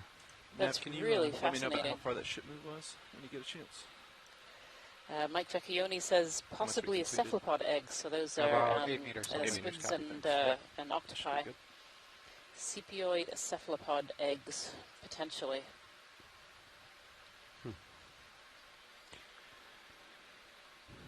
All right, Roland, zoom out. I'll get closer. We'll pick it up. I'm just amazed at the structure on the top of that sponge. I'm I've still really never waiting for seen that full anything quite screen like stable it. shot. Beautiful. Roger, full screen. Try to hold this, Roland. Is this good? Little fingers sticking up with a frill around the edge. Yep. Would you like to try the port bio box one more time? Yeah, just try both. Both? Yep. Roger. Like to extend both. Roger. Just maybe hold the extend for... What if you, like, retract? I wish I had more to say about the push it? rocks in the background. But Nothing. I think the sponge is taking the show here. Stealing the show. Yeah. Almost like the old depictions of aliens, you know, with the big long collar and the long noses that stick out. you know? So we're at a water depth here of 2,225 meters. Looking at a sponge that we're hoping to collect, and the sponge has some possible cephalopod eggs around it, which is that kind of light pink pod that you see at the base of the sponge.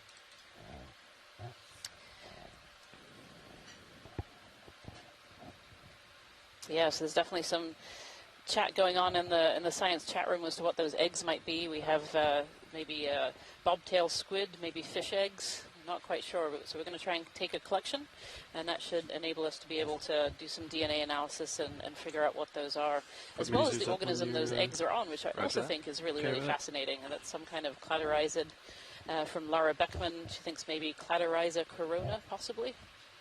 But certainly a really fascinating collection here. Right. And Elena just chimed in and said she thought they looked more like fish eggs. Let me know if you want to zoom on anything. Possible snailfish. Snailfish, and we've seen snailfish on this dive so far. So. Main camera's rolling, and then thanks, Elena. Once I pick it up, I guess I can try to get it for your still cam. All right.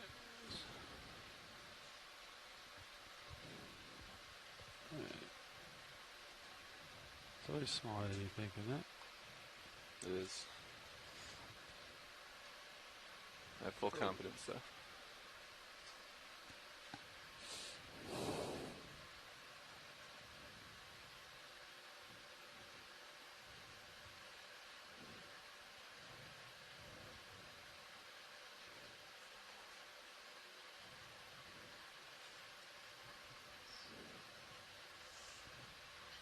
Okay.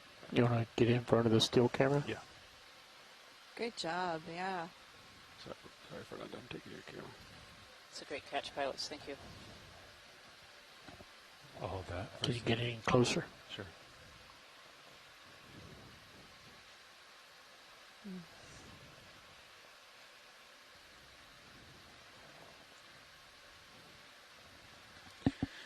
Port upper swinger, stow it all the way, aim it down.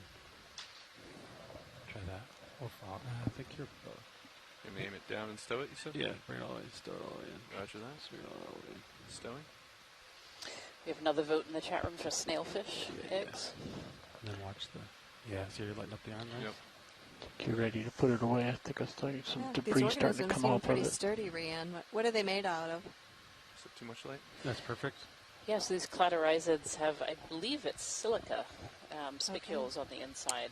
Sponges tend to have either silica or calcium carbonate. I'm sure somebody will correct me if I have that wrong, but I think the cladorhizids is silica. Okay. I know the sponge spicules we see in the ancient, many of them are silica.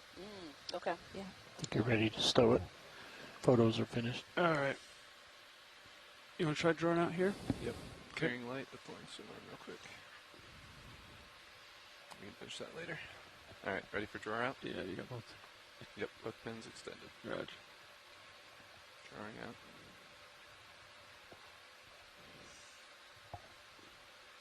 Looks like you might have to use starboard outer. Roger. Want fully extended? Yeah, if you can. Roger that. Full extension. Gosh, the other one's sitting right on the top of the rock box, on the top of the bio box. Oh, yeah. Well.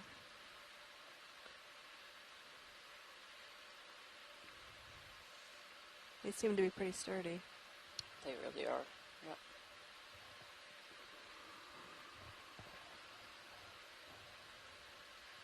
So we're starboard outer. I'm trying to get it starboard outer, but I have a suspicion it might fall as starboard inner, but That's I'll okay. do my best. It's very distinct from the other one. Yeah. I think you got it there, There it pilot. Nice job. goes. Great. Great shot. Yeah. Close it. Closing. The other one's coming out. Let's let it settle for a Yeah, second. I think the other one's lost. Oh, hold on. You want me to draw out? Yeah, draw out. Oh, it's right there. Maybe we can catch it. Wiggle the This draw. is There we go. fun. Got it. There And it it is. goes. Wiggle it down. Stand by. Nicely it done. slowly. We got it. Thank you, pilots. It's always the risk. Thanks for seeing that. Yeah. It tried to escape.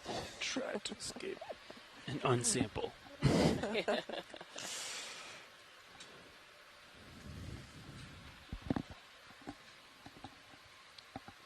Watch the lead, pilot. So the port bio boxes aren't opening up. So I don't know if we have any port. We can keep trying it, but we might have to look at it tonight. So I don't know if we can take any more bios. I mean, we can put them in the rock boxes, but they might not make it. Yeah. All right. If they're small enough, you have these open, the canisters. Oh, yeah, we do have suction jars. Okay. Watch, like, we do have all the suction jars, too, so you can put stuff in front of the nozzle and we can slurp it up on 4 and 5. Perfect. Thank So you. We got that. Awesome. We have 2, 3, 4, and 5 open. 2, 3, 4, 5 open. Yep. Roger. All right. All right. Do you wanna call back that move? Yeah, start that move up. I'll get back in the air here. Copy. I'm done with hydraulics. Yep. You can keep exercising it, John, or we just leave it. Yeah, it's up to you. Whatever. Let's just leave it. Roger.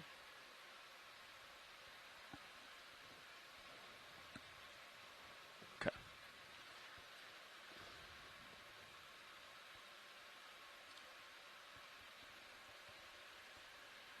All right, hydraulic secure. Got your swing arm back out. Copy. Thank you. My pleasure. That's a new enemy for today. The center screen. Thought so. I'll get closer to it, Roland. Co-pilot, do you feel comfortable if I call the move? 20 meters, 335? Yes, I'm ready. If pilot's Come in, video. good at it. Yeah, Okay. yeah, you can do the move.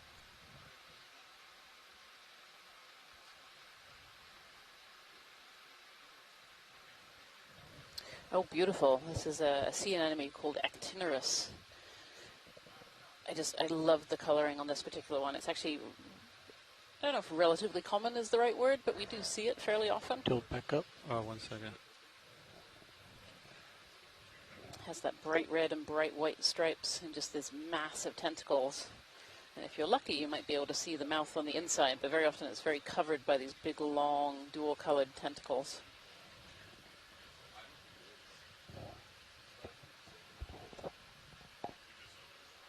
The wind is really blowing down here. The wind is really blowing through its hair. Yep.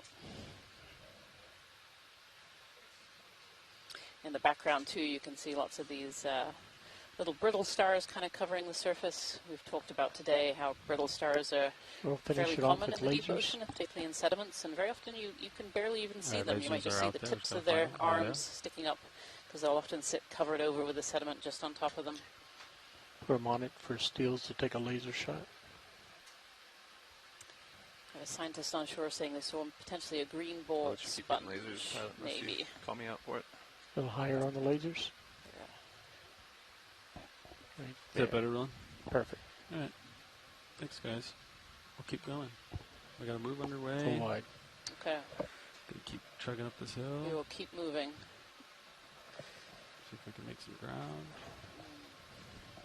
Does seem like As we start to get moving, I'll just remind folks who may have just joined on with us that this is the third expedition in the Seascape Alaska campaign, and this is our second dive of this expedition. We're going up a feature that is right next to an area we call Big Bend Canyon. This is a deep sea canyon that we were able to find on big fuzzy recent bathymetry data. sponge or something And up we there did some on stalk. detailed mapping around Copy. this in the wee hours of last night. And we started this dive, at least in Alaska time, around I think that's gonna be very 9:45 interesting this to them. morning. And we began our dive at a depth of 2,335 meters, and we're currently on our way up the edge of this steep escarpment, and we're going up to about 2,220 meters presently. It's an interesting structure center. Could we snap zoom that as we go by? Yeah, I have a little bit of time, so I'm going to sit down. Do I wait for some tether? Get close here. Looks like maybe a tunicate. Mm-hmm. Yeah, I think this is a tunicate, which is a sea squirt. Does it have eggs inside it? Looks Is like that there's what we're a seeing small there? one Not sure. also lower from it on the same stalk. All right, video, you want to come in? Tilt up. Okay. Interesting. It's definitely got some interesting structure in there.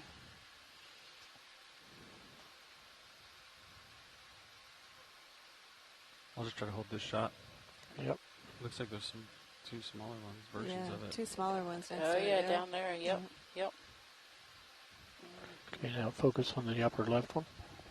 Yeah, so sea squirts, these tunicates are actually quite complex organisms. They're one of our closest relatives in the invertebrate world. Interesting. This is a larval stage. They actually have a notochord, which is similar to a spine. And they have a gland inside that's similar to a thyroid. Isn't that interesting? Yeah. Wow. I don't know what's inside this one. It's really kind of tantalizing. Yeah.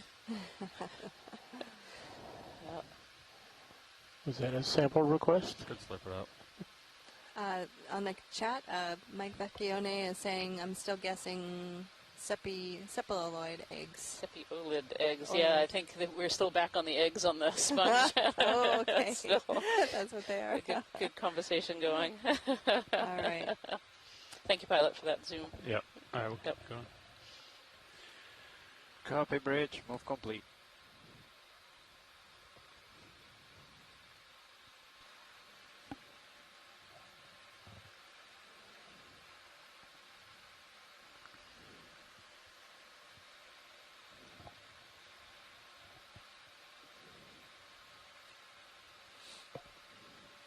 Look at all these little... What's this whitish coral down here that we're passing, man? Not sure from above. Yeah. Probably another primnoid, Snap it, maybe. Mm. Might be a bit murky here. Oh. Oh, all right. That's what we like to refer to as a dusty sponge. Oh. This one. The coral that should not be named. Oh, there's something over there. Hello. Look at that. Wow. I'm going over there. Those are big. Lasers on. Lasers coming on. These look exciting. And so here you can see some of those horizontally laminated, stratified, what look to be volcaniclastic strata in the background. And then something growing on top of them. Something, huh? Something. Something coral looking. Something coral-like.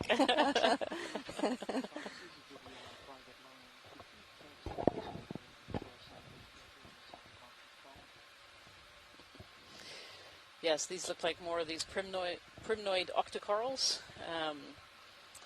Again, with one of these king crabs that's sitting up on top. And they are very, Lasers very clear. large. Roger. Okay. Thanks. Be great to get a little shot with lasers on there. Yeah, let's get lasers video coming. Briefly, there we go. Yeah, so those lasers there are 10 centimeters across. And so they give us a good idea of what size things are on the seafloor, and that can help with identifying different species or different features in the seafloor. And so the lasers are a really important tool for scientists. And so looking at those lasers that were just on there, you know, this coral colony here that we're looking at is probably close to 1 meter high. and maybe half a meter or so, a bit more than that wide. That's very large. That's amazing. Really, really big holdfast at the bottom too. Yeah, it's very good rock there, actually. Yeah. It's a great rock that it's sitting on. Yeah, it all comes down to the rocks, right? Sweep the lasers across the. Without the rock, there would be no coral. So this coral is very happy here. It must be getting lots of nutrients from the water column there. It must be, and certainly we're seeing a lot of things in the water. You know, there's a fair amount of particles going around. Oh, there's some cup coral sitting at the bottom of there as well. Right at the base, just above the lasers to the right, there's a cup coral sitting in there. Lasers clear. So many, many different kinds of what we call coral. They can come in many, many different forms. Some of them are these little solitary ones like this, these little cup corals. These are probably a caryophilia of some kind. There's two in that shot. And the big sea fan we were just looking at, that's an octocoral or a soft coral. They form these more fan shapes. And the big difference between the two of them, because they both have calcium carbonate in them, is the hard corals, the cup corals, have the skeleton on the outside and the tissues on the inside. And the octocorals have the skeleton on the inside and the tissue is on the outside. Yeah, this rock is just covered. Beautiful. So in this case, the coral just essentially glommed onto that rock substrate. Yeah, so the larvae of corals, they're called planular larvae. They almost look like little pills. They're kind of pill-shaped. And they, some of them swim around in the water column, some of them crawl on the surface of the seafloor. And when they find an area they like, they actually stick out nematocysts to stick down to the rock. And then they start to grow. So then they start to calcify a skeleton and become what we call a primary polyp, which is the first little piece. And then those will either grow bigger or they'll grow more and grow into a big colony like that. But these larvae require hard substrate to do that. And that can be a tiny pebble in a sediment field, or it can be these larger outcrops of rock. Right. And so the previous outcrops were really friable, and maybe they didn't like that as much, huh? Maybe, or maybe there wasn't quite as much food, or maybe there were more predators around. Look at this fat little sea star. Go on, Patrick. All right, come in. Look at that. I'm hoping Chris Ma is still somewhere on the line. He's our resident sea star expert from the Smithsonian Institution. This is very unscientific of me, but whenever I see a starfish like this, I just want to give it a little poke and see if it's soft in the middle because it looks so squishy. Like the Pillsbury Doughboy. Yeah. Yeah. A lot of current here, Roland, so I got to use a lot of thrusters. Yeah, that's a great one, though. That is a great one. What a great shot. Yeah, so these sea stars, they're pentaradial symmetry. So they have 5 arms, so they're 5 parts symmetrical. Can you laser me? And their mouth is on the underside. So there are some sea stars that eat sediment. There are some sea stars that predate on cnidarians, like corals. There are some that also eat sponges and things, too. These ones from Kelly Markello says this is a hippasteria, and it's not soft. It's not a softie, unfortunately. It will not squish if you poke it. So, but yeah, thank you so much, Kelly, for that. So we've had a question come through on Facebook as well about these carnivorous sponges and how they capture prey. So most sponges filter water through they have lots of little pores in their surface, and they filter water through.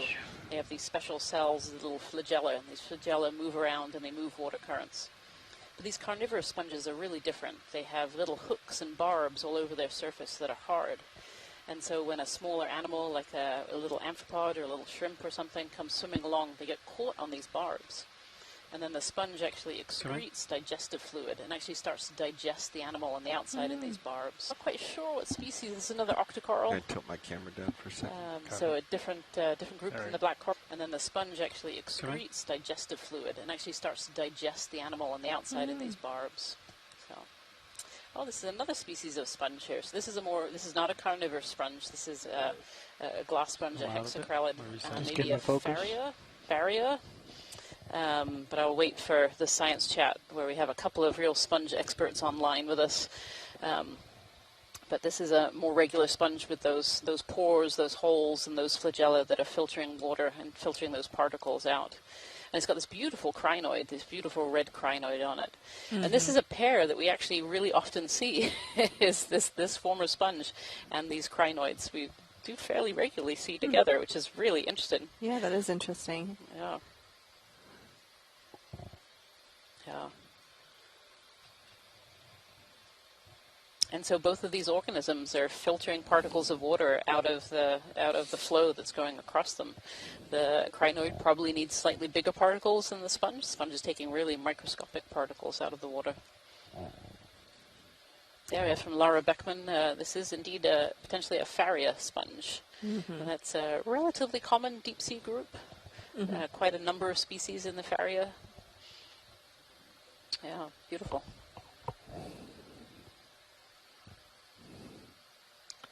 Some excellent outcrops there, horizontally stratified, volcaniclastic or clastic rock.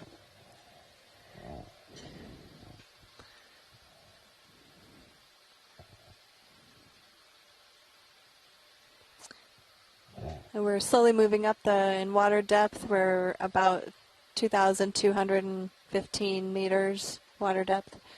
We started out today at 2,335 meters water depth. Another one of these big corals. Yeah, it's big primnoid octocorals. Another one of those tunicates in the background as well. Mm-hmm.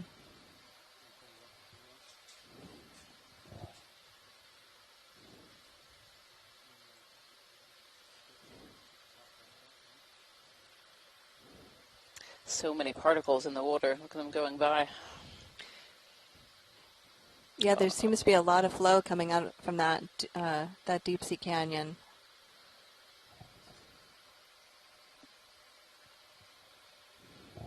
That's beautiful. What a great shot of those polyps. This is a great example of how a coral is actually a colony. It's made up of lots of different individuals called polyps, all joined together. But each of these polyps acts individually. So each of these polyps feeds, each of these polyps reproduces, and they're all genetically identical to one another.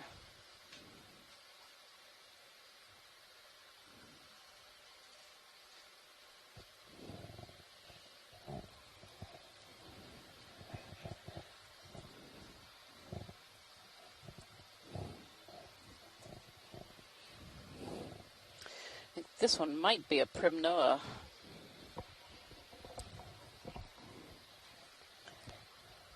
Look at that chunky holdfast. Yes, yeah, look at it. Yeah, so these octocorals, they calcify onto the surface they're sitting on to be able to stay there. Mm-hmm. Yeah.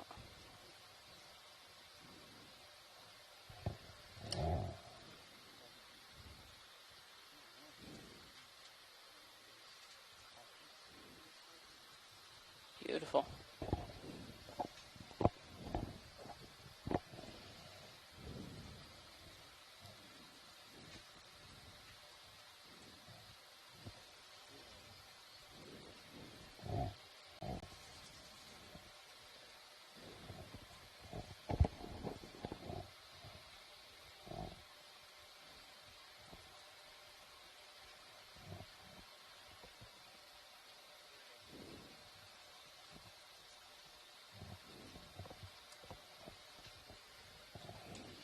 Asako Matsumoto thinks that might be a Peristanella, which is very similar to a Primnoa, both in the primnoid octocoral.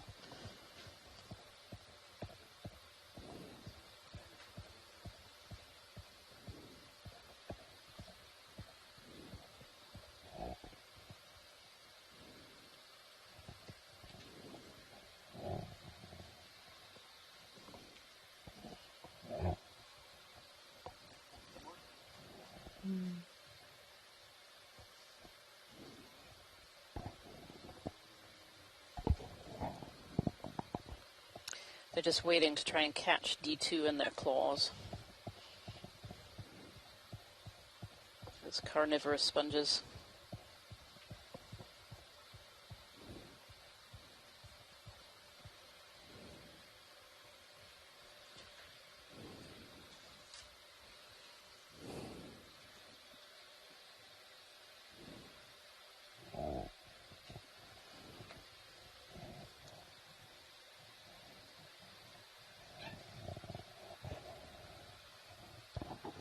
looks like we're coming up on another outcrop with some other large colonies here.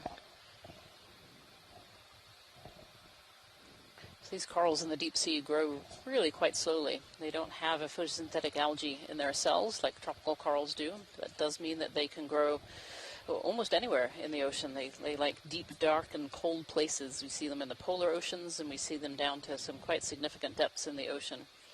But it does mean that they grow very, very slow. You know, up in the upper ocean, those tropical corals can photosynthesize. They're getting food every day and large amounts of food. But here in the deep sea, the corals rely on either food fall or other organisms that live around them.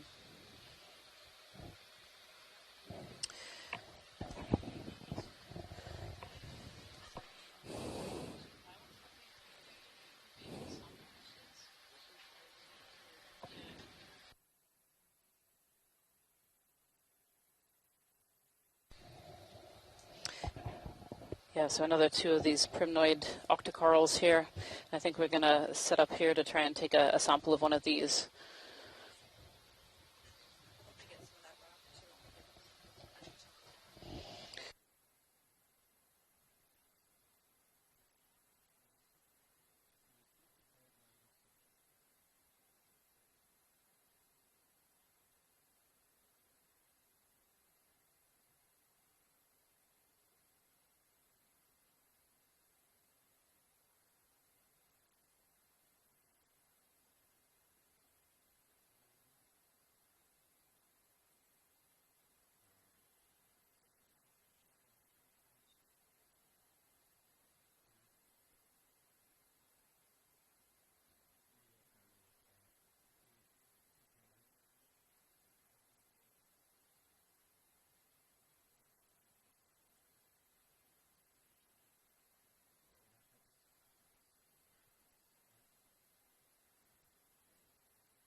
Yeah, some beautiful imagery of this coral here, showing some of the other associates that live inside it. These corals form habitat for lots of other species. See that beautiful crab sitting in the background, too.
A beautiful little haircut there.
Yep, that's a good amount of sample. Yep.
Pilot to watch lead.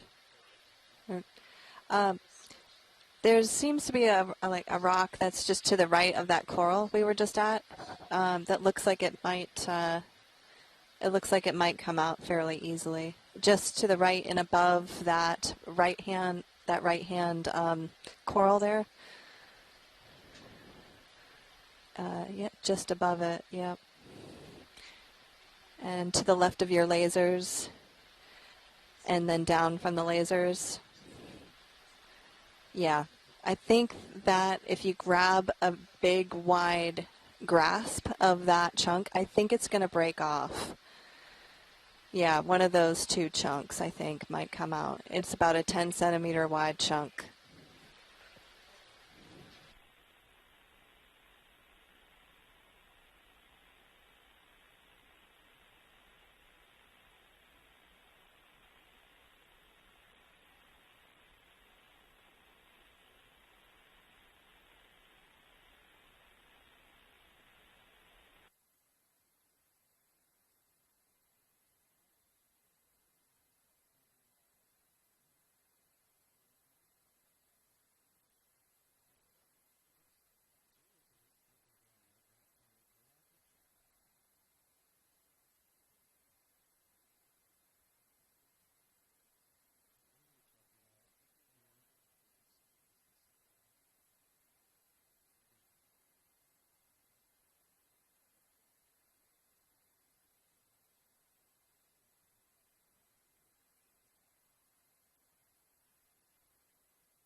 Well, we tried to get another sample of this rock here, and it is still a little bit too friable. But even though it's too friable to take with us, breaking it open verifies that it's a lighter colored gray rock type that we've got here, which would mean that it's probably more likely to be volcaniclastic, possibly volcanic,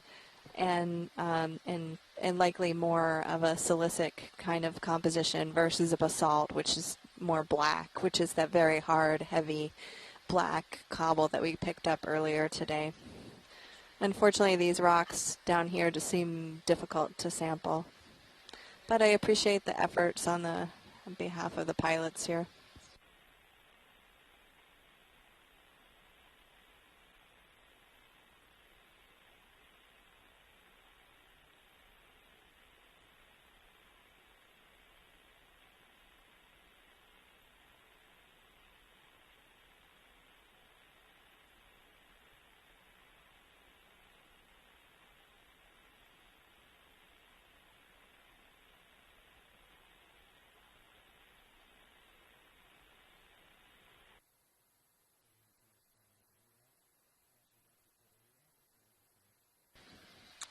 Yeah, it's the wrong composition, sadly. Yeah, we've already got that one. Thanks, though.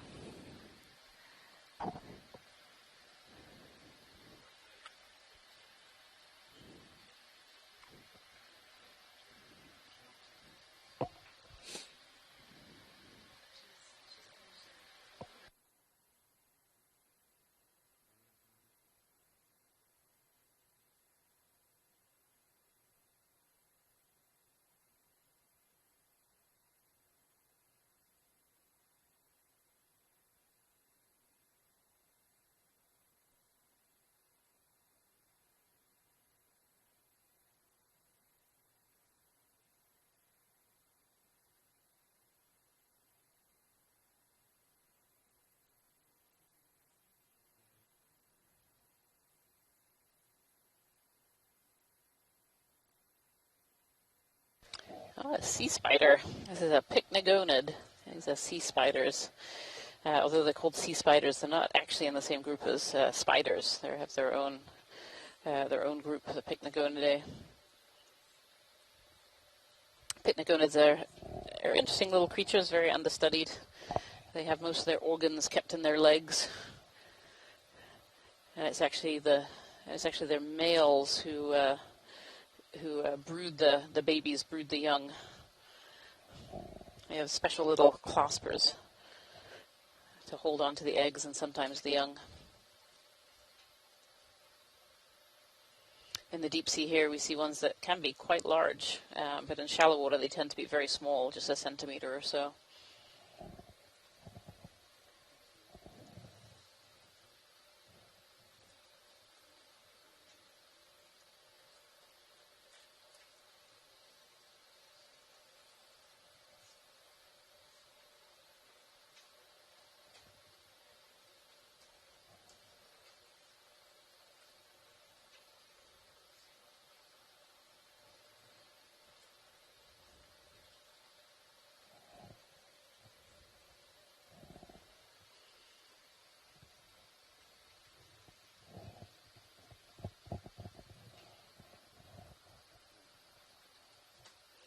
Still lots and lots of these carnivorous sponges, these small bowl-like ones and the big tall ones.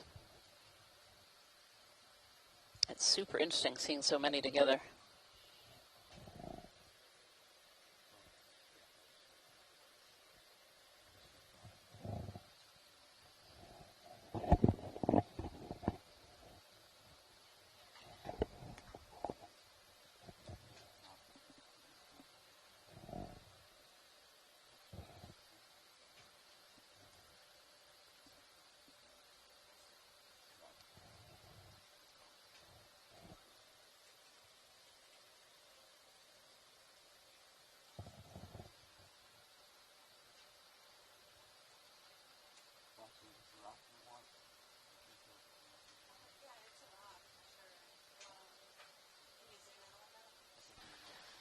Sorry, I'm still learning.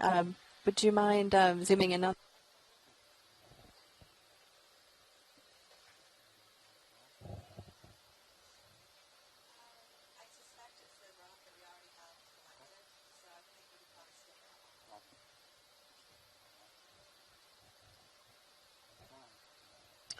Sneaky rocks.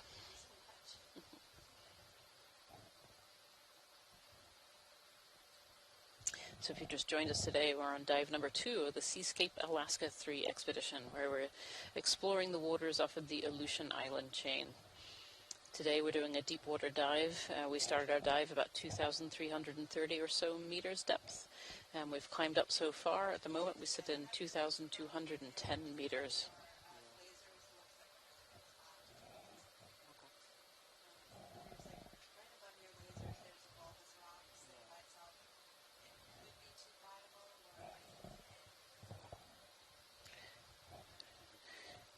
At the moment we're searching around to see if we can find a rock sample of this kind of very fragile material that we've been seeing over the last few hours of this dive.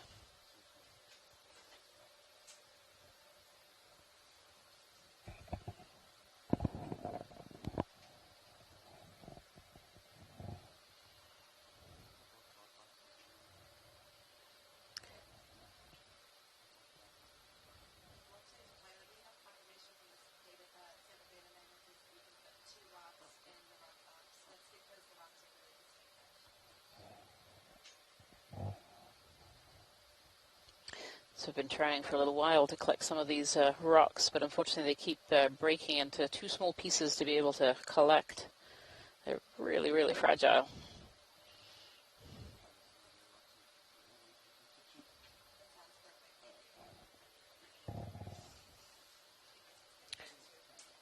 Let's hope for this rock. I think we're all rooting for it. Yes. We're all rooting for this rock to come out, but we'll see. This is a really interesting exposure of rock that we've been climbing up through for the last couple hours today, from the bottom of this canyon up this canyon wall. And we've been seeing layer after layer of stratigraphy. And it looks to be volcaniclastic in places, but it has so much debris on top of it, it's very difficult to tell. So we are trying to get a sample of this.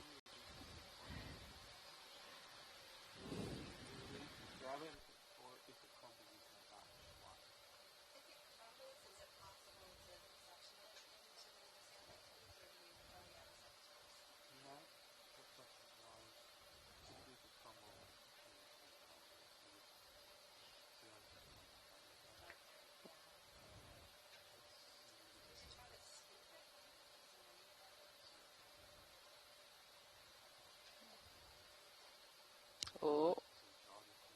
Oh.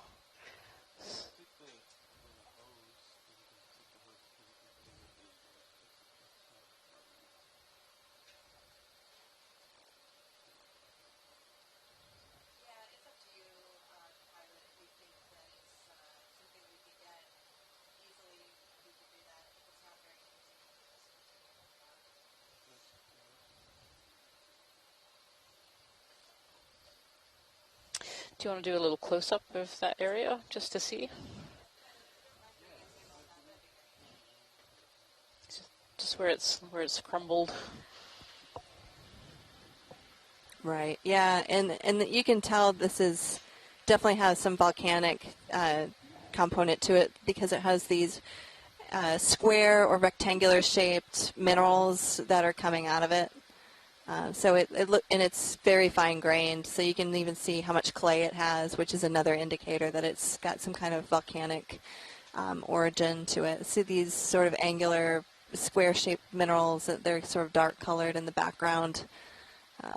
Yeah. But this is what we would expect in this particular setting as well. Thanks.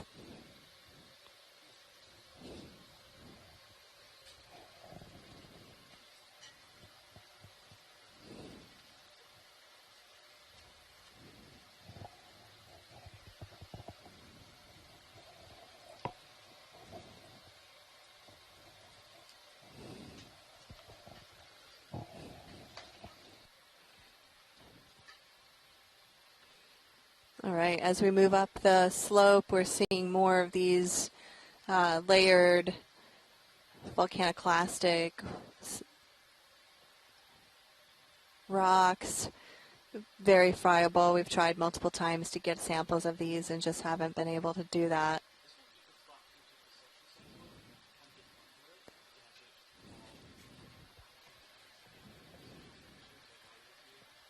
Thanks, Pilot. Yeah, that would give us an idea of what it is. That would be helpful. Thank you. So for those of you listening along, the pilot and I are discussing whether or not we could try one more time to see if we can get this sample. But obviously our time is very valuable, so we don't want to spend too much time on any one particular thing.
think it missed.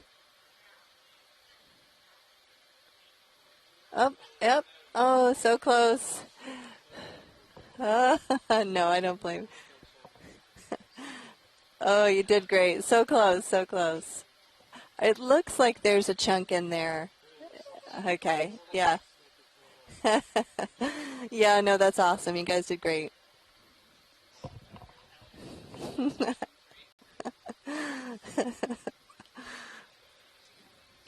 Okay, well, anyway, we got a little bit in there.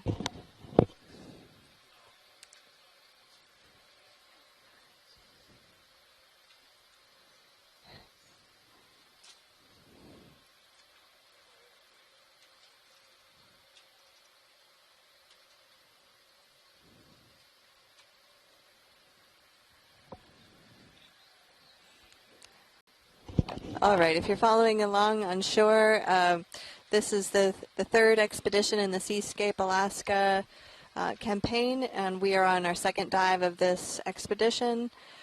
We are diving in an area that's about 78 miles offshore of the nearest island in the Aleutians, in an area we call Big Bend Canyon.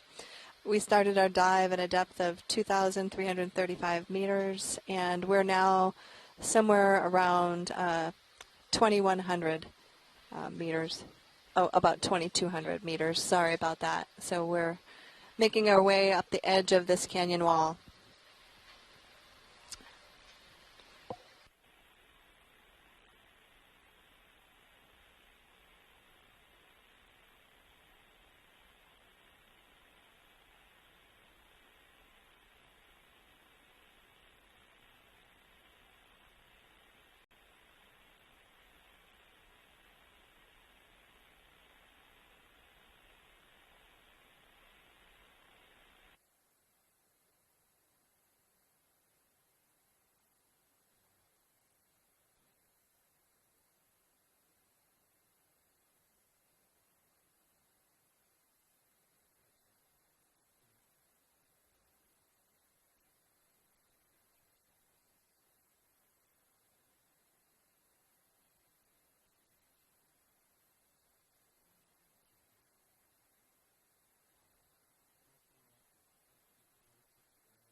Oh, what's that?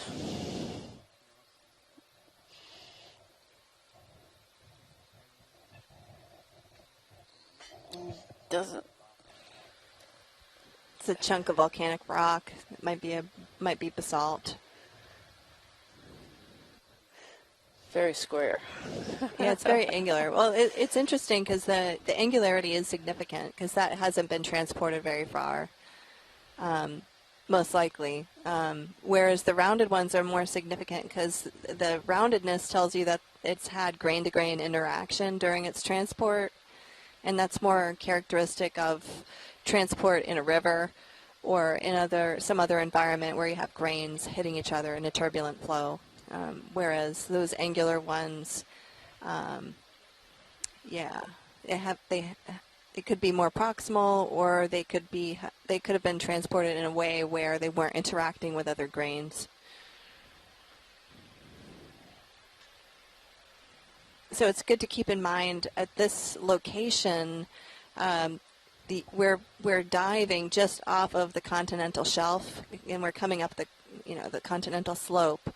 Behind the ROV would be the Aleutian Trench, and in front of us, we're coming up a steep escarpment, slowly moving our way up onto the continental shelf.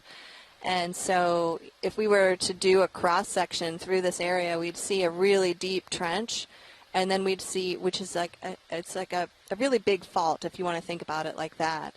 And then there are a bunch of ancillary faults that point up towards the continental shelf. And so as we're going up the continental slope here, we might be going over a series of faults with little escarps and things like that as we come up through this area. So it's heavily structured. And during the last glacial maximum, the glaciers made it out to the edge of the continental shelf here. So when we see these pebbles and cobbles sitting on the surface, we have to think about, how did they get here? Did they get here because when the glaciers receded, there were perhaps river systems that came down and brought them from far away? Or were those cobbles or boulders brought out by the glaciers themselves and dropped over the edge here? Or perhaps they were part of a sediment gravity flow that came down the continental shelf. So in terms of understanding how canyons develop and understanding how sediment makes it down into the trench and the history of the sediment there at the trench, that's why we're kind of interested in how the angularity and the composition, because it gives us information about what's called provenance. Provenance comes from the French provenir. And so it's a way for us to understand the location and the geology of the sediment source area. So we can look at things like composition, rounding, sorting, angularity, all those kinds of textural features to give us some insight into where the sediment came from. And then the reason why we're interested in this escarpment here is because, faults tend to make escarpments, and we are in an area where there are lots of faults. Some of these faults are quite active. I mean, there was just an earthquake today, and 98 kilometers south of Sand Point, and so and it was quite deep earthquake. And so, looking at this area where we expect to see faults, we might see some sharp features, broken up steep faces of rocks. And we did see that at the beginning of the dive, actually, where we had some very fresh cuts of rocks near the base of the escarpment, which could be potentially a fault scarp at the base of this. And certainly from the mapping data, it's a very linear, sharp break in the bathymetry, so it's consistent with something along those lines. And it's in an area where we would expect to see fault. So just to give everybody who's joining a little bit later, or folks that haven't heard any of the geology pieces yet, a little bit more background on the context here. That's why we're paying attention to some of the layered rocks in the background and paying attention to some of these cobbles and boulders that we're encountering along the dive. And you'll notice that the abundance of those black cobbles has decreased as we've moved our way up the slope, and that's, I'm guessing, because those cobbles were coming from the canyon.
We definitely seem to be coming to a steeper area than we've seen so far. Seems there's a lot more slope.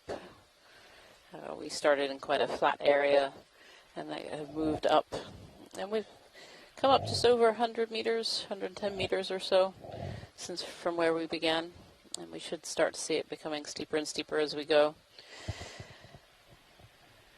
We have about an hour and 45 or so left in this dive.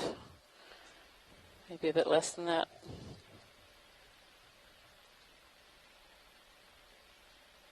Still tons of these carnivorous sponges. Not quite as many as you're seeing down below, but certainly still a lot.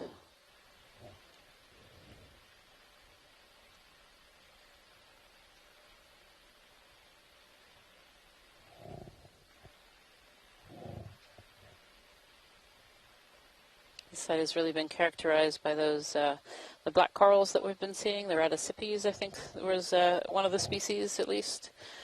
Some of these primnoid octocorals, the potentially Peristinella. We did see a hemicorallium back down the slope a little bit, but primarily it's been these cladorized sponges, a couple of different species we think.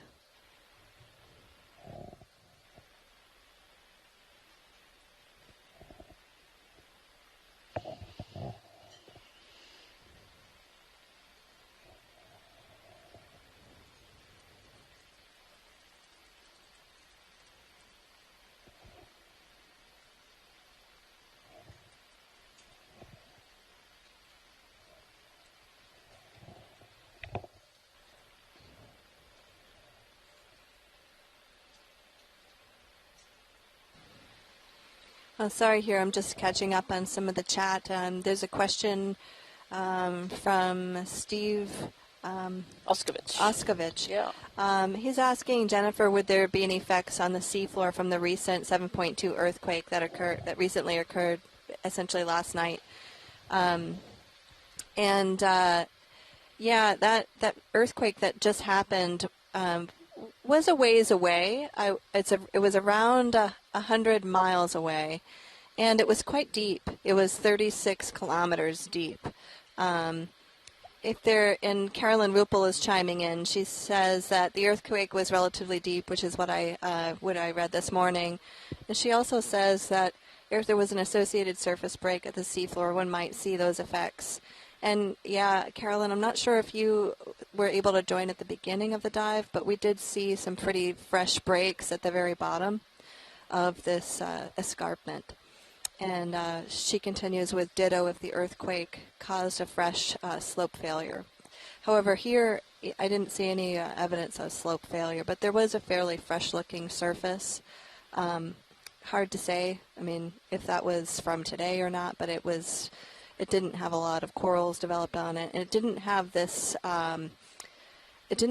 recent sediment sitting on top of it. They were pretty fresh-looking outcrops, and we've been trying all day to try to get sediments, and we really haven't been able to get any, not sediments, rock samples. We haven't really been able to get any of those yet. So anyway, yeah, great conversation about the earthquakes. There's a lot of geohazards in this area. A lot of them are related to faulting. And that one earthquake that happened today was quite deep.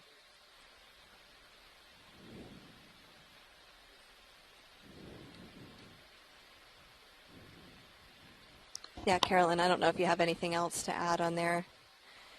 There was no tsunami with the earthquake that happened today, thankfully, although I did hear that the alarms were going off in Kodiak.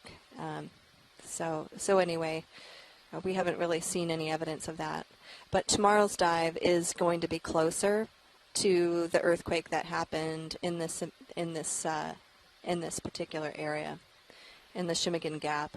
And the Shimigan Gap is an area where we historically haven't seen that many earthquakes, but we have been recently, at least last night. So that should be an interesting dive tomorrow. This would be an interesting coral to zoom in on here. It's very white, at least from this distance. It might be something a little bit different.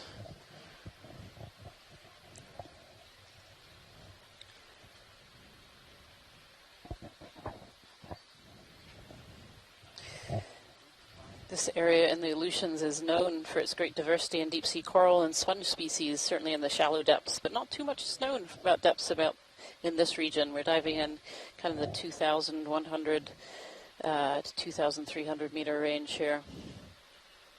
So this looks like another primnoid octocoral of some kind. Maybe another one of those Peristinellas.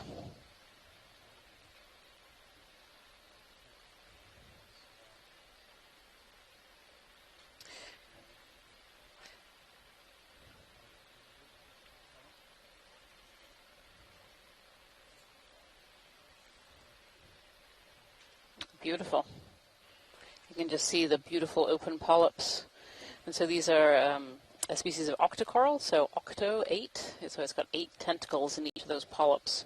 Each of those little cups you can see sticking out there is a polyp, which is a single individual. They're genetically identical to one another and all joined together on the skeleton, making a colony. Beautiful. Really great shot. Thank you.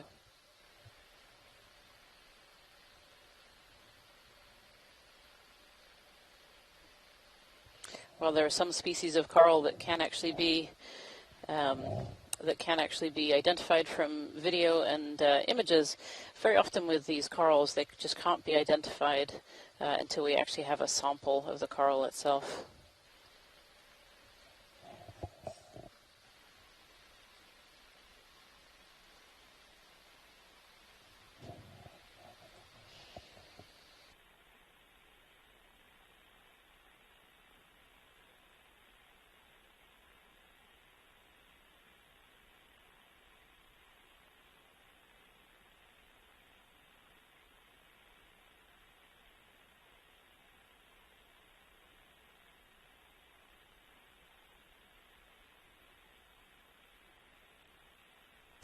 Oh, look at this little cave.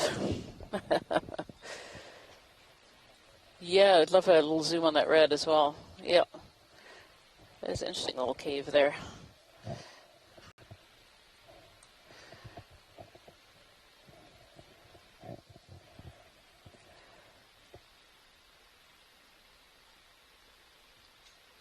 Oh, beautiful. This little mushroom coral.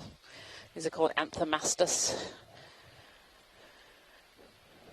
Or at least they were. Actually, I think they might have changed names. Maybe somebody in the science chat can correct me on that one. These are beautiful. They're known as toadstool or mushroom corals. They're a little bit different. They're still octocorals. They have those 8 tentacles that you can see sticking out.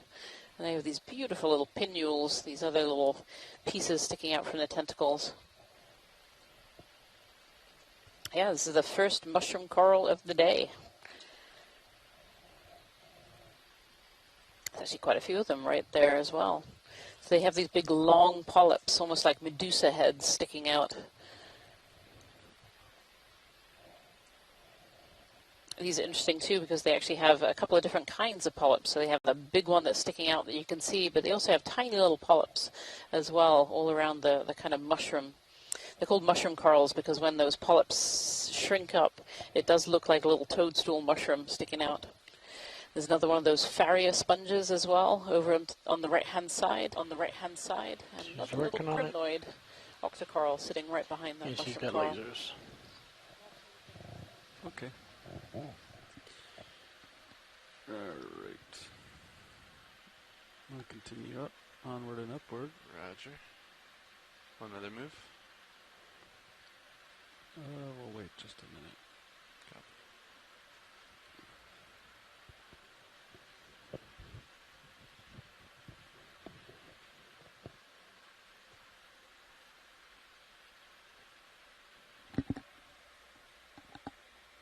What up?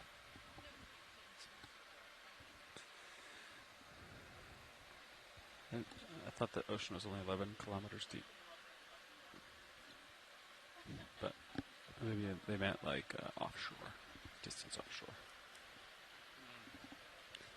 Go ahead. Oh, water sample. Yeah. Absolutely. Yeah, let us know exactly when you want it, and we'll do it. Perfect. Survey I'm going to take an eDNA water sample Are you ready here. for a water sample?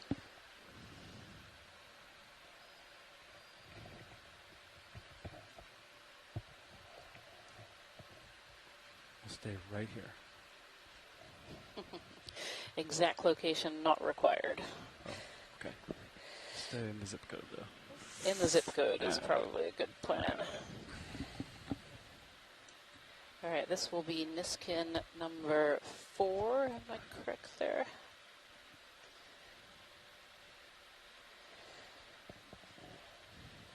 All right. We have the clipper ready, and then let us know when you're ready. Watch lead. Sorry. Let us know when you're ready. Watch lead. Yep, I'm just writing it up. Sorry. Okay. All right, I am ready whenever you are. Copy. Okay. 8. On your count, co-pilot. 7. Copy that. Do it in 5 seconds. 5, 4, 3, 2, 1. Mark. Boom. There you go. All right. Okay. Kind of satisfying watching the little top Sure is. seat, isn't it? It sure is, pilot. We have that sample. Thank you so much, pilots. Hydraulic secure. Roger. Zooming. So you might have heard us on the line there. We were taking what's called an eDNA sample, or environmental DNA. Full wide. This is a relatively new technique where you can take a sample of water and be able to tell what animals live or have moved around the water recently. And so this new technique hopefully has a lot of promise for being able to go to areas where we don't have equipment such as D2 or other cameras, and be able to just take a water sample and say what kind of animals are living in and around it. Will give us a much better idea of the biodiversity of our oceans, but also help us hone in on areas that might be really important.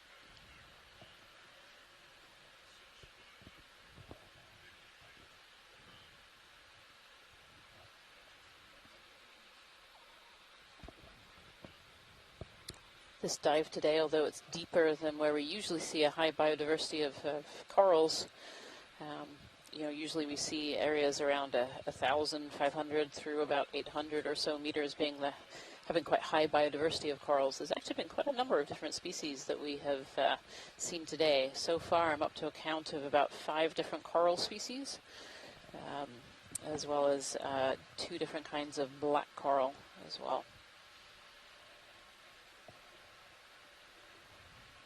On top of that, we've seen these rather massive fields of these cladorized sponges, these carnivorous sponges. Oh, there it goes. Go for it. Oh, boom. Got it. Thanks. This coral here is having its beauty shot taken by the new still camera on D2. Look forward to seeing that one later.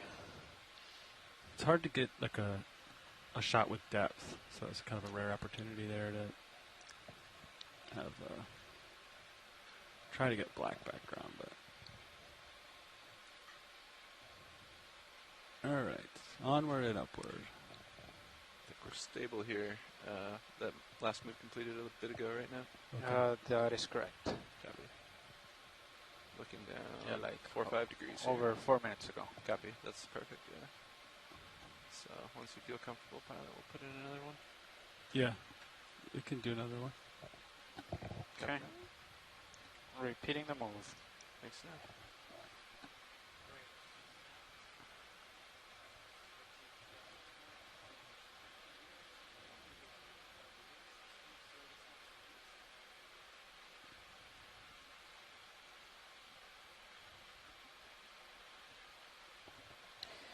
So you can see more of these carnivorous sponges. We've been flying over quite some massive fields of carnivorous sponges, and these are only relatively recently were these types of sponges discovered. It was actually 1995, I was just reading, that the first carnivorous sponge was discovered. And these sponges act a little bit differently from regular sponges. Regular sponges filter water, and so they filter feed and pick particles out of a stream of water they create themselves. Whereas these carnivorous sponges have these little hooks and barbs where they capture prey that swim past, so little amphipods or copepods or other crustaceans often, and then they actually digest them on the outside, a little bit like kind of a Venus flytrap situation. So they can capture prey and such and digest them. Coral and sponge combo. It just seems like there's something on it, but maybe it's just come in. Yeah. Nice zoom. Cool coral it's here, not maybe zooming. A little, could be a little black coral, maybe. Okay, we'll just get closer. Yeah. I lost communication with the camera for a second. Roger. Still one more? No. Little tiny coral in the foreground as well. Yep. There's a little cup coral here. Take a cup coral while we wait for some tether. Little baby guy. Oh, a little tiny. Sure if that's an anemone or a cup coral. I think that might be an anemone. Yep. It's tricked me. Yeah. Sometimes it can be very hard to tell between the anemones and the cup corals, particularly on images, because they look very, very similar. The only difference really is that cup corals have this outer skeleton, this calcium carbonate. On the right there, it's really interesting. See those little pom-poms that are sticking out? I think those are more carnivorous sponges. Just young ones. Very cute little pom-poms. Actually, a ton of them in that image. Next video. You wonder if those are juveniles of some of the large carnivorous sponges that we're seeing. You interested in the yellow snail? Video snap yellowish. Yeah. A little gastropod. We've seen quite a few little gastropods. Must be some good feeding down here. No, I did not see fish. Come in. Might be a little brachiopod on the wall behind it as well. Yeah, a couple of little brachiopod lamp shells. Cool. Beautiful. All right. This little snail has its siphon out. The siphon is basically a funnel that can bring water in and move water over its gills.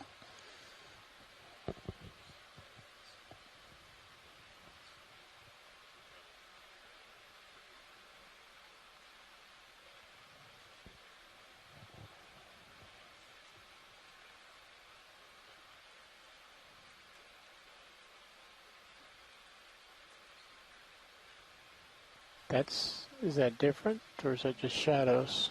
Bent over. Yeah, shadows. This coral's struggling in the current down here. It's been blown over. Laying on its side. It's another black coral. I'll proceed.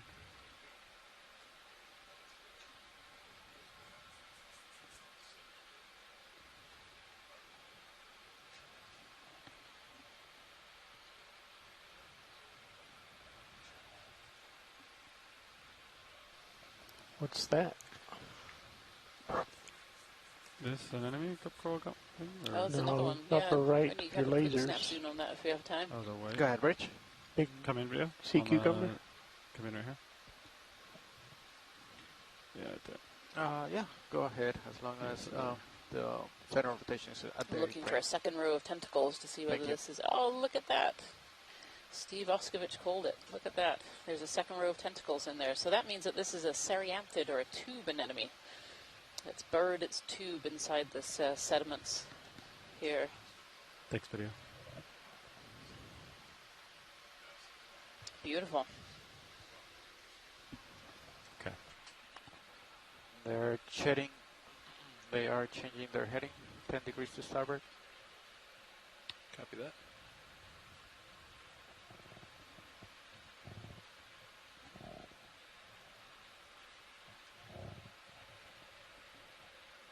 Just gonna explore around this ledge here. You got the room for it. Looking over the ledge. Into the unknown. I would say into the abyss, but we're not quite that deep. Yeah, how deep is abyssal? 4,000 or more is abyssal. Roger.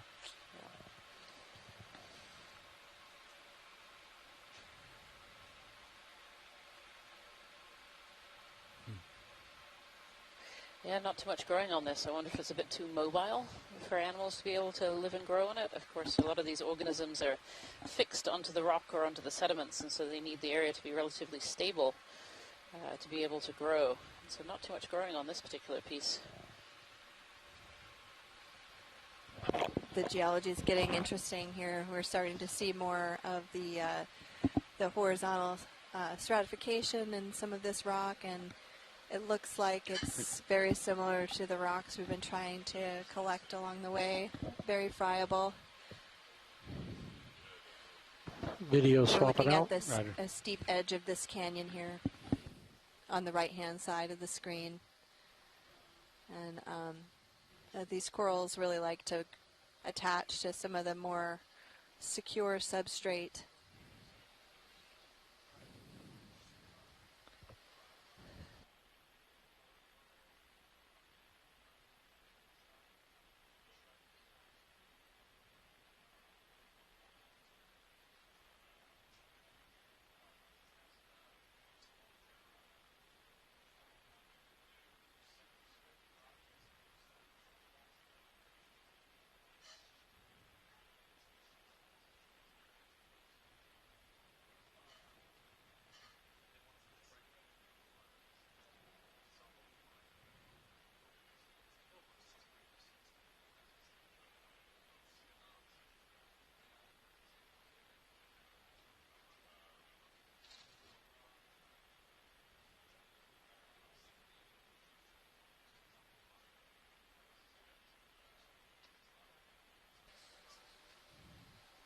And for everybody who's joining in and tuning into the dive, we're diving on our second dive on our expedition number 3 of Seascape Alaska campaign. Copy break. We're located in an area that we call Big Bend Canyon, and this location is positioned about 78 miles offshore of the nearest island in the Aleutian chain.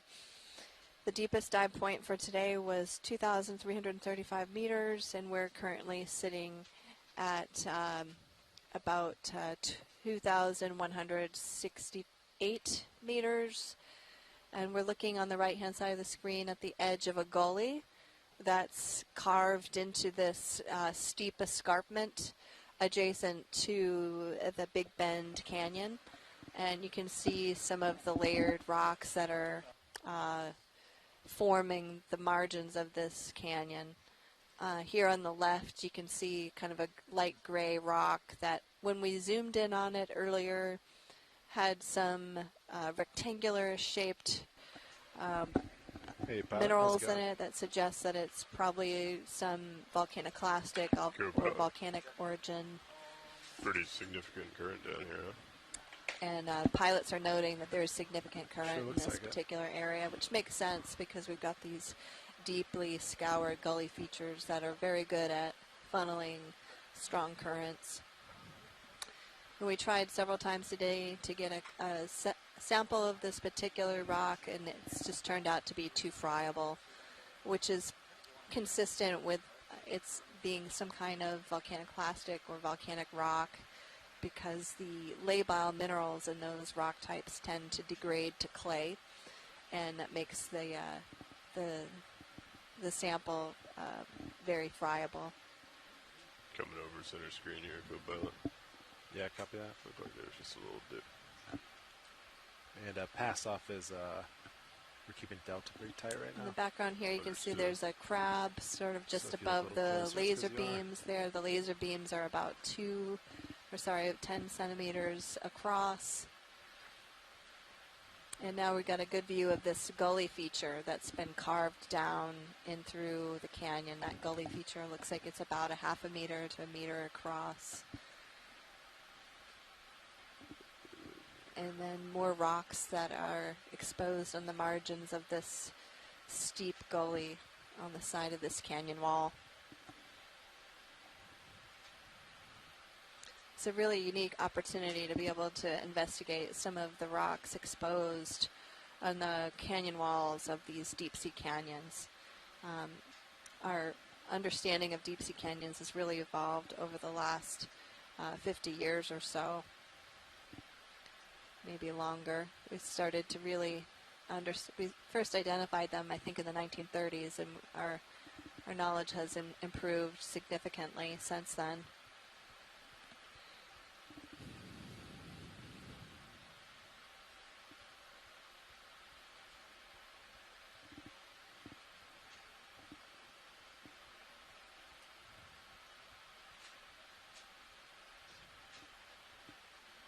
Ship is stationary.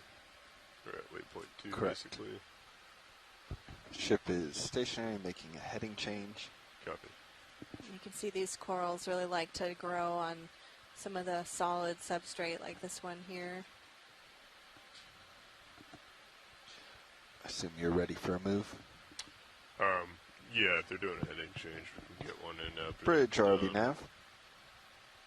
Yes, could you please let us know when you're done with that heading change? We'd like to put a move in. This outcrop here is very interesting because it does have some linear features that are oriented from the upper left of the screen down towards the right of the screen. And those could be fractures, or it could also be layered rocks that are slightly inclined.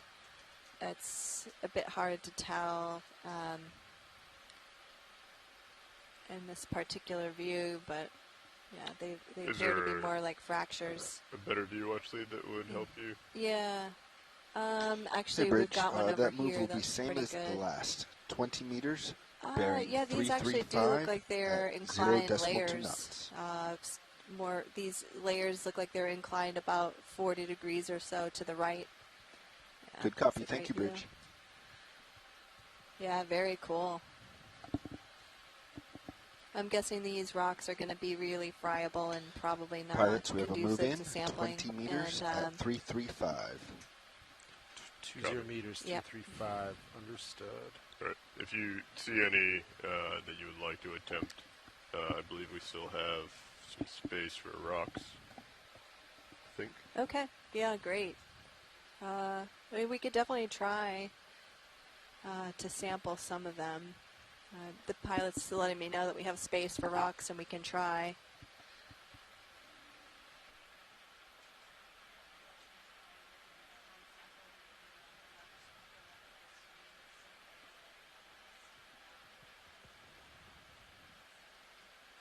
Upper left. I'll put lasers on if you want to steer me by the lasers.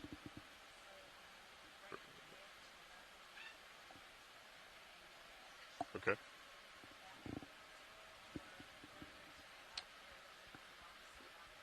Yeah, I think this one over here might be a little bit easier. I'm painting it with lasers now. Is that?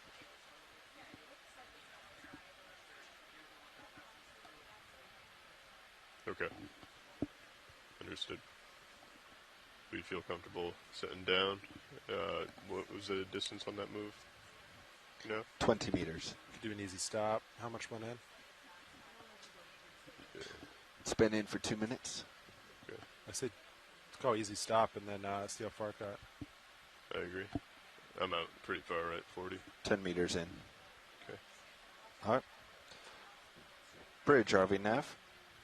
Can we come easy stop, please? Yes, as long as you don't mind that they're going to be sharing a sample box. That's fine by us.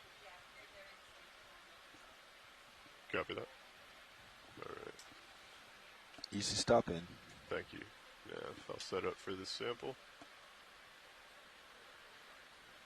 Hydraulics are on and up. Copy. I think this is going to have to be a feather. I watched Chris Wright attempted earlier, and they are very, very soft. Copy that. Do you care if I can turn my head a little bit? Just Nope, not at all. More in view? Yeah, that'd be ideal. And then, do you want mini Zeus up? Yes, please. Copy that. Wander right. I'll reach out, make sure it's loose, and then I'll bring in the port rock box, open up the top. Go to port I. All right. Hydraulics coming on. Arms live.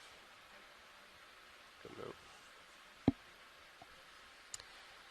Yeah, so for those of you that are following along, we're trying to take a sample of this different rock type here. It appears to be a little better indurated than the previous samples that we attempted to sample.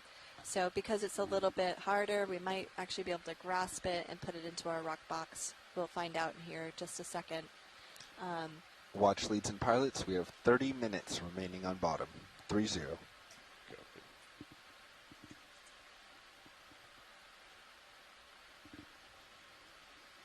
Okay, definitely loose. All right, let's go ahead and bring wing in. Great. Side, Looks like he might be able to get that one. Wing coming inboard. And one thing that's interesting about this outcrop is that, first of all, it's harder. Tilt And down a then little. second of all, it I'll has stop. these fracture-like features that are cutting across the frame of view. And so it's possible this is part of an igneous dike, or that could be part of the bedding. I'll know a lot more when I'm actually able to look at this sample.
Okay, well, it's holding together. That's a good sign.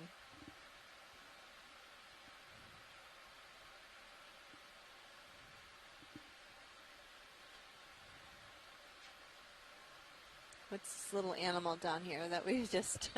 Yeah,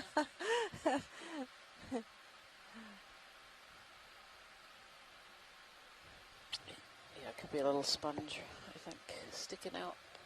Not quite sure. Potentially a Bathypathes sitting on the rock to the side there, which is another black coral species, different species than we've seen. Oh, yeah. Great job, pilots. Nice rock. Oh, we dropped it. Okay. Still in reach. It might still be there.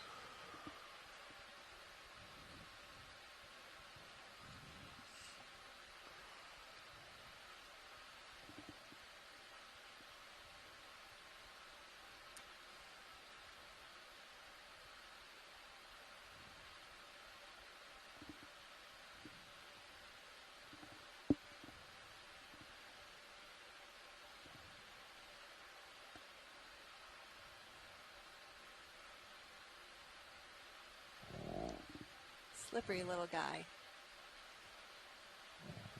Well, Any thoughts? Leave it or? I mean, it's... Is there another one there that could be picked up in instead? You can still reach it. It's just finicky to pick up. Yeah. Go for it. yeah, I think that's still the best candidate. It might be better. Repositioning at this time might be a little helpful. Yep.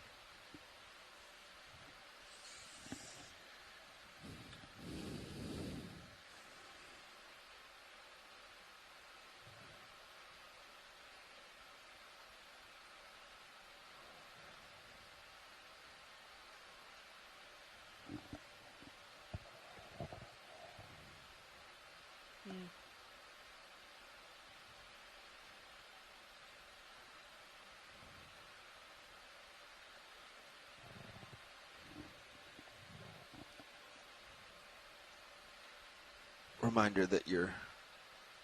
never mind. Discard.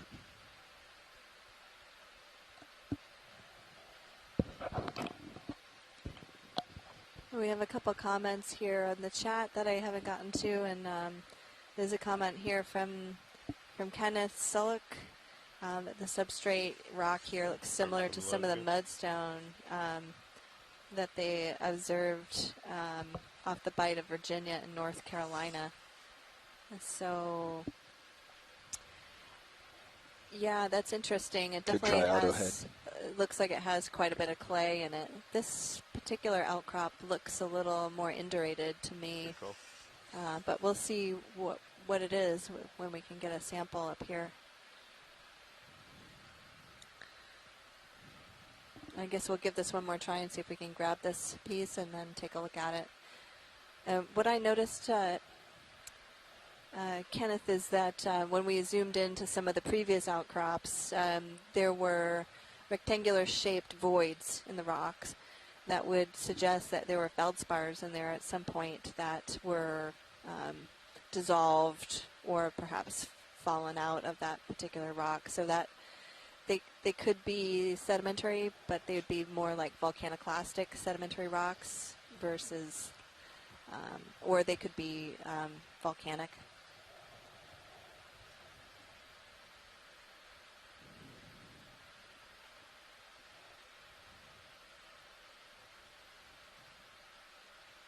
So it looks like we've got a sample of it, and we'll be able to take a look at it this evening over dinner.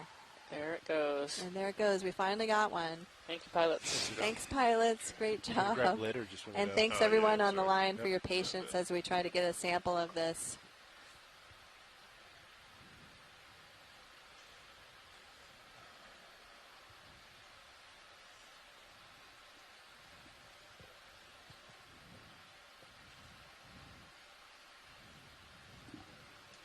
Nicely done. Yeah, a lot of these rocks, it's really hard to tell what they are just by looking at the video footage. It's really helpful to have the rock sample in your hand so you can see the texture and the mineral composition and things like that. Watch leads, Nav.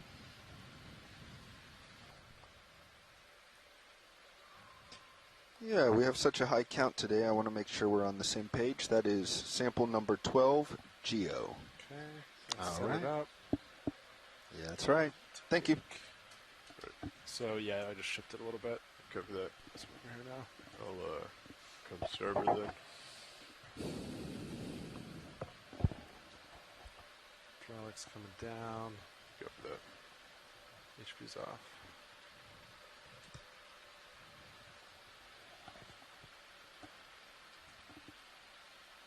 Okay, coming back to starboard, and then we can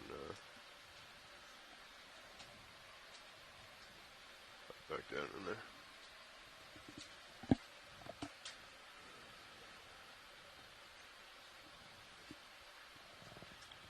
And we can probably continue with that move, Dev, when you get settled. Thank you for the easy stop.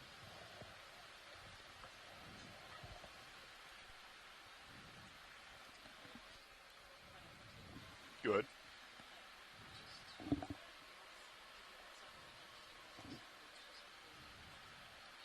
Understood. We'll make sure that our nav and Clipper are aware. Is it Niskin right before off bottom? Yes. Okay. Currently 20 minutes remaining on bottom. 2-0. Roger that.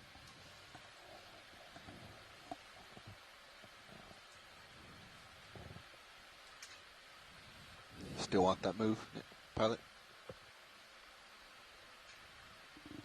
No, we'll probably be fine. Yes. Sorry. 20 more meters. 20 meters, you got it. So if you just joined us, we're Bridge, actually on the Robin, last nav. about 20 minutes or so of this dive. This is Yes, dive can we number please 2 put of the in the Seascape same move, Alaska 20 3 meters, expedition. bearing We are 335 diving the at deep decimal waters 2. off of the Aleutian chain, exploring new areas that have never been looked at before. Today we've been diving in a canyon about 78 miles or so from shore. This is an area that's never Good been copy, looked at Bridge. Thank before you. on the seafloor.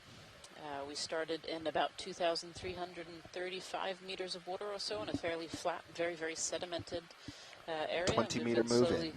creeping up, Nav, do you getting see steeper the, and steeper along this dive. Looks a lot better.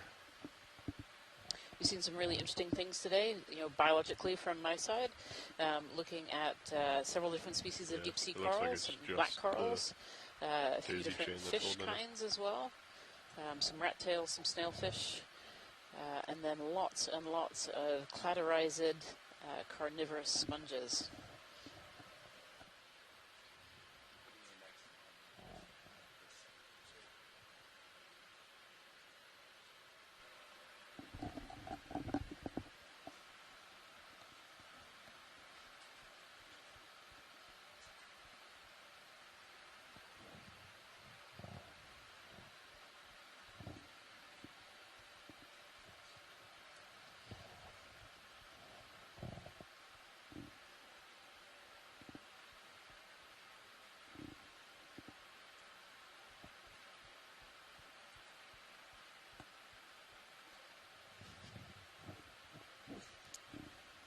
You guys just want to do like 10 meters just to keep it pretty close to each other?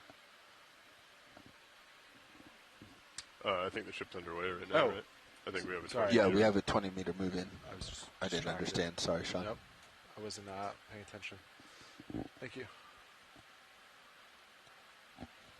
And video or science, if you see anything of interest, feel free to call it out. If not, we'll just keep making tracks up. Okay. Copy.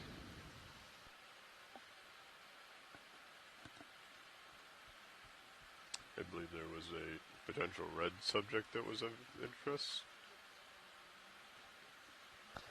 I don't see anything red and screen. No, not in screen. The handoff was that there was something small and red that was of interest. Okay, I'll keep an eye out for it. Okay.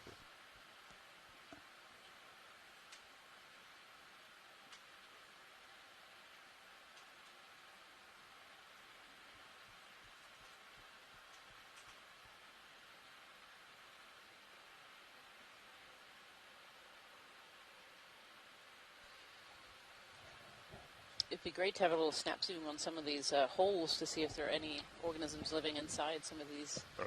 little vacant spaces. Very I'll often do we'd a find amphipods, little crustaceans or worms living inside holes snap like this. zoom And video. Okay, snapping in. it's possibly another one of those serianthid, those tube anemones that we saw earlier. It's the same kind of color, though. Need to look for that inner ring of tentacles to confirm it. We're just about at the wrong angle.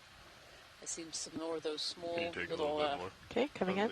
little balls, which are the carnivorous sponges. Lots of these brittle stars. Oh yeah, yeah. You can actually see the tube of the tube anemone there. Yeah, it looks like there's some. And another little brachiopod lamp shell to the left of it as well. Oh, there's a great shot. There you go.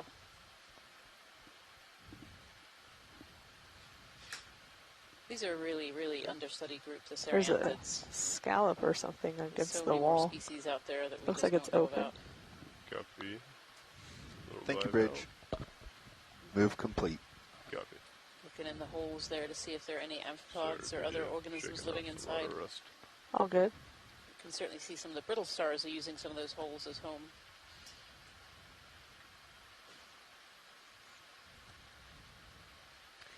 Tiny, tiny crinoids. Okay, video's clear. Pilot's clear. Beautiful. Thank you, pilot. It's helpful.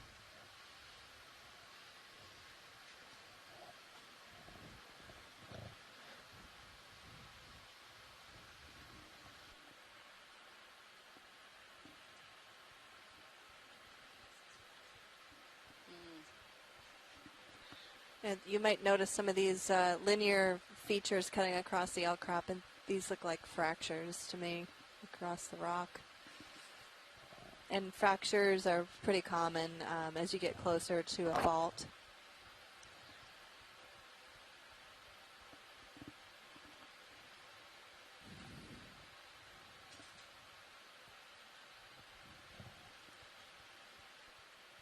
There's some more of those serianthids down there as well.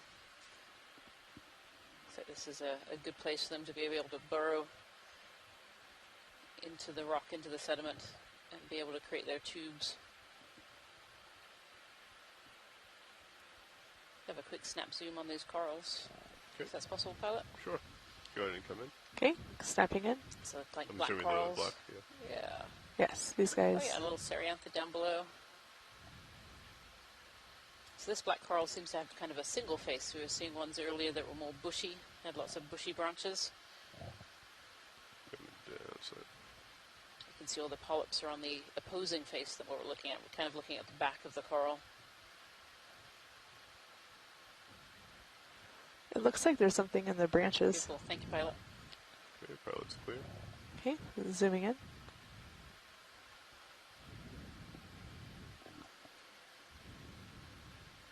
Nice shot of those tentacles there. Sorry. All good. Coming Oh, wide. Thanks.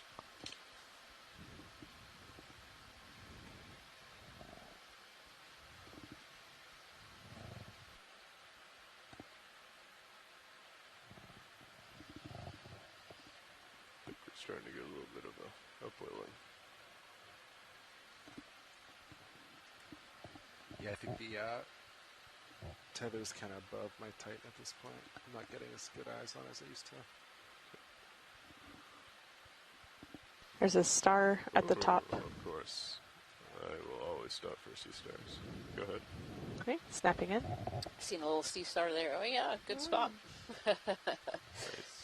Yeah, different one than we've seen as well. I don't think we've seen one of those on this dive yet. Okay. Coming in a little hot here video. I'll get a toe in for this. Okay. This one looks a Do you little want like do you want to make them wide? as well. That one does. I tell you, they That's they full all wide. do. Okay. they Go ahead and puff come up, back in. and you just want to Okay, give them a coming little in. squish, a little squeeze. Looks like one of those like ravioli kind of stars. I think it's a little bit different. I think those had more of a yellow color and a little bit more square edge without those significant cut-ins. Yeah.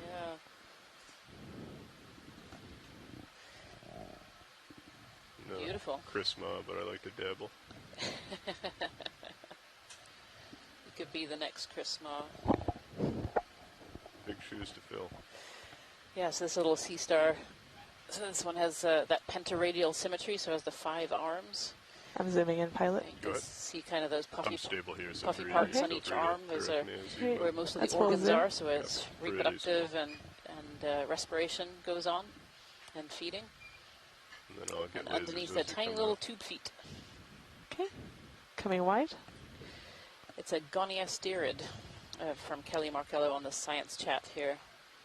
Oh, it's tiny, teeny tiny too. Very Look wee. at that. So those lasers are 10 centimeters apart. Okay. So that Oh, one's it's clear and video is. probably only a And couple of video's clear. centimeters Coming across. A little sea star there. Just Great over spot 10 to see minutes. the Do pilot. you guys want another move? If so, maybe a 10 meter. Nothing too crazy.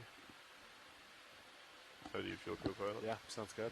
There's a circle in the Bridge, ROV upper nav. left, pilot. Can we please do 10 meters? Do you see the at, stock on the bearing left is to the right of it? 235.2. Circle on the left. Left to lasers. Oh, I think it's in the mini now. Can I snap zoom Think on, bridge. Right here? on it? Yes, right Yeah, there. go ahead. The white anemone maybe, or a cup coral? Oh. A little cup coral. Oh, oh, oh. Your eyes are There much it better goes. than mine. Yeah, Okay. beautiful. ID is Pilot's clear. good. Coming wide. Thank you.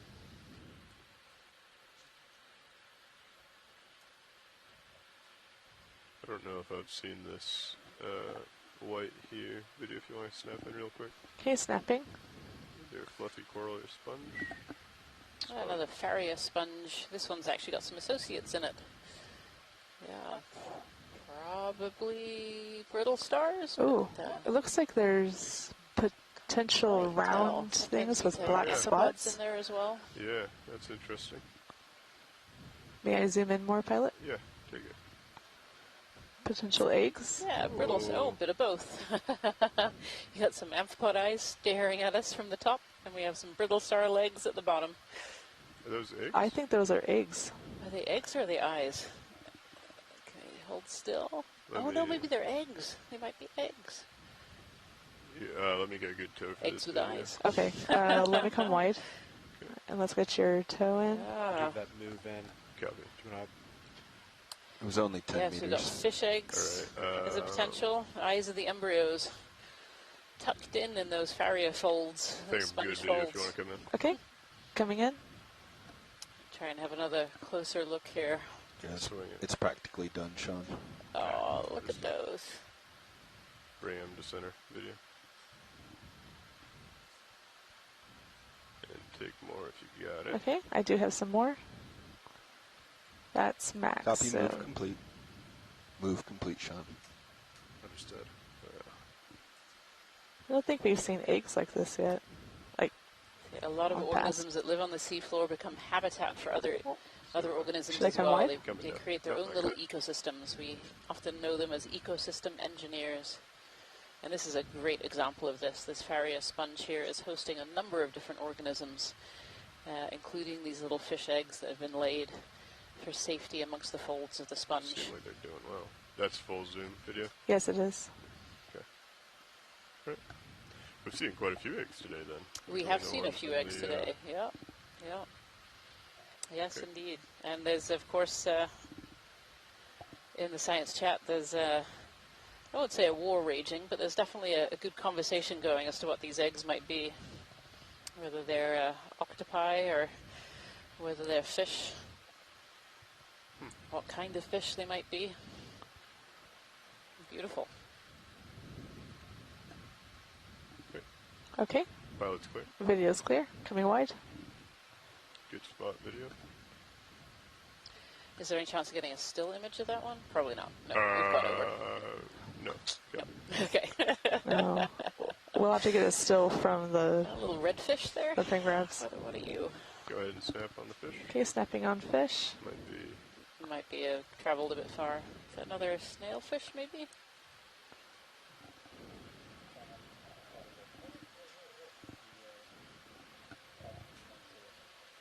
Yeah, another little snailfish. Snailfish and a sea cucumber. So the last one we saw was pretty white and almost transparent. Do they gain color or change color as they age? Oh, a little interaction between the fish and the sea cucumber there? That's a really good question. So the pilot here has just asked whether these snailfish change color as they age. You know, we'd seen one before that It looks was like the turn clear, came and out, this one but is it's very, still very outside red. the daisy Could they chain. be the same species, or will it just have aged into this red color? That's not an Yeah, answer, it's I'm now- afraid, that now I it's know, looking but like I'm we hoping might maybe be able to somebody pull it tight. in the science chat might have an idea there. Pilot's clear when Okay, video and is video's clear. science. It's full wide. Copy.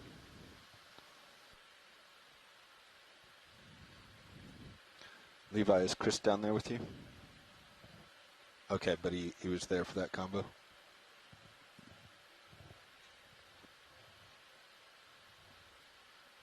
Roger.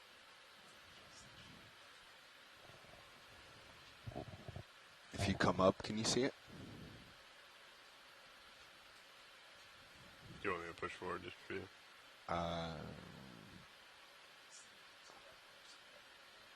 I'll make my way to starboard. There's 2 more stars at the top of the screen, pilot. Copy. We're One. just going to get a quick look at the tether, and then I'll come back to this. Copy. I think you can do, you only have 5 minutes, Lars, so I think So look from at the the science stars. chat here about that snailfish question. Sean and I can work on the side. He said it's a really good question. There's several species, but they are very small when they're mature. So the guess is that the small one was probably a different Snapping on species. center star, and then there's one on the left that's smaller. Understood. Oh, we saw this off the coast of Oregon. Forgetting the name of them, but they had the significant spikes near the outer The ridge. spiky sea star here.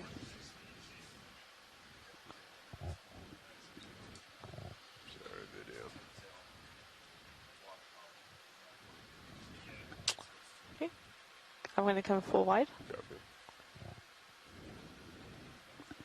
And then there's a small one to your left, pilot. It's white. It just came in Oh, I see, on yep. screen. Multiple leg. Well, I guess all sea stars have multiple legs.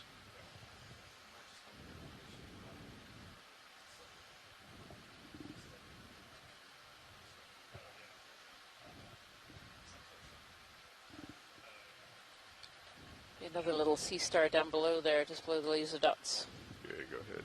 Come Ready? in video. Coming in. Like a little sun star. It's got extra legs.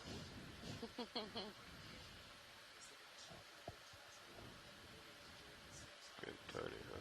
Coming in tighter. I know that Chris Mara is now watching, so which sea star is this? Yeah, these are very similar to the ones I think we saw in Oregon on the shakedown.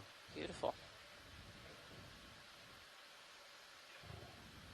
And right next to a Cerianthid anemone.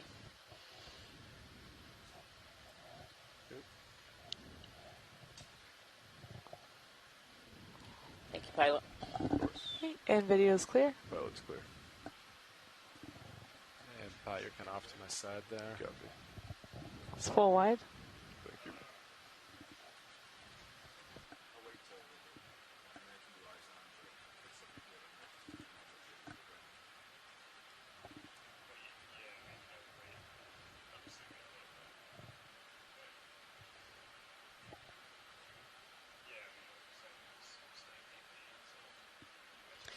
Another rat tail coming into view. We've seen quite a few of these on this particular dive. And we've gotten pretty good video of them, correct? We do, yep. Okay. We'll just get lasers on them real quick. And keep moving.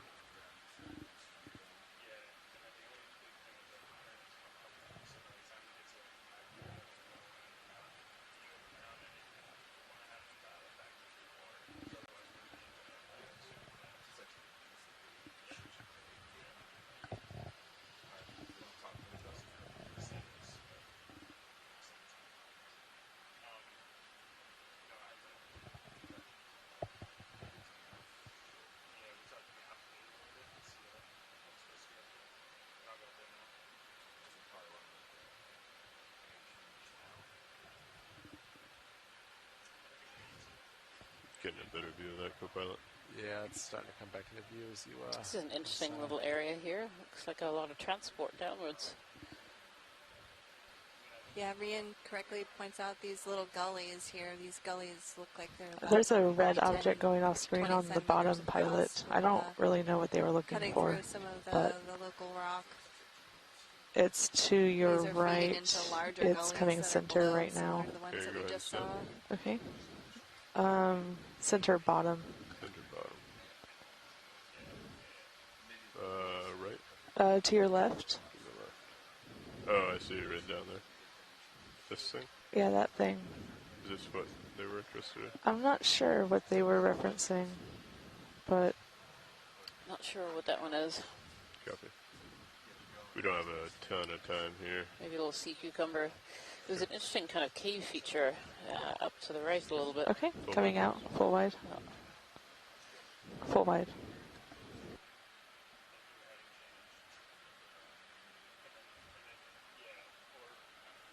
So little tunnels coming through. Look at that. That's really interesting.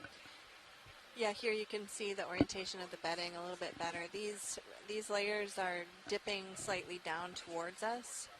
So if you can imagine layers of a book and sheets of a book rather, and that book is kind of tilted towards you. You're looking up at the sheets in the book. Okay. This Gonna is snap a into cut. Can you cut through cave. those sheets of the book, if you will? Final few minutes, pilots. Copy that. Do we want to get the See if anyone's in there. That's a cool You little have cave. 2 to 3 minutes, yes. You can start ramping up if you are ready. I think there's a pycnogonid in there.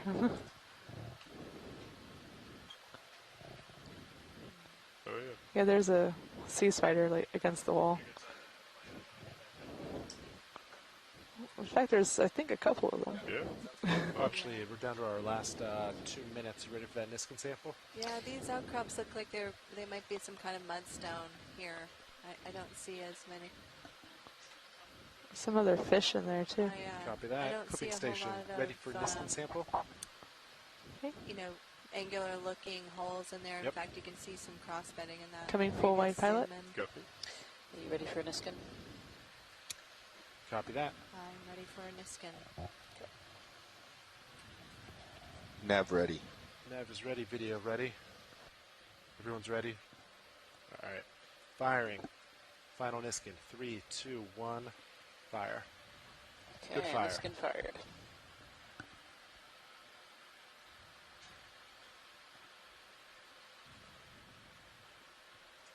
Valve packs off. HP off.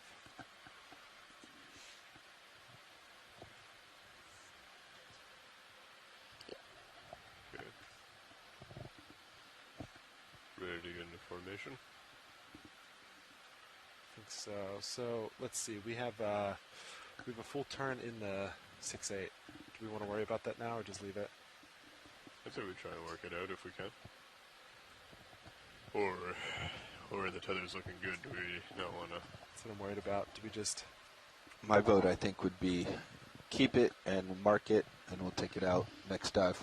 That's what I was thinking. Copy. So what are we at? Minus 1.1. I'll note that. You got that? Great. Yeah. All right. Which So that might come out a little bit as we'll be left with just one, right? But yeah, minus 1. Yep. yeah. So then you have a positive turn. Yep. So I can come under. Do you want me to even try coming underneath you? So We're we just were gonna have to thinking stretch out. instead of doing like typically 20 meters, we Yeah. just do like closer to 15. Okay. Do it real nice So we're and coming slow. to the end of this dive. Last few minutes Potentially here. might even be able Kinda to do come it up on in this little autos plateau. if you want to just step and do it.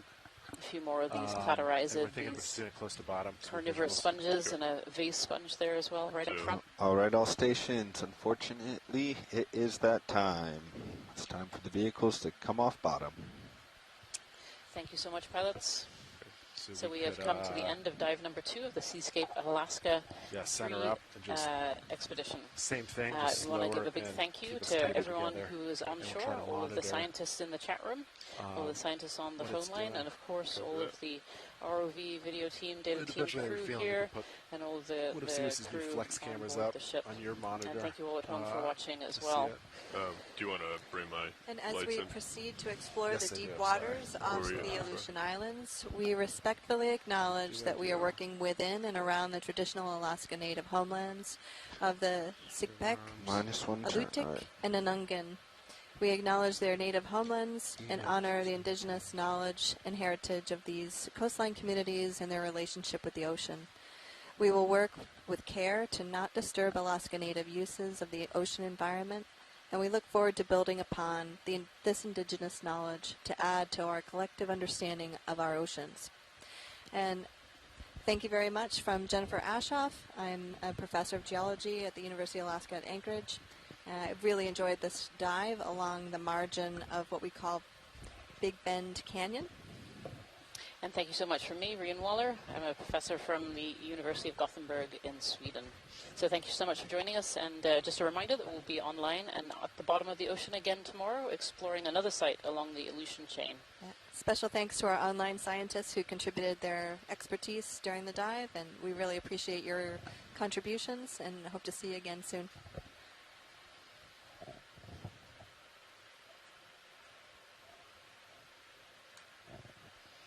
Okay, arms are in. Great. I have auto heading locked in. Gonna end up 324 following you. So Delta 8, yeah, so I can just kind of move slowly up as you come Coming back. Nice and easy.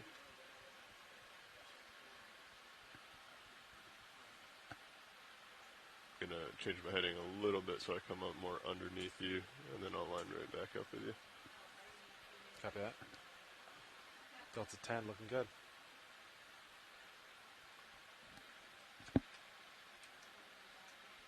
Gonna stick an auto depth here, so we keep that. Yep, good visual. Okay. Tighten. Okay, good eyes on that. Nice. Come back. You're looking at me 6-0. Continuing back, nice and easy. So that's Delta 14. Copy. 15. It's pretty close. What we want. Great. Looking good. 75. Continuing back and slow. Gonna be coming right underneath you at 90, looks like. And then I'll go ahead and turn my head to port slowly. And then you're just gonna come to starboard just slightly, right, to line up with the back of the ship. But you can stay put for now. Alright. Yeah, we could just kind of... You ready for me to start turning? A little more. Yes. Okay. Coming to port very slow. Couple degrees at a time. Got good eyes on. Tether looks like it's going over you nicely. Okay.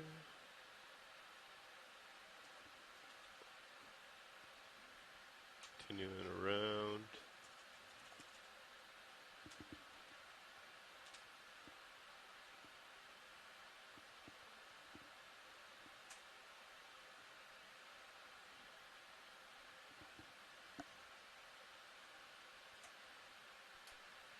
Bridge, ROV Nav. Okay, so good eyes on it, looks good. Just wanted to let you know that we are coming off bottom. Thank you, Bridge. I'm inverse of you now. You ready for me to start pushing out? I think so. Okay, I'm going to start pushing out. Do you want to center up a little more on me? Yeah. So just, I guess, port lat. Coming over to port.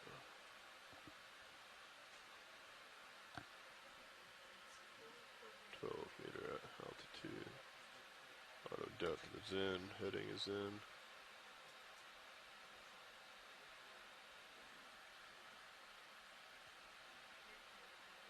Okay, getting close to center. You have good eyes on. Yeah. Okay. Gonna start pushing forward. Sean, be advised, you don't have the tail cam, the HD tail cam. That's the analog up there. Oh yeah, let's You don't have the wide view. Okay, you want me to hold? I can put it up. Yeah, I Let's recommend see. hold. Copy. Do you know what number monitor that is? I don't. I think we need video to put it up for us. Hey, video. On the current Sirius tail cam, we'd like to put on the FlexLink camera that's in the same position. I don't know what monitor I think that it's is. 5. Is my guess.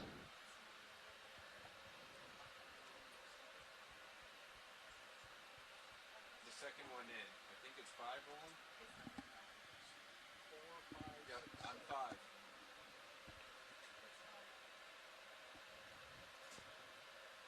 We don't have that Yeah, monitor, I don't though. have the monitor, though. Yeah, and it's going to be, I believe, CP Test 1 or CP Test 2 video.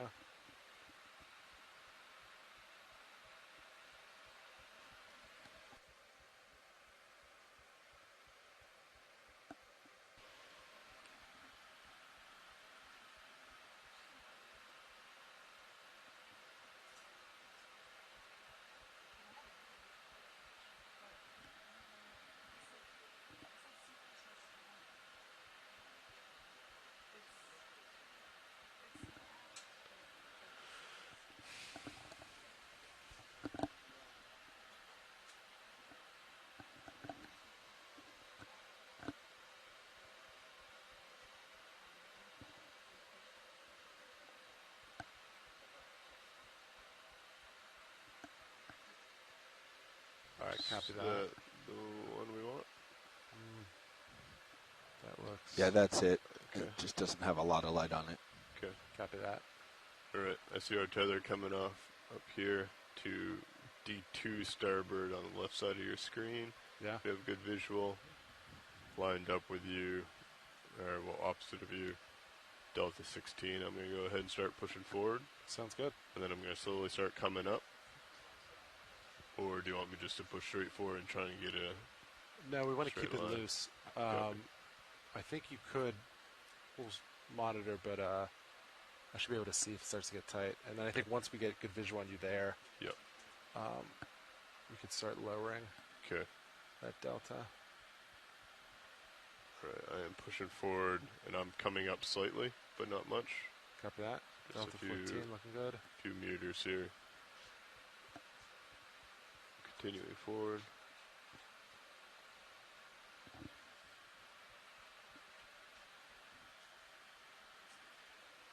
Nice and easy. So I see your light pool. That's looking real good. Okay.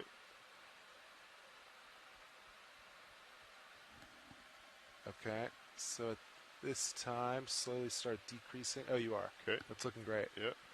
Pushing forward, decreasing delta. Yeah. So let's see. Do you want to try to... Okay, I'm going to hold here for a second. Yeah, hold there for a second. Do you want to bring it up on your main screen, Yeah, Sean? do you want to put... let's see. I don't have them here. I can do that here. Yeah. So I'm going to go CP test You do 1. have the monitors up top? Yeah, I don't have the CP gotcha. test, though. There we Okay. go. All right, So you want me to slowly that's come delta up? 5. Or should I just push straight out from here? Because you can also see It it looks in my good tail in, cam. yeah, I was just gonna say it looks good in your tail cam, but it's past that second Yeah. football. Exactly, that's the tough spot. Okay, so video. Can you put back the Sirius aft cam you just took down in the same spot? So just as it was. Maybe we could see it on that side. Yeah.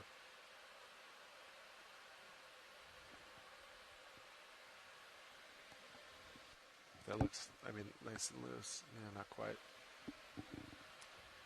Okay. So the goal is to straighten out though, right? I think so. See if it goes. So do you just want to...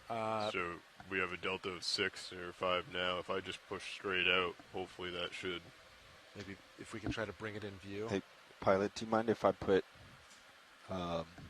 your aft up here? That's okay. Just for a second? Yep. Where are we at? Yeah, I have an altitude of 40. I think we're pretty... I can't. I was hoping I could make it out up there. All right, going back. Got it. Okay.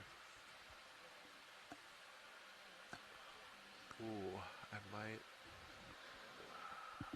I think maybe just close your delta and push out. I'm going to turn off video. All right, pushing forward. What do you think, Sean? Yeah, each inch forward a little bit. Yeah. And then I'll bring up Can delta you- a little bit. Can you come to port as well, lateral to port? Get yourself Yeah. on the far left of his screen. Yep. Some port lat. Coming over to the port lateral. Pushing forward in port lat. Nothing on sonars. Look pretty good. Okay, it looks like we're starting to see the shadow of the tether on D2's side. Pilot, be advised, you still have XY. I don't know if that's intentional. Taking it out now. Auto heading is still in. Auto depth is still in.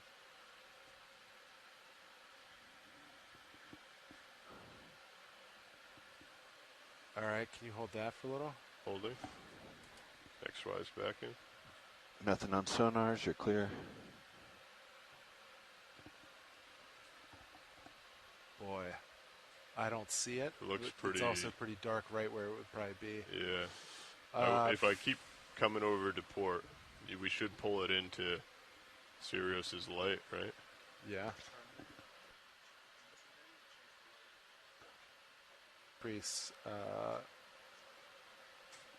What about just increasing aft light real quick? Pat, can I increase your aft lights? Yes. I don't know. That looks pretty smooth to me. All the way down. I see. And that bounce there, I didn't see it. That looks good. It's still there a little bit. There it yeah. is. Is it? Yeah. Okay. I think if I keep coming to port and keep pulling straight, Oh, there it is. it might help. So at this point, if we just come up and let it swing in the water column, It might work its way out. Yeah, it might just kind of loosen. Just not put a lot of tension on. Okay. Yeah. Maybe keep our deltas a little more even, right? So there's not a lot of up and down tugs. Yeah. So do we just want to come up in auto heading then?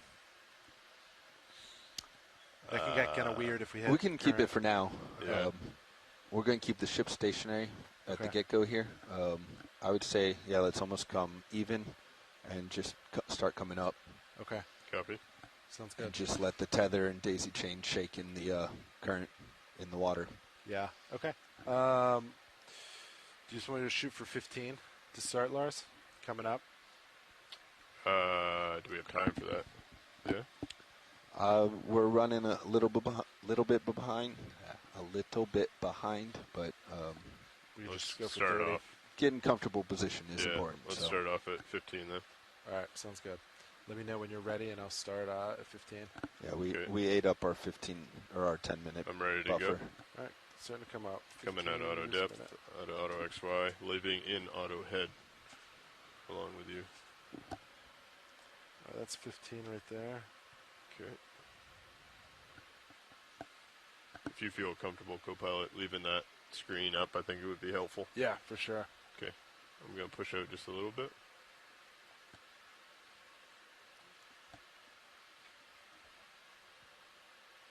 Okay, holding there.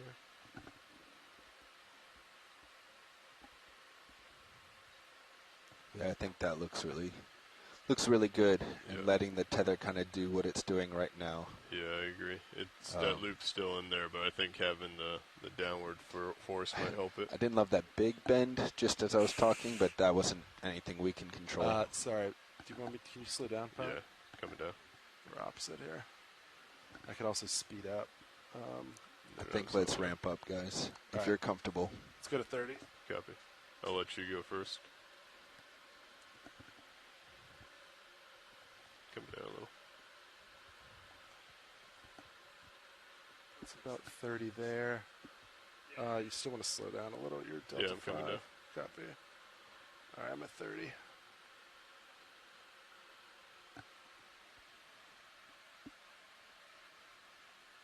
All right. We're about even now. Great. It's looking better. Wrap it up.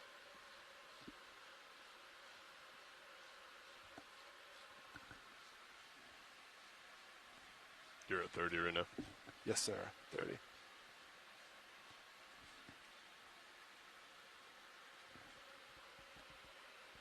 Okay, Delta 3.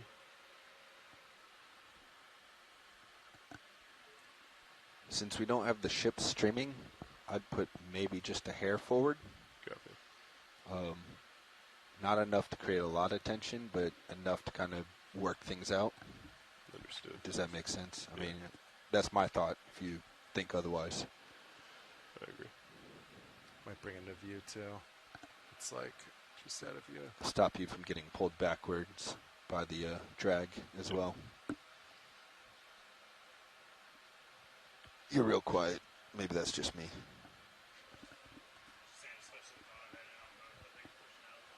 Yep. We're only like 5 late.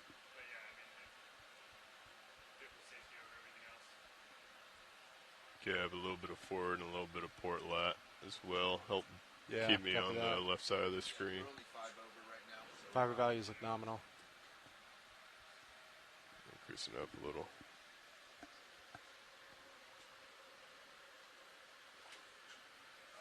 Levi was saying the first thing we should lose is mini Zeus as well. That might start flickering, and that's a good telltale that we're dropping fiber. just so you know, we're purposely leaving the return in 6/8. We're going to mark it. We have it marked in nav. We just take it out tomorrow. Okay. We don't want to bother. Don't know. Bad tether. Some good, Delta 7.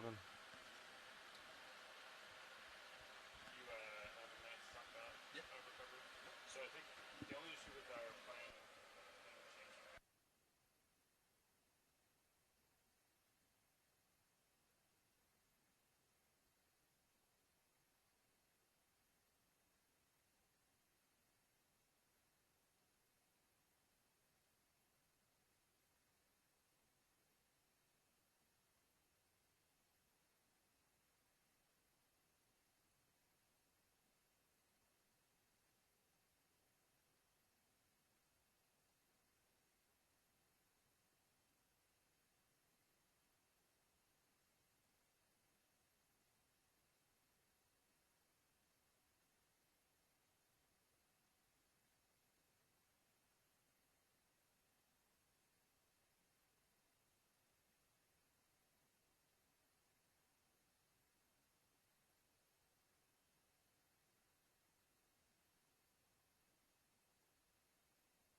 Delta 5 looking good.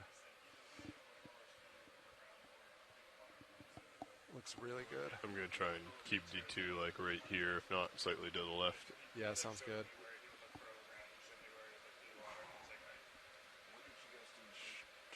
Shoot, that looks good. It's definitely starting to look better. It's still like in the dark spot though. Yeah. The worst viewable spot.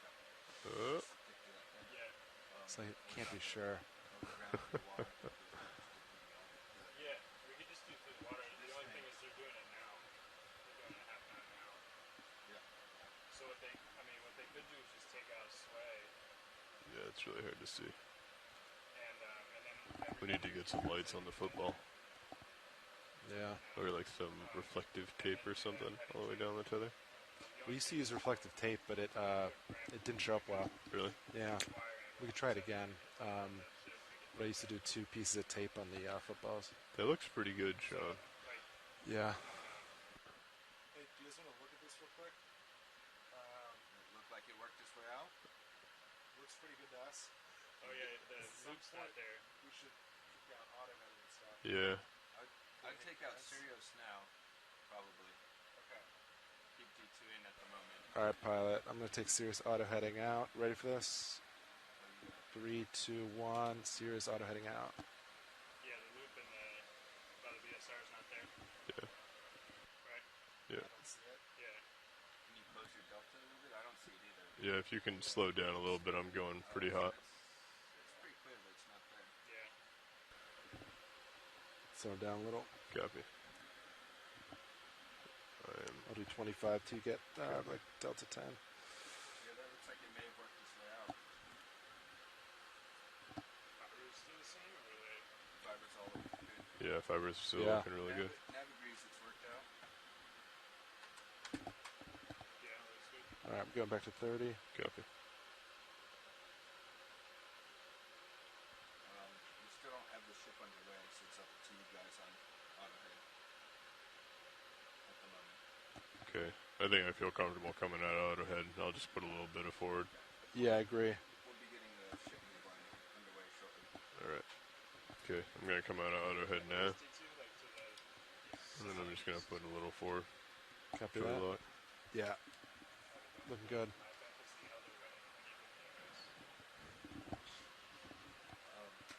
Okay, yeah, so even if you just... Yeah, I don't see that loop anywhere. They're coming 0.5 already. Yeah.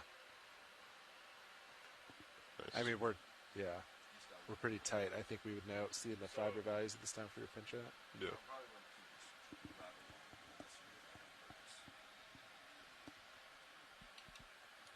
So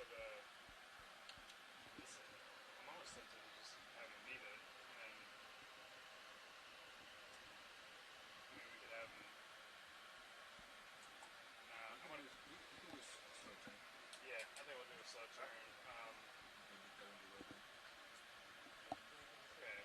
Yeah, well, the only thing is Delta 3-4 looking good. Coming down a little bit. Still got like 500 meters to clear it, but I don't know, it's up to you. No, you're right. I think it'll be I like had the 380. That's a good reference. half lights on just for a second. I just ramped them. Okay. And they went to like 46 pretty quick. So if you ever max out the lights, don't forget to turn them back down.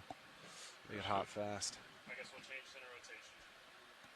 Delta. Yeah, I'm slowing down. right now. Copy that. Rubber in until at least we're done with that turn. We'll confirm the rate of change on the turn, the heading change, and then we'll have him come just. I think through the water. Delta's getting it. Looks like a little worse. Because G2's not seeing any. I've come down 10%. Delta 4. Do that now, G2 might see a half knot. But if we do it later, G2 would see like more than. Coming out of joy, just driving down manually. Yeah, there you go. Yeah, that's fine. Yeah, that sounds good. And then if they need to take out sway, that's fine. You know, like it might wind up being like this, and you translate as you're turning. I think I'm going to ask them to keep it on as long as possible. As long as possible is fine. So that we start getting cold, and then as they start to turn, when it starts ramping, then yeah, that sounds good. I don't want them to just like take it out now. Yeah, that sounds good. Okay. Yeah, I'm glad you said the depth thing. I obviously was thinking about that, but was just talking about maneuvers now. Always a good reminder. Nice, we're chiming good. There's good reminders. Alright, you got a plan? Sweet. Got that soon?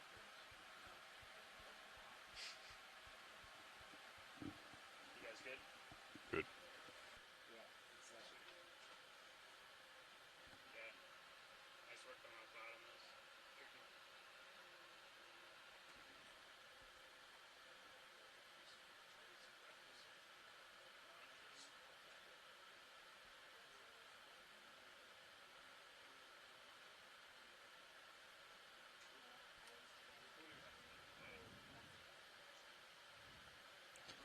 Bridge, ROV Nav. Hey, Bridge. I was hoping to get a moment to talk through the plan for the next 2,000 meters whenever you're ready. Perfect. So in a little bit here, we'd like to come up about another 400 meters so that we're above the local high. But then we'd like you to come forward, maintaining about 3/4 of a knot through the water. I believe your recovery heading is going to be around 280, 290, somewhere in there. We didn't drop the weight, did we? We didn't drop. 280, okay. Yeah, so as we're making that 3/4 of a knot through the water, we'll want you to come to port towards your like recovery 70 heading right now, and I'm at a still rate gaining change on you. of 15 degrees a minute. This is to We're doing help like ensure 30, I that think we don't 33 get sharp down angles on the 6/8 cable Gotcha. over the A-frame sheave in the back.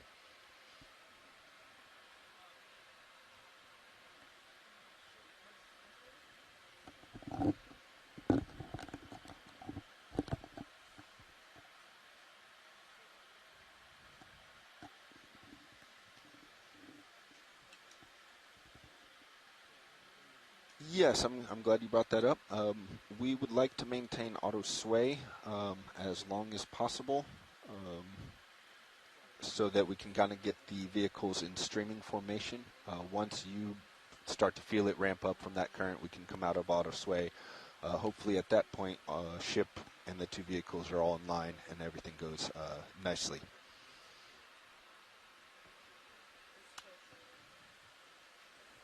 No, I think you can take auto surge out and run that 3/4 by joystick.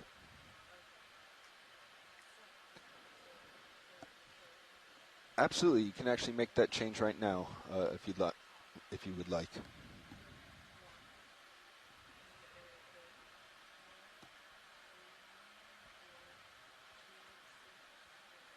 Copy. Set her to midships.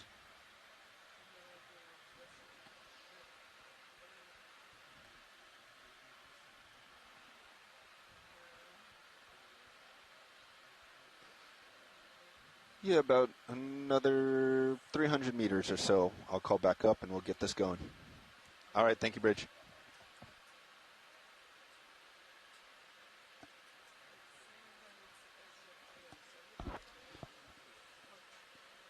Pilots, I'm not sure if you copied that or want me to repeat, but essentially when we clear the local high, we'll be getting the ship underway and a slow turn towards recovery heading. Copy that. They will be coming out of auto sway eventually during that turn, so we'll just need to keep an eye on streaming. Understood all. Okay.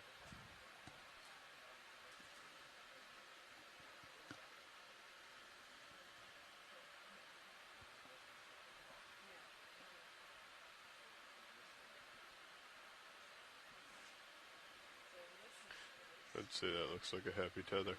Sure does. Just frolicking in the water column.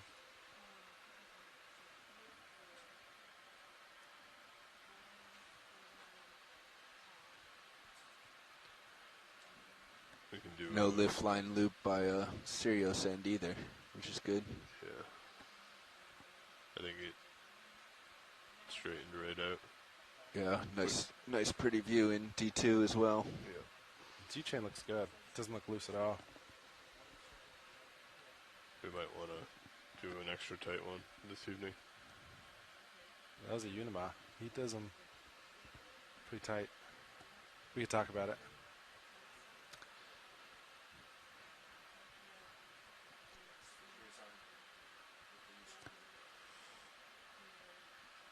Yeah, if only he had a dad's strength.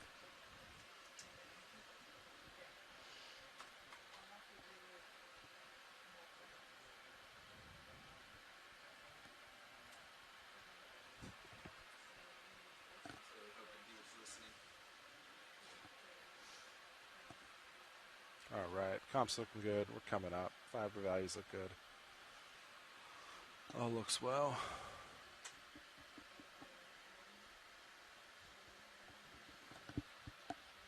$55 minutes to 50 meters.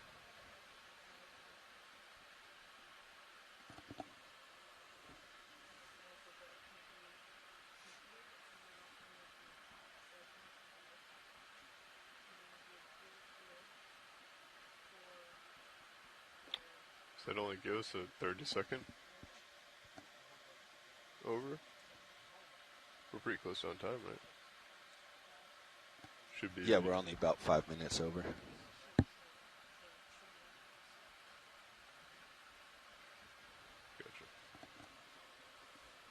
I mean, I could do like 32. 4 minutes, 55.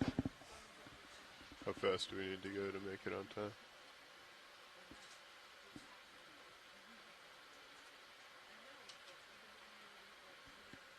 Oops, my hand slipped. If we need, we can always call in some family.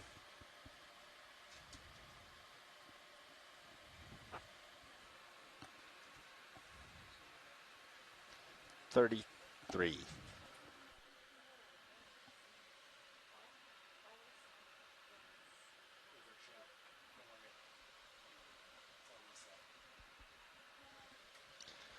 You're good, co-pilot.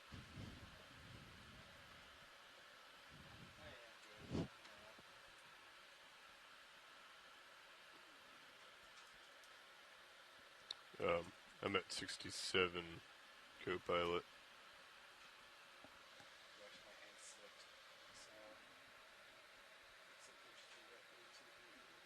Copy.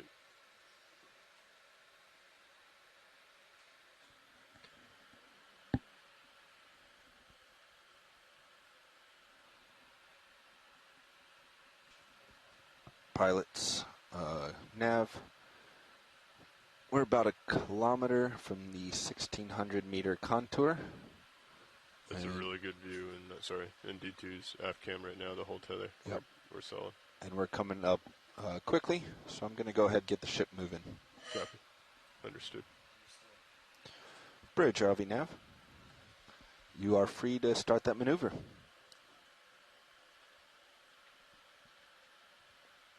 Roger.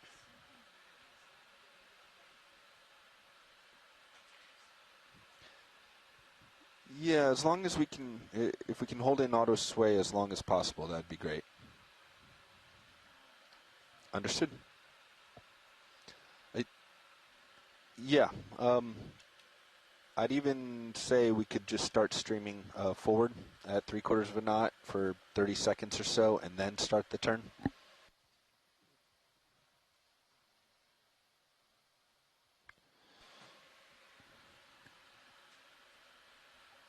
Yeah, if we start with just a little bit of a straightaway, that'll get the vehicle streaming nicely before you begin the turn.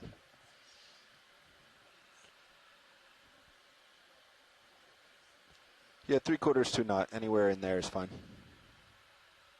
And I'd say in another minute, begin your turn. All right, thank you, Bridge.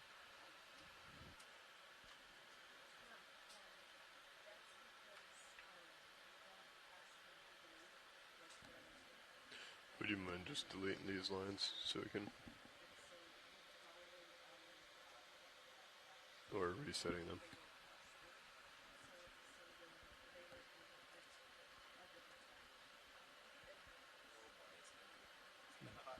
Vessels, and then just change that to like...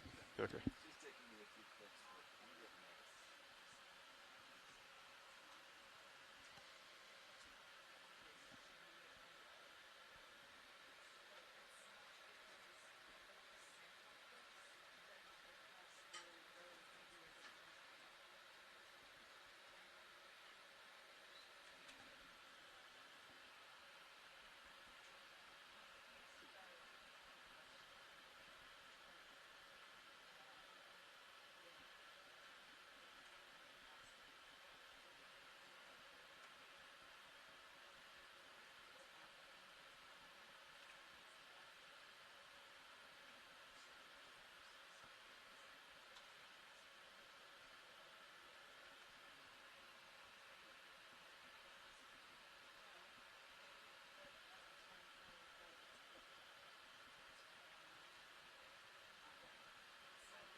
Thank you.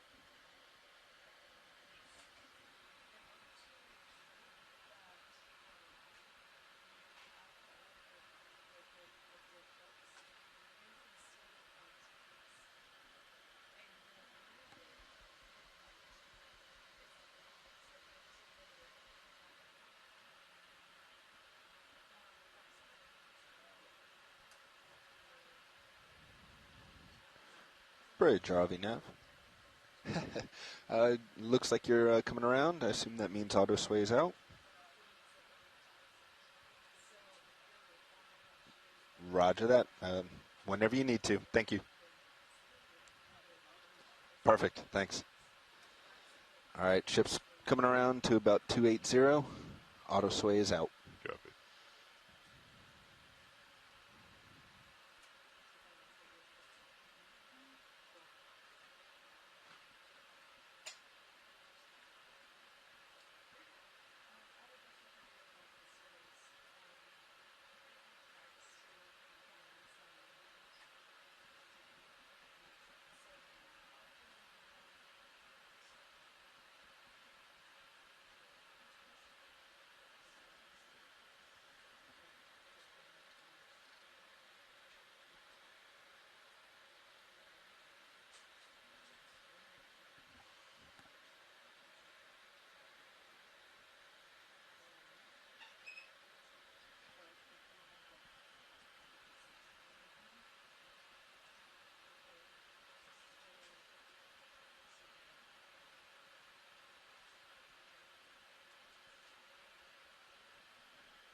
fighting quite a bit of current, pilot, so you may need to. Give it a little bit of port way to help. Yeah, may get not over. need to, but you may want to. Okay. Just help them out a little bit. Understood. Helping out.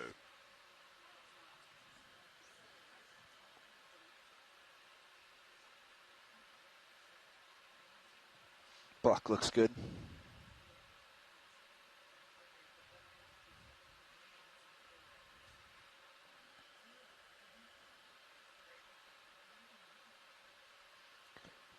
Bridge, Nav. That turn's looking real good. Thank you.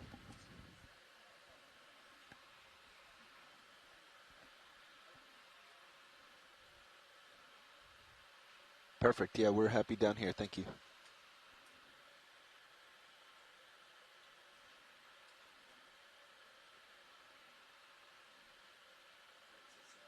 Yeah, I think as soon as I start putting on some lats, it takes away from my verts. Does that make sense? Yeah, I'm flying back up manually.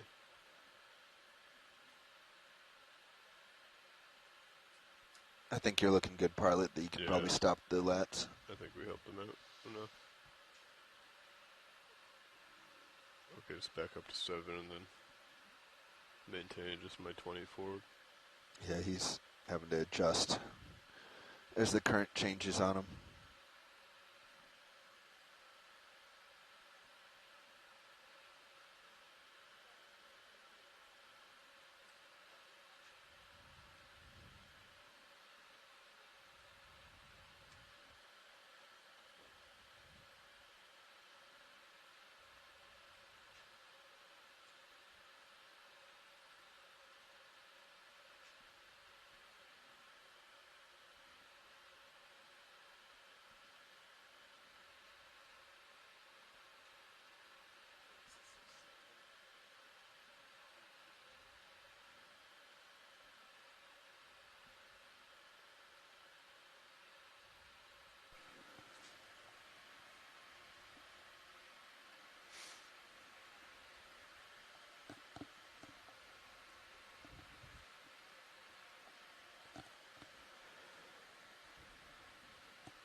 Go ahead.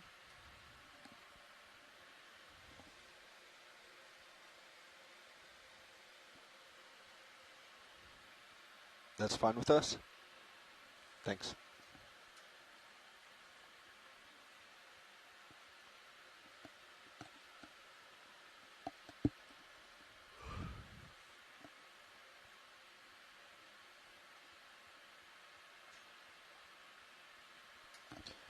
Bridge RV Nav. Yeah, as we settle up on that final velocity, that final heading, could you please dial back your forward through the water to about half a knot? Thank you.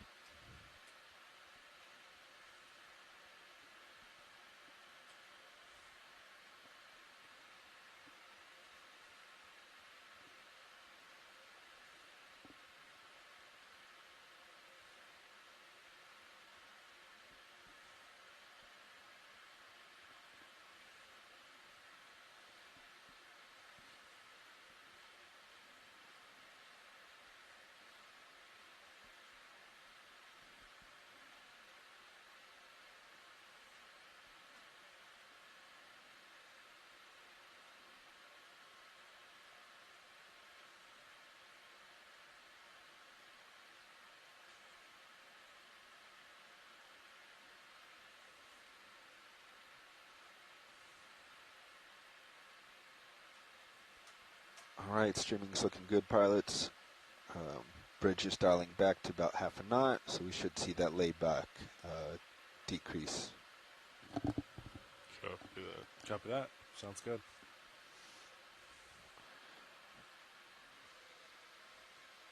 Current speed on the winch, given current speed, we're at 50 meters at 16:31.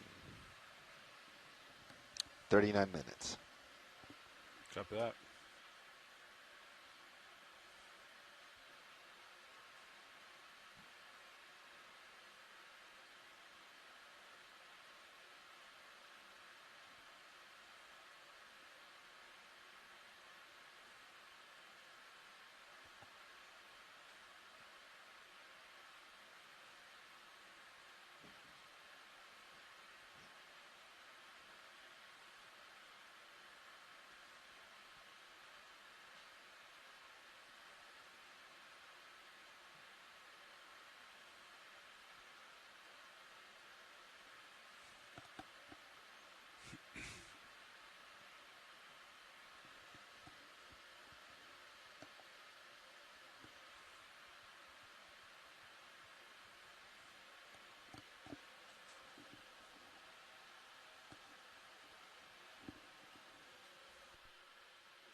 Yeah, I guess that's why Pilot was putting objects in the hose.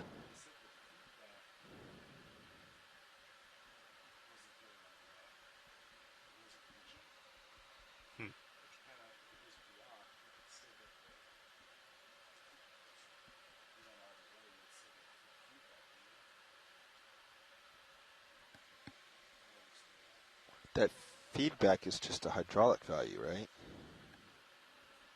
Like that's what I mean. I think that's just a GUI command. I don't think because we don't communicate with the valves. How would we get any? Well, we communicate with the valve pack, but we don't communicate with the hydraulic function. So we'd get no status on whether the pin is actually operating, just whether the valve pack thinks it's commanding or not.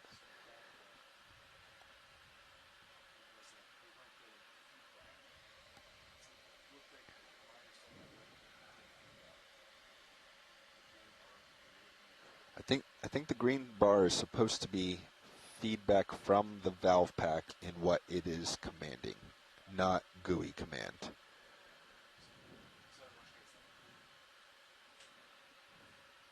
We should check with Fernando, but my understanding is most of those bars are the actual command, not just what you're same with on the joy boxes. So like when you do drawer in and out, it's the drawer actually moving, not just that little thumb wheel command.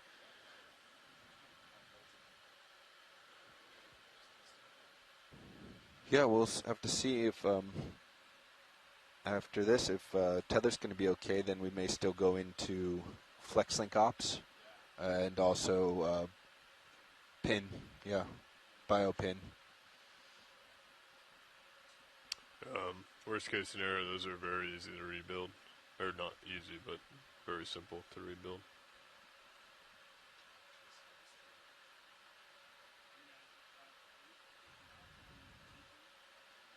No.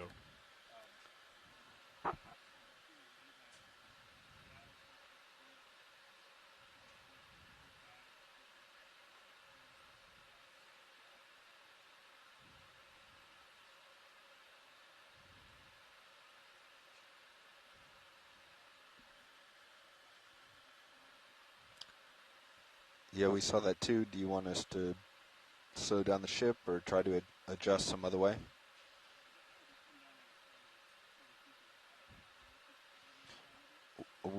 Half knot is the requested. They're holding between half For and the most part, they've been at half knot.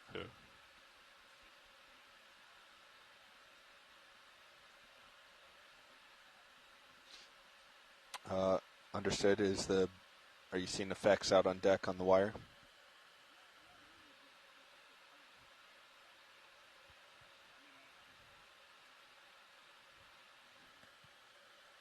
No. We also agreed that it was lots of layback. Okay. I was hoping with the drop to a half knot as they came on final heading would close it in some, but it really hasn't changed that much.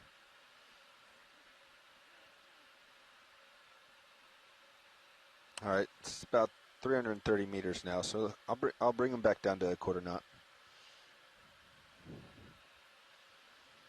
Bridge, RV Nav.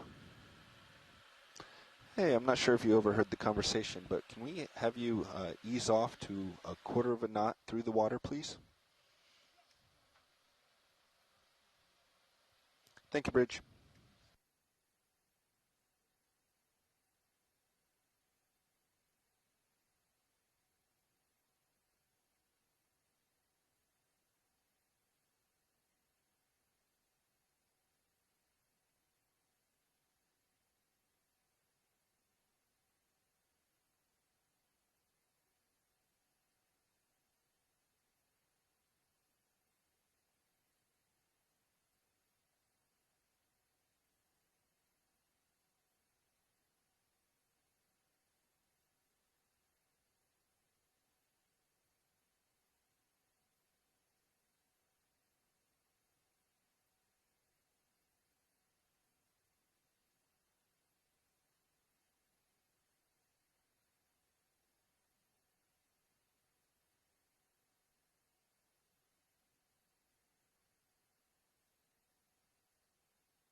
Copy workshop.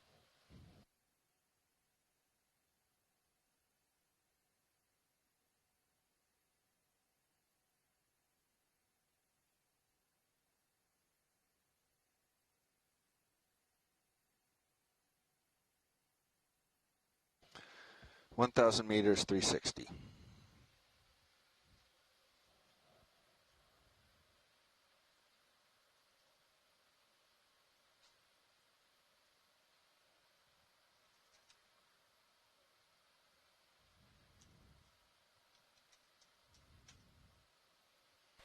.360 is the layback. Sorry. Yeah, 360 from ship center to Sirius.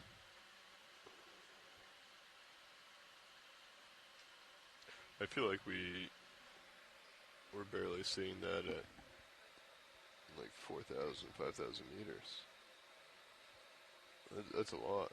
Yeah, it is a lot.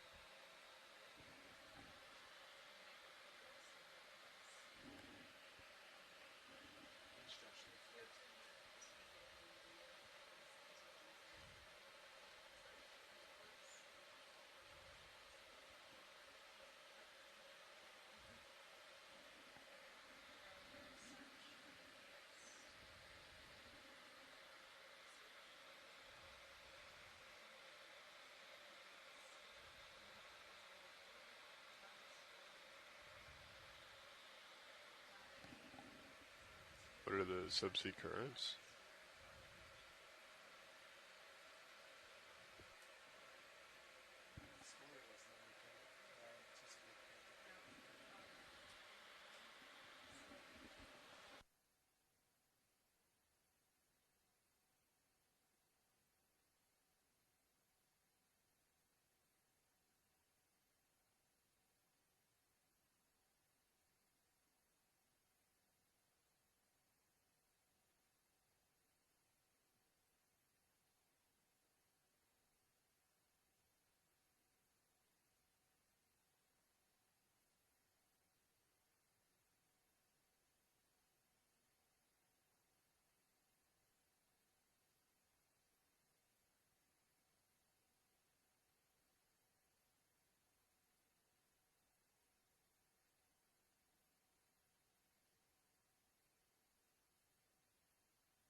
24 minutes to 50 meters.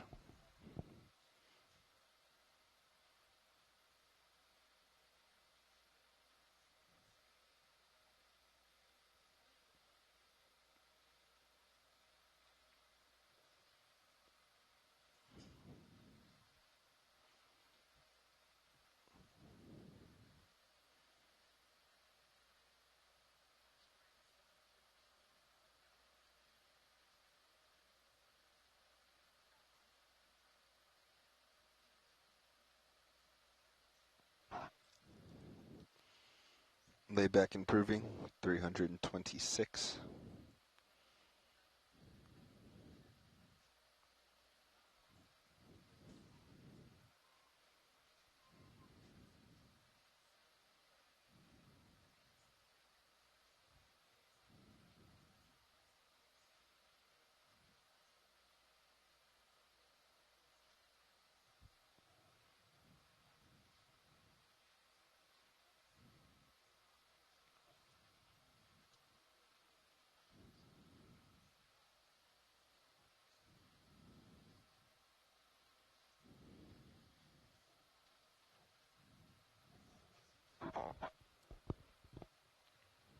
Layback, 23 degrees.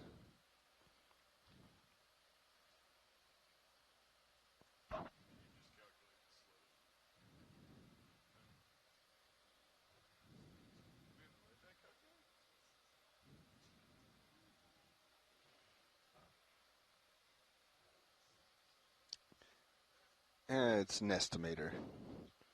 It's assuming straight cables.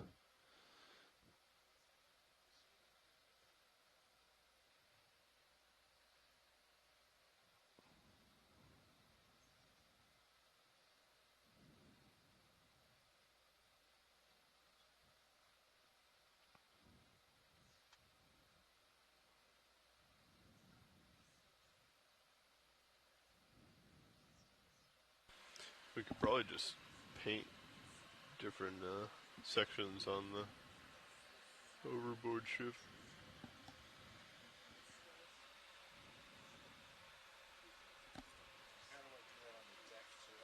Yeah. Like how about when it's pulling one way or the other? Could even just have like a little like red, yellow, green squares.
Layback closing in.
Gentlemen, are you ready for the 15-minute call out? No, we're 30 seconds early, Bobby. Any reason we're not 15 minutes from recovery? Not that I know of. Think we're making a good time? Calling it in. Bridge, ROV Nav. Yes, can we please get the 15 minutes to recovery call out? And roger that.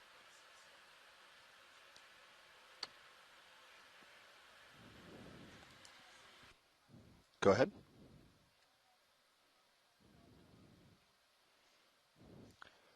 Yes. Yeah, when you're ready, I have a few things to run through. I just thought you were making the page.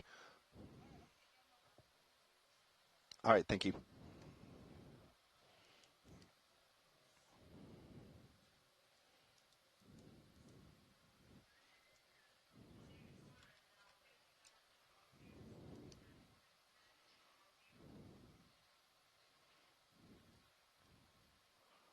All right, Bridge, this is Nav again. Yeah, so we can disable port prop and port rudder at this time. Let's maintain our speed at a quarter knot through the water, though, please.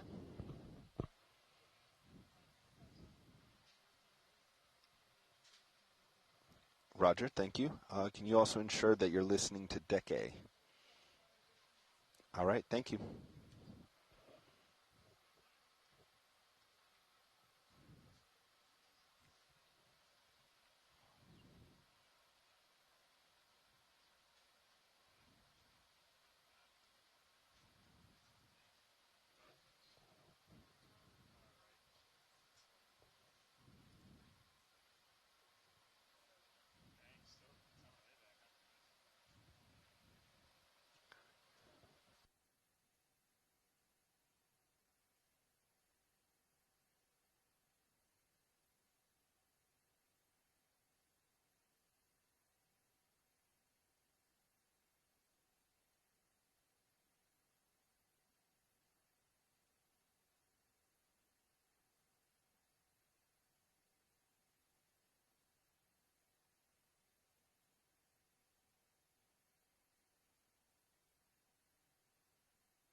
Dive Super Nav, loud and clear. Pilot has dive super, loud and clear.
Dive Super Nav.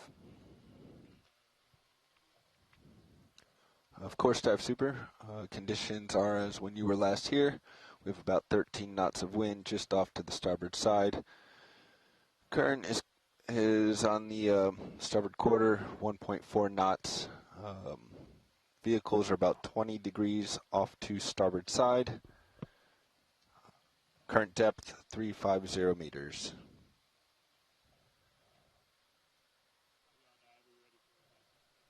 Dive Soup has comms.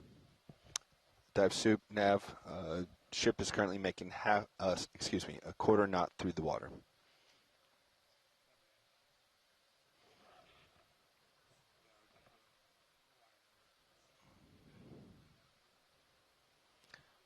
Yeah, roger that. I forgot to mention port prop, port rudder secure. Ship is still in joystick mode.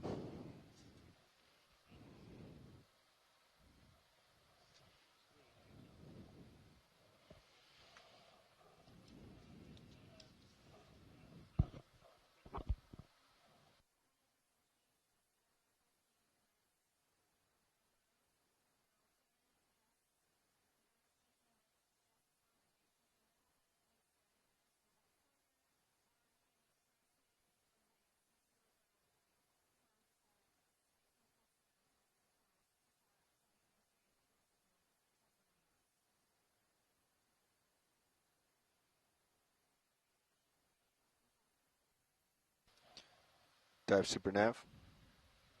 Current layback is 100 meters.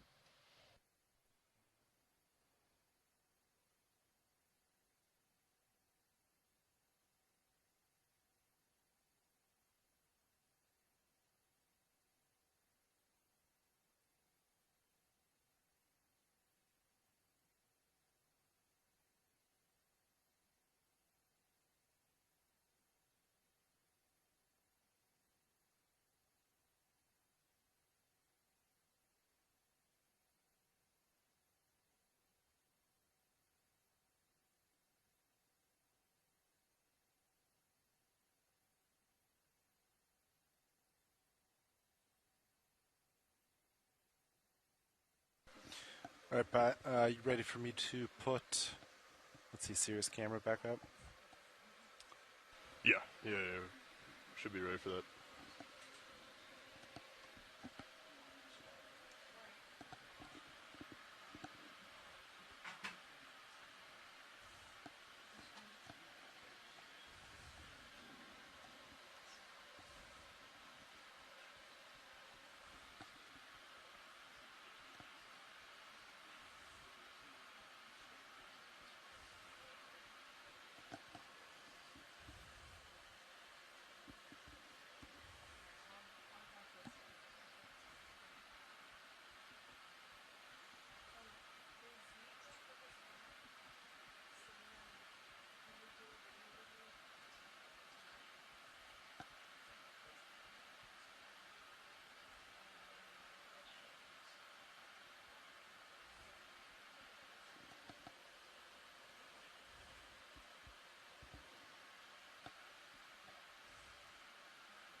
Dive super nav.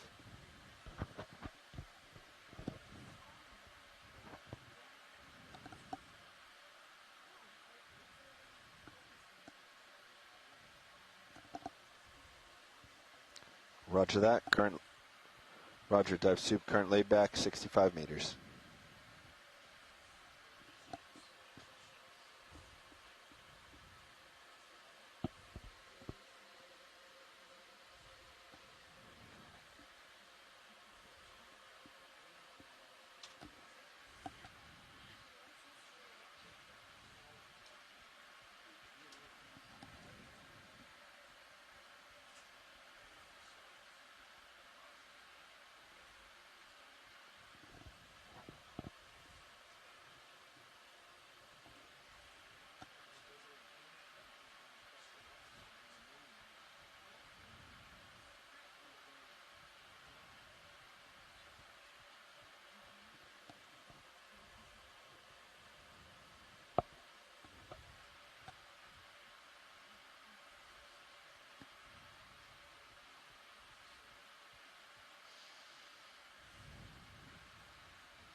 D2 passing 150 meters depth.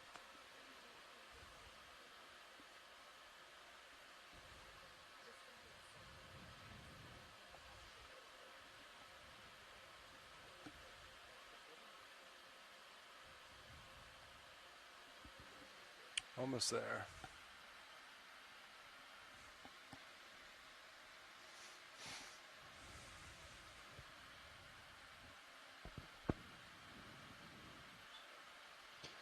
Copilot, that top right monitor is 7 on your control panel. It's the Sirius down camera right now. If you wanted to switch it back to the tether, you could. Top right. Top right, the fisheye, you mean? Yeah, you could switch it back to CP tests, the opposite of what you have there, to get the other tether view. Yeah, good copy.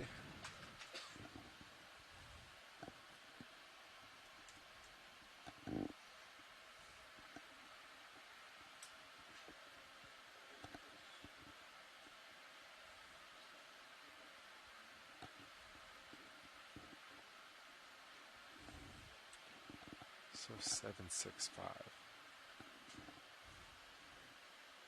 Okay.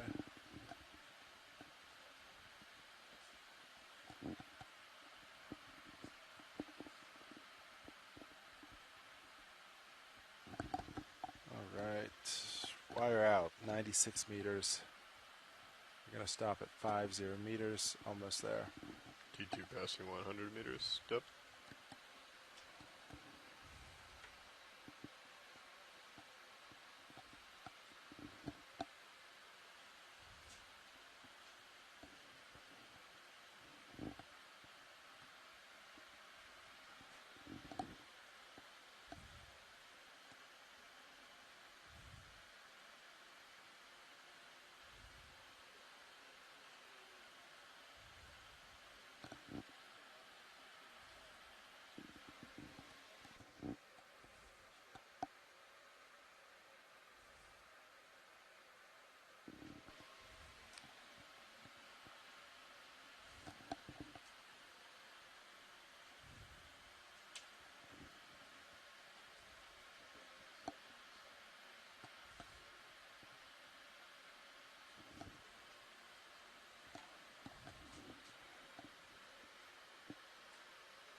Ten meters to go.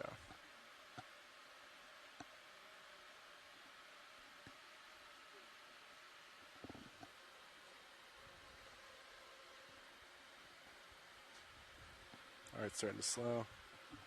Copy that.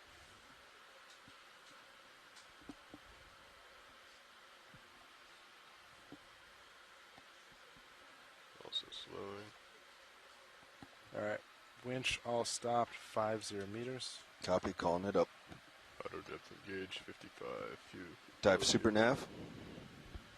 Yes, the vehicles are stopped at 50 meters, currently straining about 15 degrees to starboard.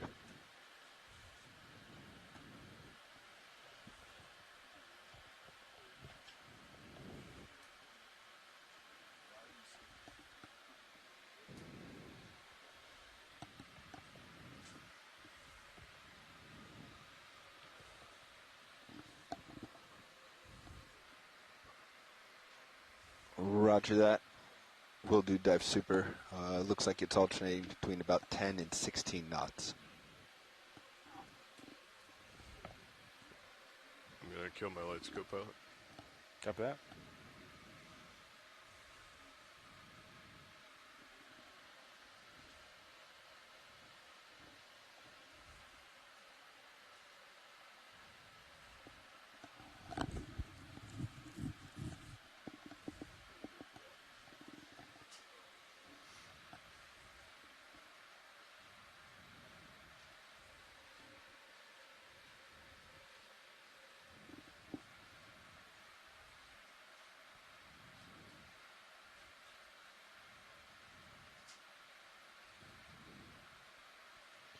Wind sustained 18.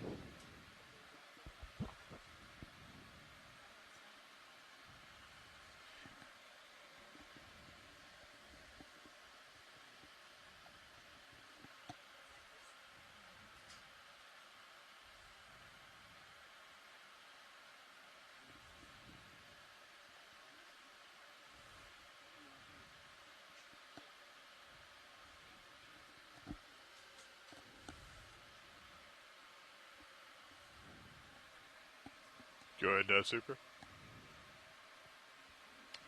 Pilot is ready.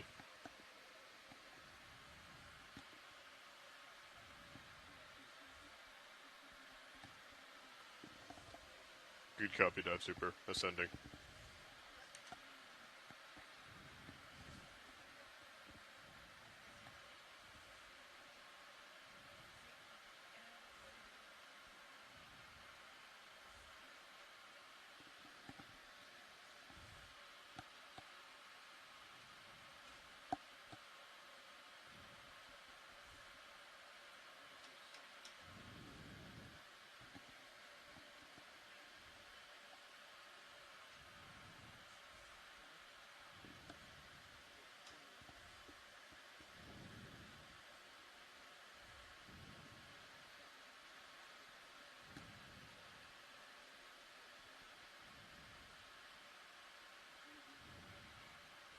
D245.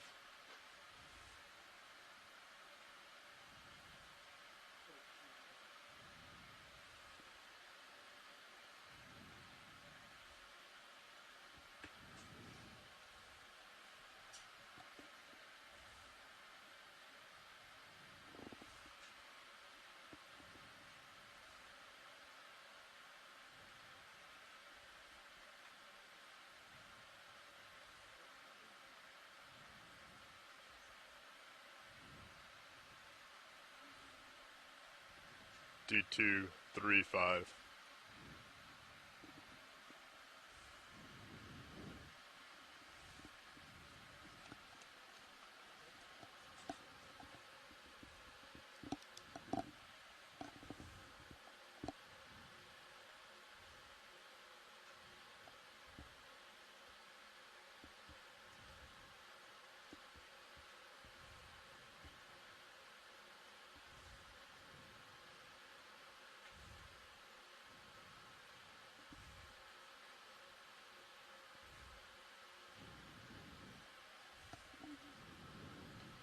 D225.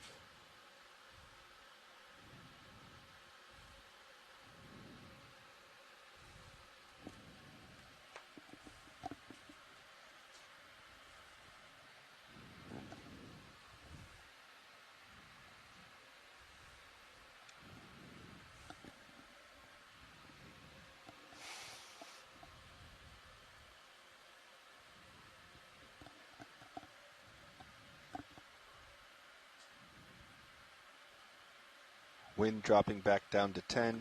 Vehicle's about 15 degrees starboard. Ship in sight. D215.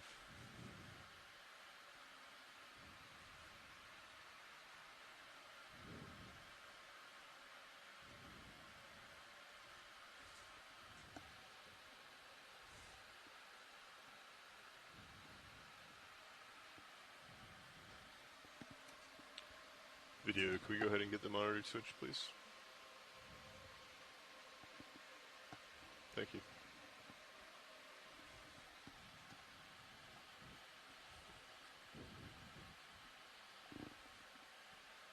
Pilot has eyes on D2, dead astern.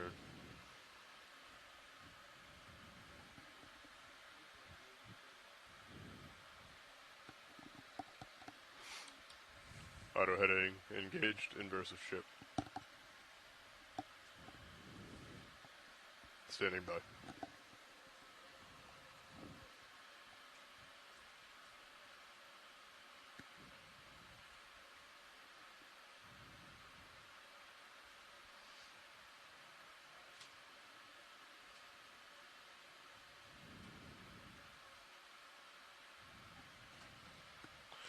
You see the tail cam, the tactical cam, or co-pilot test cam just flickered blue? Yeah, I noted it in the Okay. I just saw it a few seconds ago. Yeah. Dude.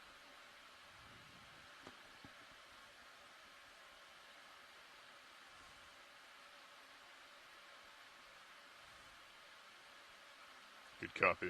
Coming astern. Sean, if you could look at kind of fiber values throughout this, it's getting some good tugs. Yeah, copy that. I got it up. I haven't seen any anything outside nominal yet. Roger, thanks.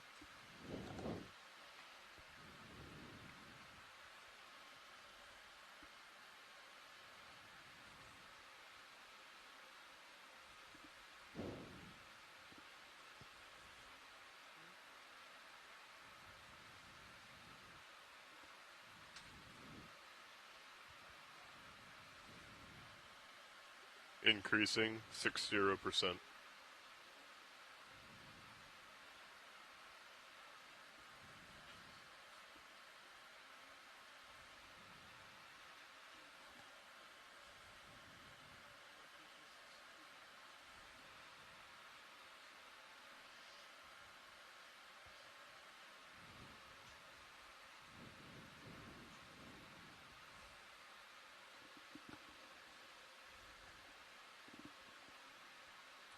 Decreasing 50.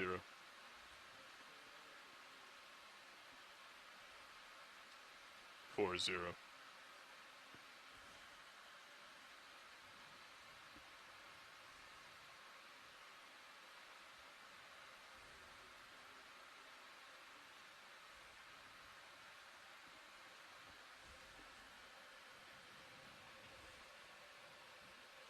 Increasing 60.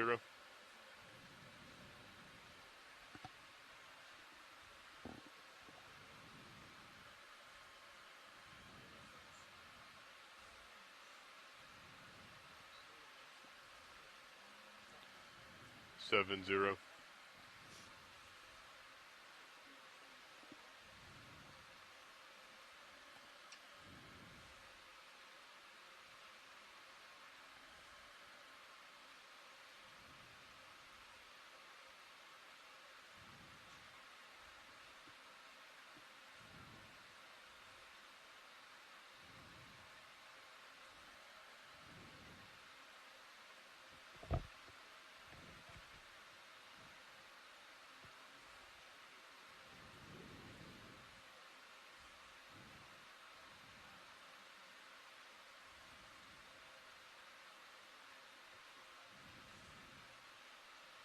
Maintaining 70.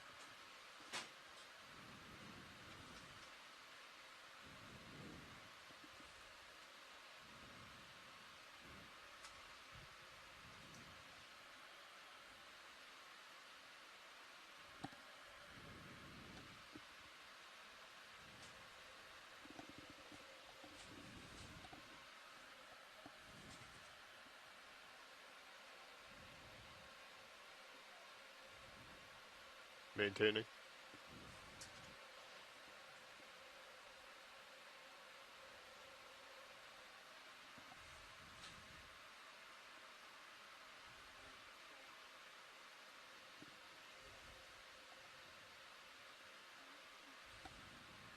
Copy. Adding some port lat. Continuing to maintain 7-0. Easing. Port lat.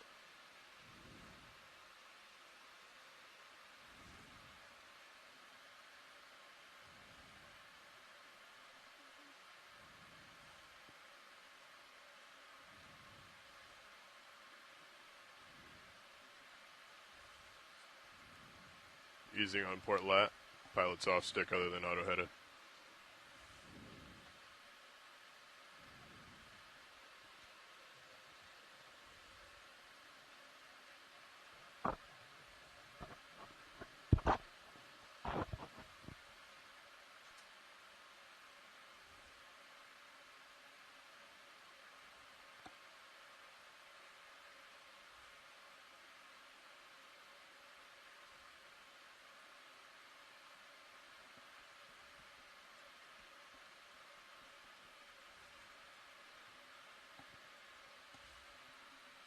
Understood.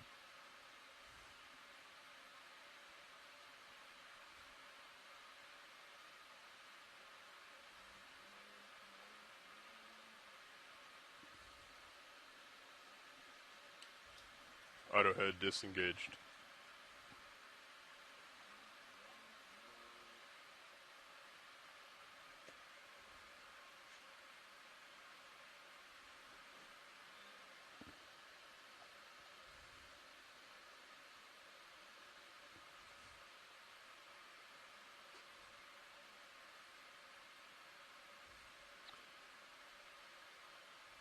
Dev Super, there is one link of tape that's still attaching the lift line to the tether.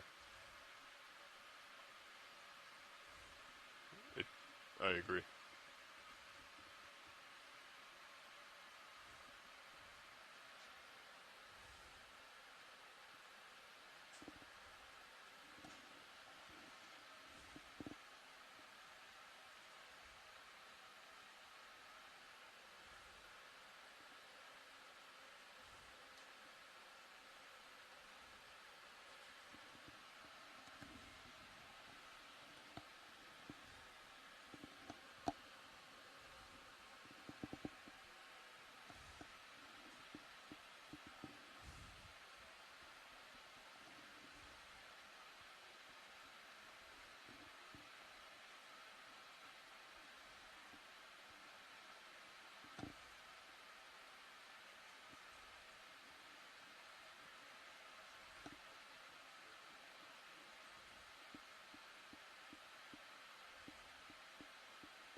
Kept that auto head engaged, adding in light starboard lateral.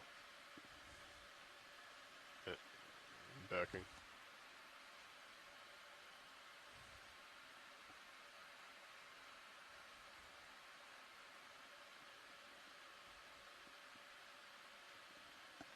Bumping to surface.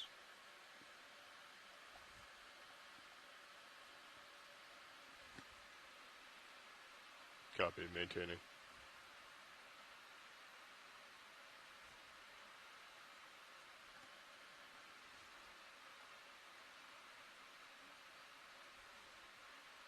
Copy. Coming back straight.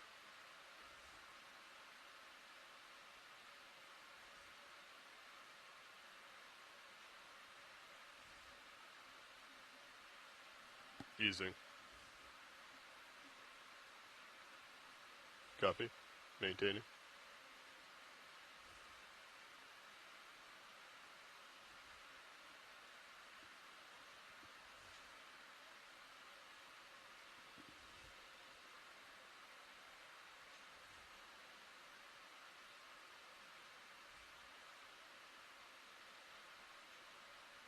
Maintaining. Giving slight bumps to surface.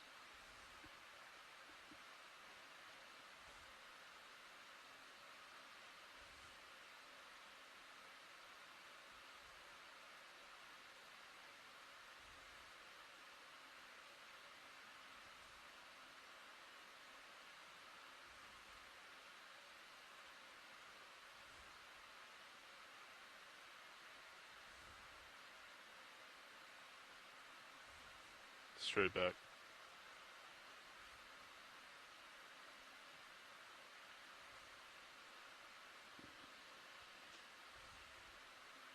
Copy that. Turning. Straight back.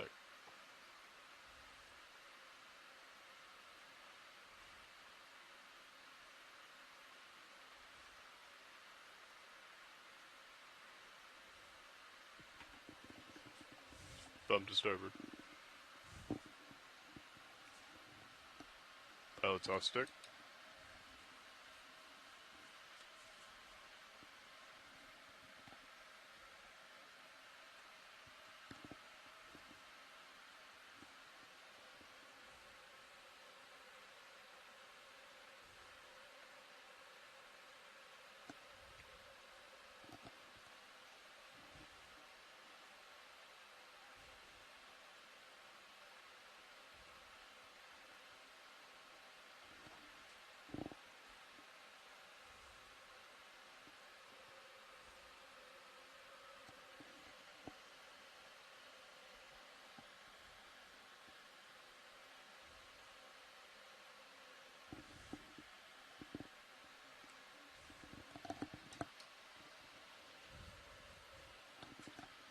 Winch, nice switch.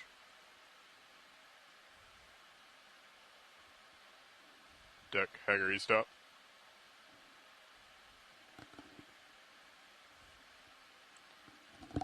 Vehicle is cold.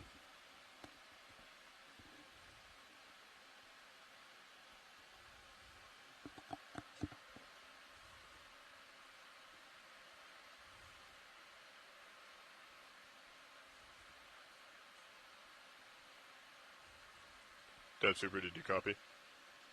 Okay.